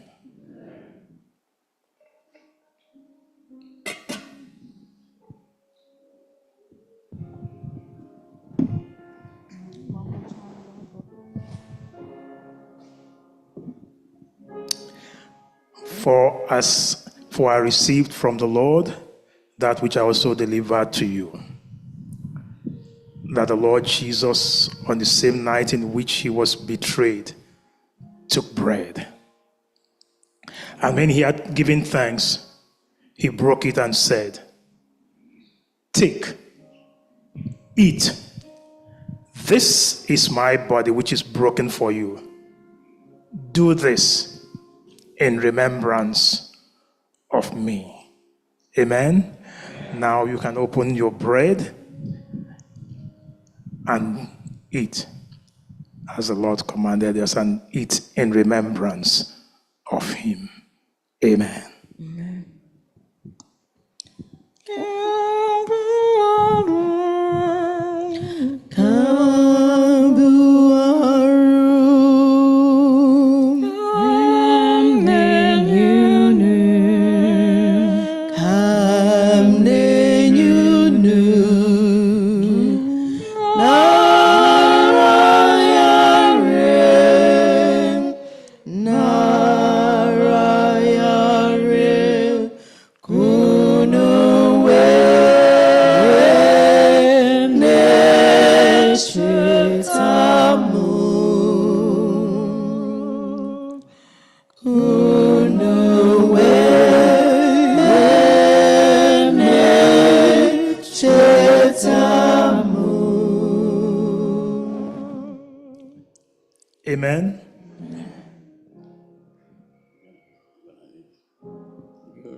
Our second Bible reading will be taken from the book of John, chapter 6, verse 53 through 55. John chapter 6, verse 53 to 55, and he read thus. So Jesus said again, I tell you the truth, unless you eat the flesh of the Son of Man and drink his blood, you cannot have eternal life with you. But anyone who eats my flesh and drinks my blood has eternal life, and I will raise that person at the last day. For my flesh is true food, and my blood is true drink. May the Lord bless his prayer in Jesus' name. Amen. Let us pray. Our most gracious Father in heaven, we have come in obedience to your command that we must do this in remembrance of you. We pray for forgiveness of our sins, our Lord. Heavenly Father, like the thief on the cross, we plead with you that you remember us in your paradise when you come again in Jesus' name. Amen. Amen.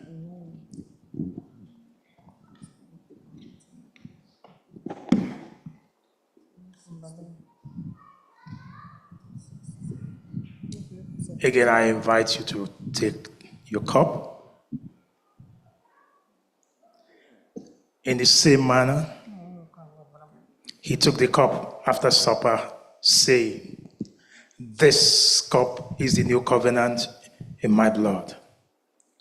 This do, as often as you drink it, in remembrance of me. Take, drink it all in remembrance of the Master. Amen.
As for man, his days are like grass.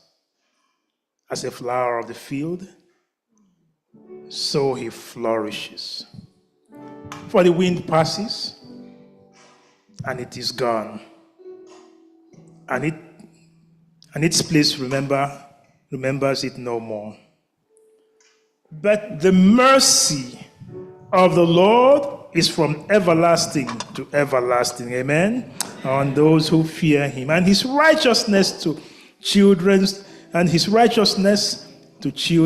children, to such as keep his covenant, and to those who remember his commandments to do them. The Lord has established his throne in heaven, and his kingdom rules over all. Bless the Lord, you his angels, who excel in strength, who do his word, heeding the voice of his word. Bless the Lord, all you his hosts, you ministers of his who do his pleasure. Bless the Lord, all his works, in all places of his dominion. Bless the Lord, O my soul. Amen. Over me, Holy Spirit, bend my trembling heart and brow. Fill me with thy hallowed presence. Come, oh, come and fill me now. Fill me now. Fill me now. Jesus, come and fill me now.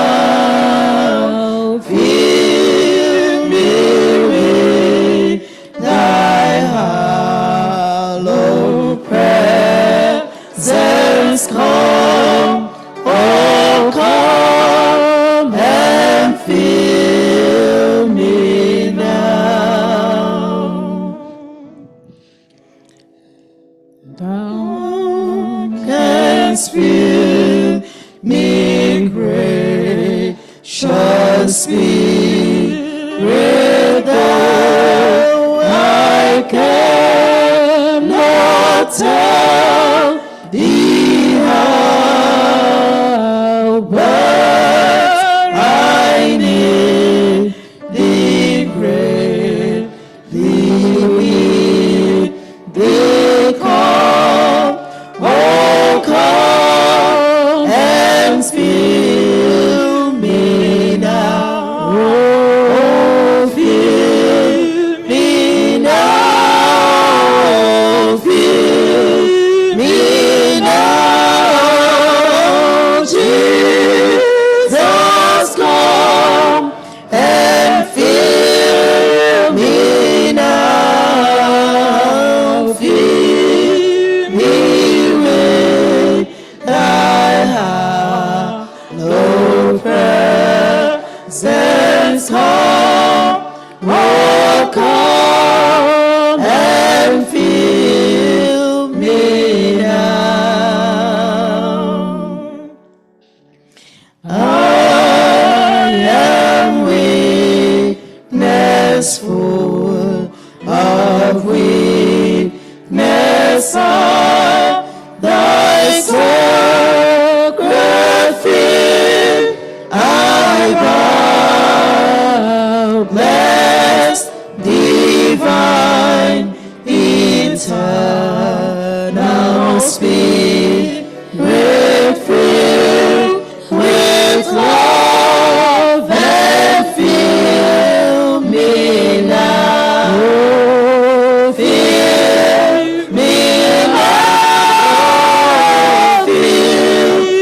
just sing that song and plead in a pleading manner. Just plead and say, Lord, fill me now. Fill me now. Plead with the Holy Spirit. Just plead with the Lord. Jesus, with him, Lord. And fill with me now. Yes, Lord. Yes, Lord. Feed your children. Feed your people. Feed your people. Your presence come, oh come and fill me now. May the Lord hear your plea and fill you now, not just for now, but till eternity in Jesus' name.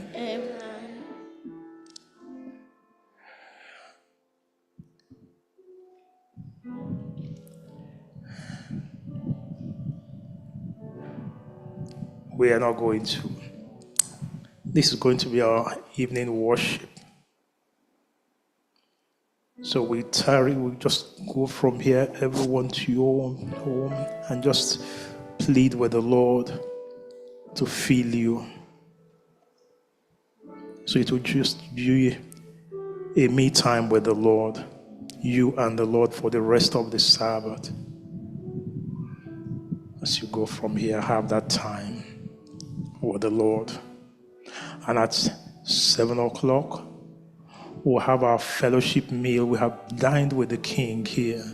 We'll all have our fellowship meal there at that fellowship hall in Eastwood Manor, there at Eastchester. So we'll all meet together. If you have not yet paid, or you still want to be there, the door is still open because it is for us all.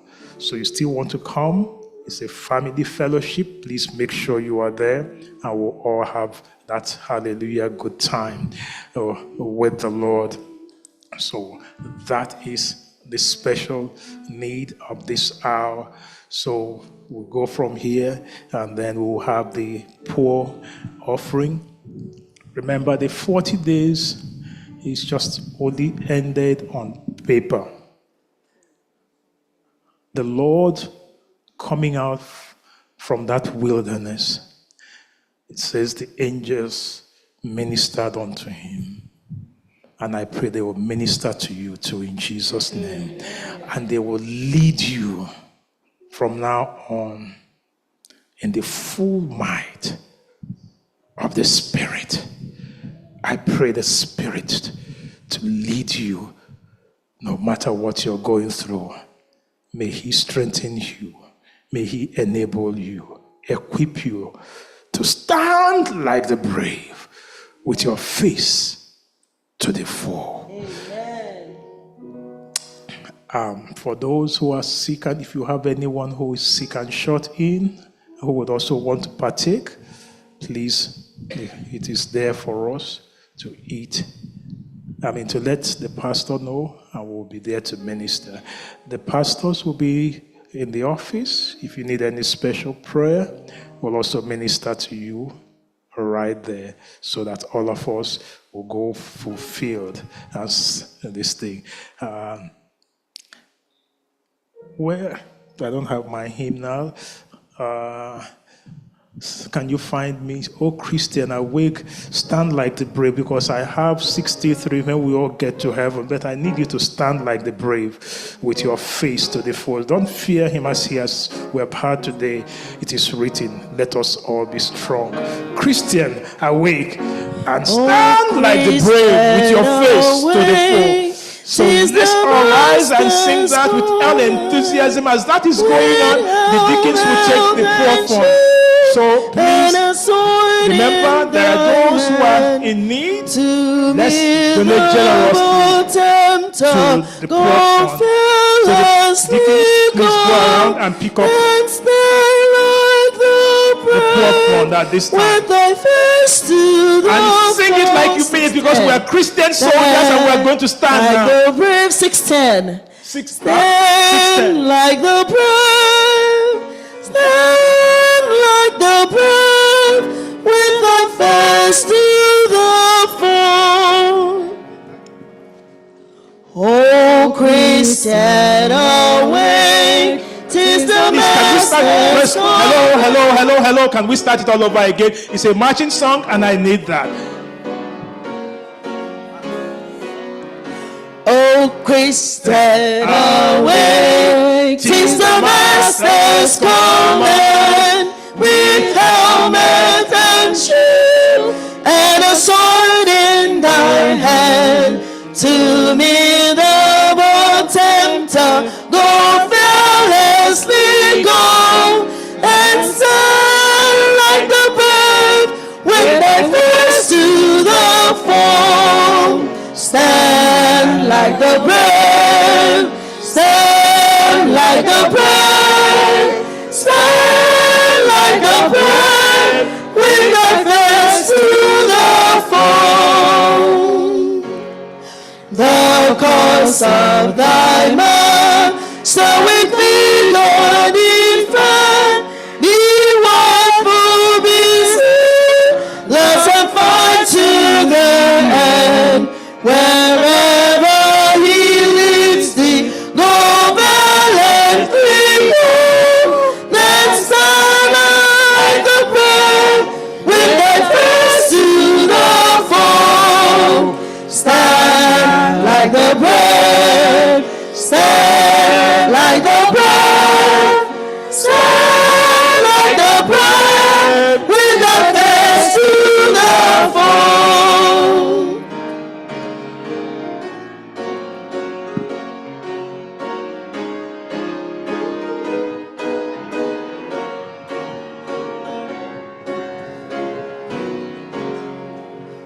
Press on, never down, till thy captain is near, the grace to supply, and with comfort to cheer.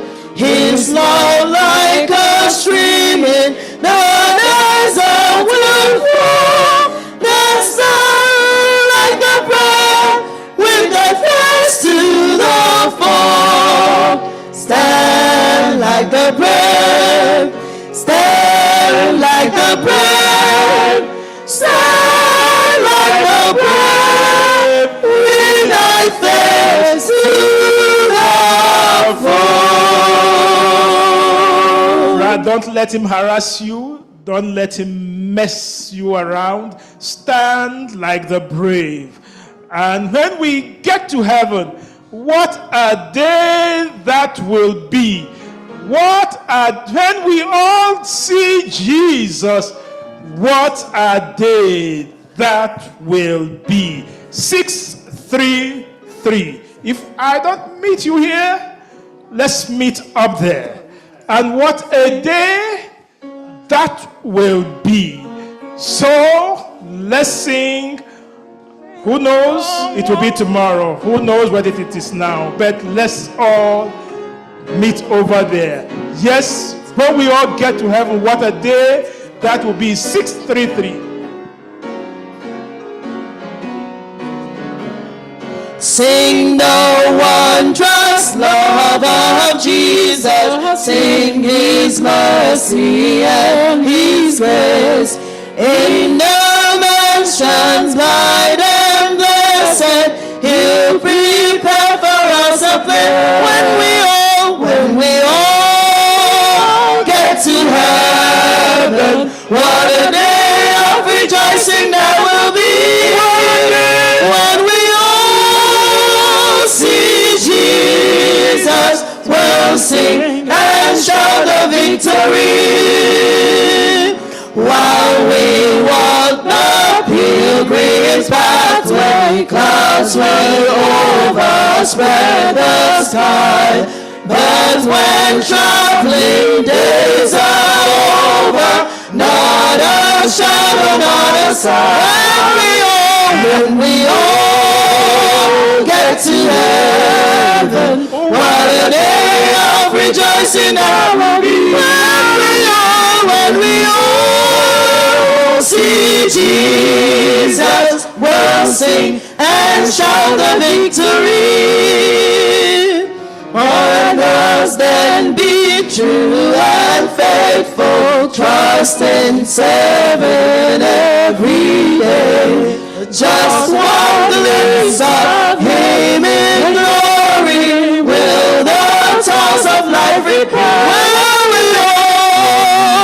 When we all get to heaven, what a day of rejoicing that will be. When we all see Jesus, we'll sing and shout the victory. Onward to the prize before us, soon His beauty will behold. Soon the pearly gates will open, we shall tread the streets of gold. When we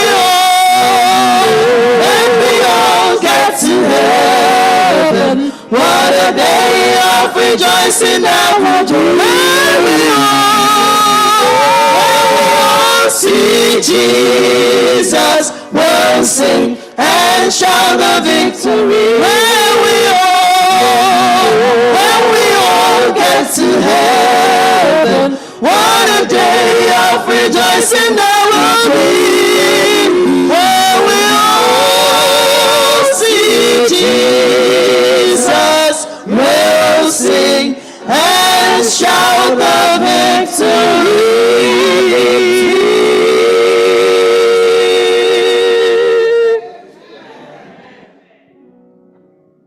Turn to your neighbor and tell your neighbor, meet me up there if Jesus tarries. Meet me up there.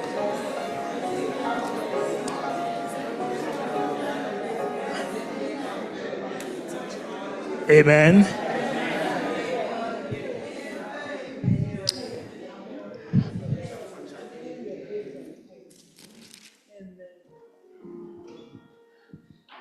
Matthew 26, verse 30.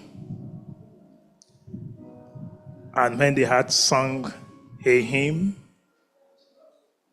they went out to the Mount of Olives. Amen? Amen. I don't know the part Jesus sang that day, whether it's baritone or soprano or tenor, but the Bible says he also sang, and when they all sang, they went forth. So go forth, knowing that you have met with Jesus, and the blessing of the Lord will follow you. So, Father, forth in thy name we go now. Keep us safe under your wings. Yes, we know the enemy will be out there, but thank you, he's a conquered foe. He's nothing but a roaring lion. But thank God, you are the Lion of the tribe of Judah, the conquering lion that liveth forever. So fight our battles and make us victors and not victims. Make us more than conquerors. Thank you, for with you we'll go now. If you tarry, yes, but if you come before then, we want to sing the next song with you. Thank you for blessing us. And Lord, this will be the last one for this year. And by your grace, lead us into the new year. Amen. Our own fulfilled promises between now and December 31. We look unto you to fulfill them in Jesus' name. Amen. Whatever be any challenge your children are facing, you who can make a way even through the Red Sea, make a way for your children. Amen. Anyone lacking, you who can even make water to flow from a rock and bake bread from heaven and feed your children here. Provide for your children in Jesus' name. Thank you for leading us forth now. Thank you. We'll keep singing and praising you. I bless each and every one here. May the favor of the Lord be your portion. In the name of the Father, the Son, and the Holy Spirit. And the Church of God said, Amen. Amen. We have this hope that burns within our hearts, hope in the coming of the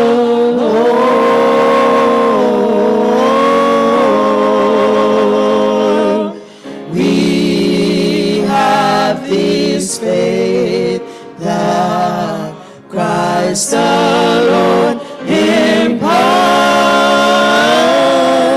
faith in the promise of His word.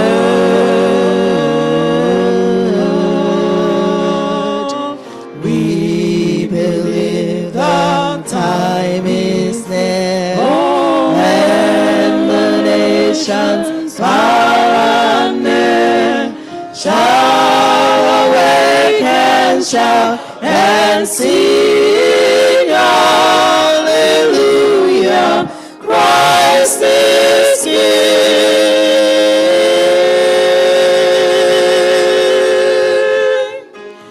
We have this hope that burns within our hearts, hope in the coming of the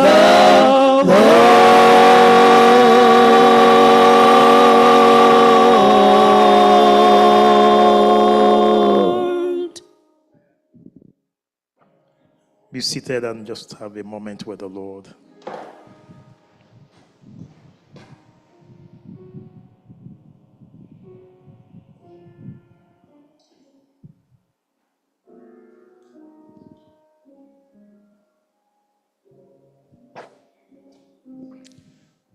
The Lord bless you and keep you. The Lord make His face to shine upon you and be gracious unto you now and forever. Amen. Go with God.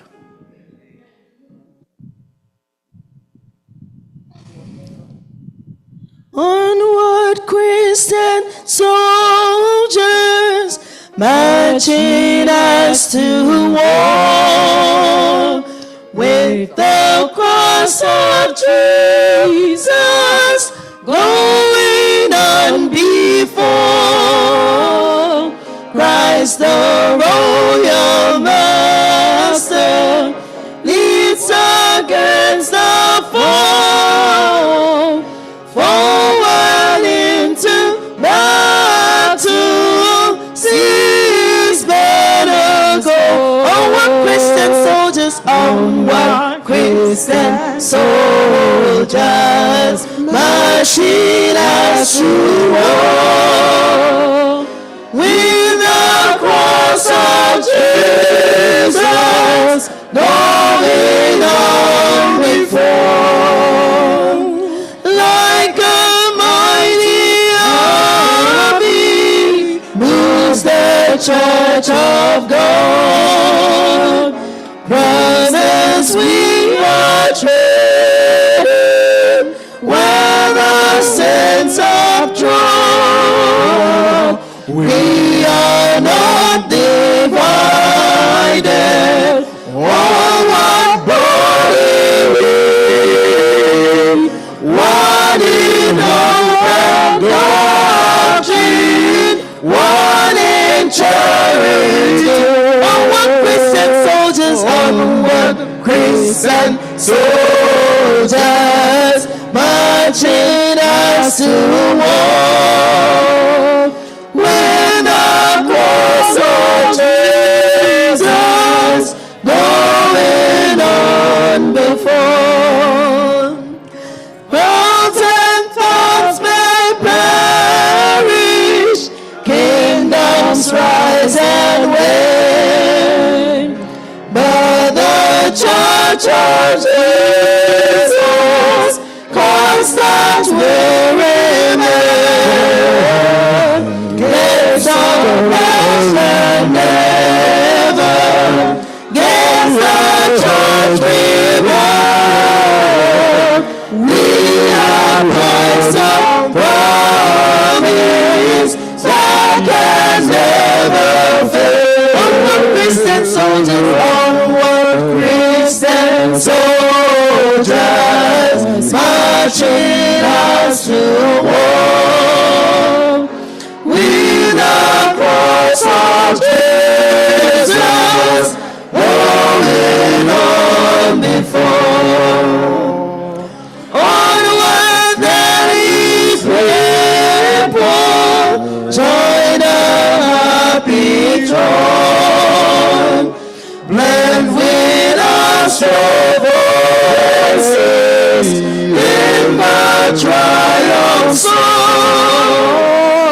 Glory, loud and honor unto Christ the King. This true countless ages, men and angels sing. Onward Christian soldiers, onward Christian soldiers, marching as you are. With the cross of Jesus, going on before. Onward Christian soldiers, onward Christian soldiers, marching us to war. With the cross of Jesus, going on before.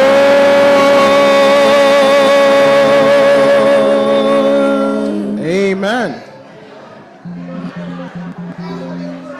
Sing the wondrous love of Jesus. Sing his mercy and his grace in the mansion bright and black.